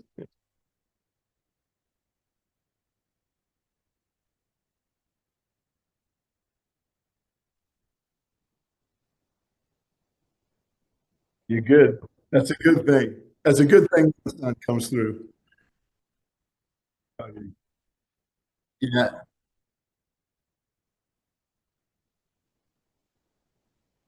Well, Pat and you and Dave and D3 Hoops and all the guys, I know Ryan came through this year. We just appreciate so much the interest and the spotlight that you put on our student athletes, our coaches, our division doing this. We just appreciate you so much, and the Division III group, the Division III interest. It's just so special to be part of that group. And like we say, good basketball is what Bob and I always talk about. there's going to be a lot of good basketball played in the next 3 weeks, right? I hope we're a part of it for 3 more weeks. I don't know if we will be. If we can be, we're going to do our darndest to be a part of it for the next 3 weeks. But we just really appreciate all that you guys do and to help, get our student athletes the I guess it would be what they deserve for their interest, right? The interest that they deserve, right? For sure. For sure.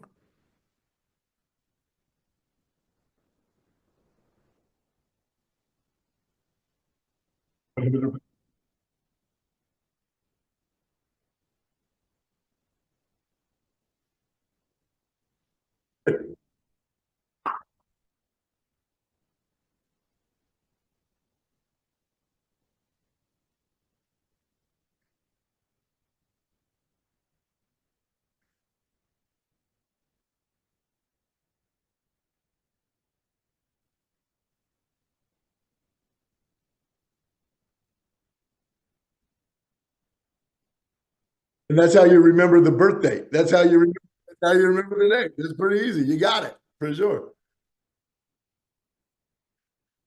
I love it.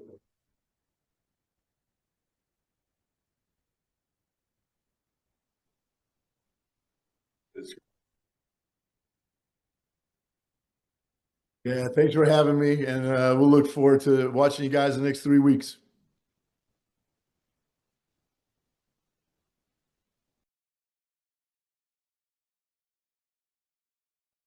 All right. Well, you got the gist of it. I hope, like I said at the top of the interview, somewhere along the day in the last interview plus out of 7 today, the audio crashed and pre-recorded. Nothing I could do about it. It turns out is what happens because we're in fact not doing it live, so that's what happened. Yeah, I didn't use the sound effects much today, but we'll throw a little sad trombone there at the end because that's what I deserve. But been a great day. It's been a great 4.5 almost hours hosting Hoopsville. If you didn't get enough Division III basketball today, if you didn't get enough of my mug today, well, you're in luck. Noon tomorrow, noon on Monday, noon Eastern time is when the Division III men's basketball NCAA tournament bracket comes out, and we will have that broadcast will be on ncaa.com. I will be on that broadcast with you guys. We are there to break down this bracket, get you the first announcement of it, and all of that great information. It's the selection show. We're super happy to do it, and gonna be a lot of fun. That's gonna be a great time. Jeremiah Johnson is the host of the men's bracket announcement show. That starts at noon Eastern. That is the first announcement of the bracket. You want to be here for that. And then, of course, follow us for all of the running commentary on social media, particularly on X. Follow me at D3Hoops. All these other things, of course, here too. That's right. All these other places that Dave, I think, will be on a plane somewhere coming back from Las Vegas, Nevada, where he's been at, I promise it's a business trip. I've been told it's a business trip. And, had a lot of fun hosting Hoopsville. Didn't have a lot of fun listening to the last interview plus that didn't have everybody's voice in it. And for that, once again, I apologize. It turns out producing 4 hours plus of broadcast is not easy. Coming up at 2:30 tomorrow afternoon, I'll be back on NCAA.com. Angela Morian will be doing the hosting duties as we bring you the women's bracket announcement show. As I said, 2:30 Eastern time, 1:30 Central, 11:30 a.m. Pacific time. We'll get you where everybody is going. You know the 64 teams. You know the 128 teams. And if you don't, scroll back in this feed a long way or go to the front page of d3hoops.com and you can see all of those teams, the 21 at-large bids, those teams who did get in, the women's teams who got left out, who just missed the cutoff, were on bubble out. We were talking Mary Hardin Baylor, and we're talking Hope. Those two did not make the cut. A couple of upsets along the way in conference tournaments go the other direction. Those two teams are dancing, but instead, Mount St. Mary is in the field. They upset Merchant Marine Academy in the Skyline Conference in order to make that happen in that league. You got the upset in the Conference of New England. Made these things happen. Yes, Dave, I am still on. We're wrapping up the show. Happy hour for the next hour and a half, right, Dave? No, we're wrapping the show up. On the men's side, the teams that did not make the cut right at the very last second, the last of all possible seconds, the last final seconds of the last game of the day, that 5 p.m. Eastern SCIAC men's basketball championship game, the one in which Claremont Mudscripts won with seconds to go, and they defeated Cal Lutheran, make sure they got in the field. That left Gustavus Adolphus at home. Gustavus Adolphus had a great season, then they lost to Carleton twice in the span of 8 days. Ended up on the wrong side of the bubble at 38th overall. If there had been 22 at-large teams in the field, Gustavus Adolphus would have been one of them, but they are left out. And then right behind them, Virginia Wesleyan. Virginia Wesleyan lost earlier in the ODAC tournament. They did not even get to the conference semifinals in Salem, Virginia. You can find that whole list on the front page of d3hoops.com. All 64 MBB NCAA tournament teams should be able to be very clear what that is. You see the overall seed there of everybody in this bracket. On the men's side, that is from number 1 seed Wesleyan all the way down to number 64 seed Bethany Lutheran. 64th seed in your bracket, number 236 overall in NPI. Upset winners, the 4 seed out of the Upper Midwest Athletic Conference. They won the conference tournament. They're going to the NCAA playoffs, probably to play someone like UW Platteville or UW La Crosse in the first round. We will find out more about that tomorrow. And then very similarly on the women's side, the women's number 1 seed, of course, as it has been throughout the course of the last several NPI rankings now, maybe multiple NPI rankings. It's Bowdoin. Bowdoin, the number 1 overall seed. They edge out NYU by 0.144. That's a really narrow number. Number 1 overall seed in the tournament. And the number 64 overall seed is Brooklyn. Brooklyn out of the CUNYAC. And they are, as I said, the 64 seed in this tournament. Number 224 overall in NPI. It's the NPI world where you know the seeding of everybody.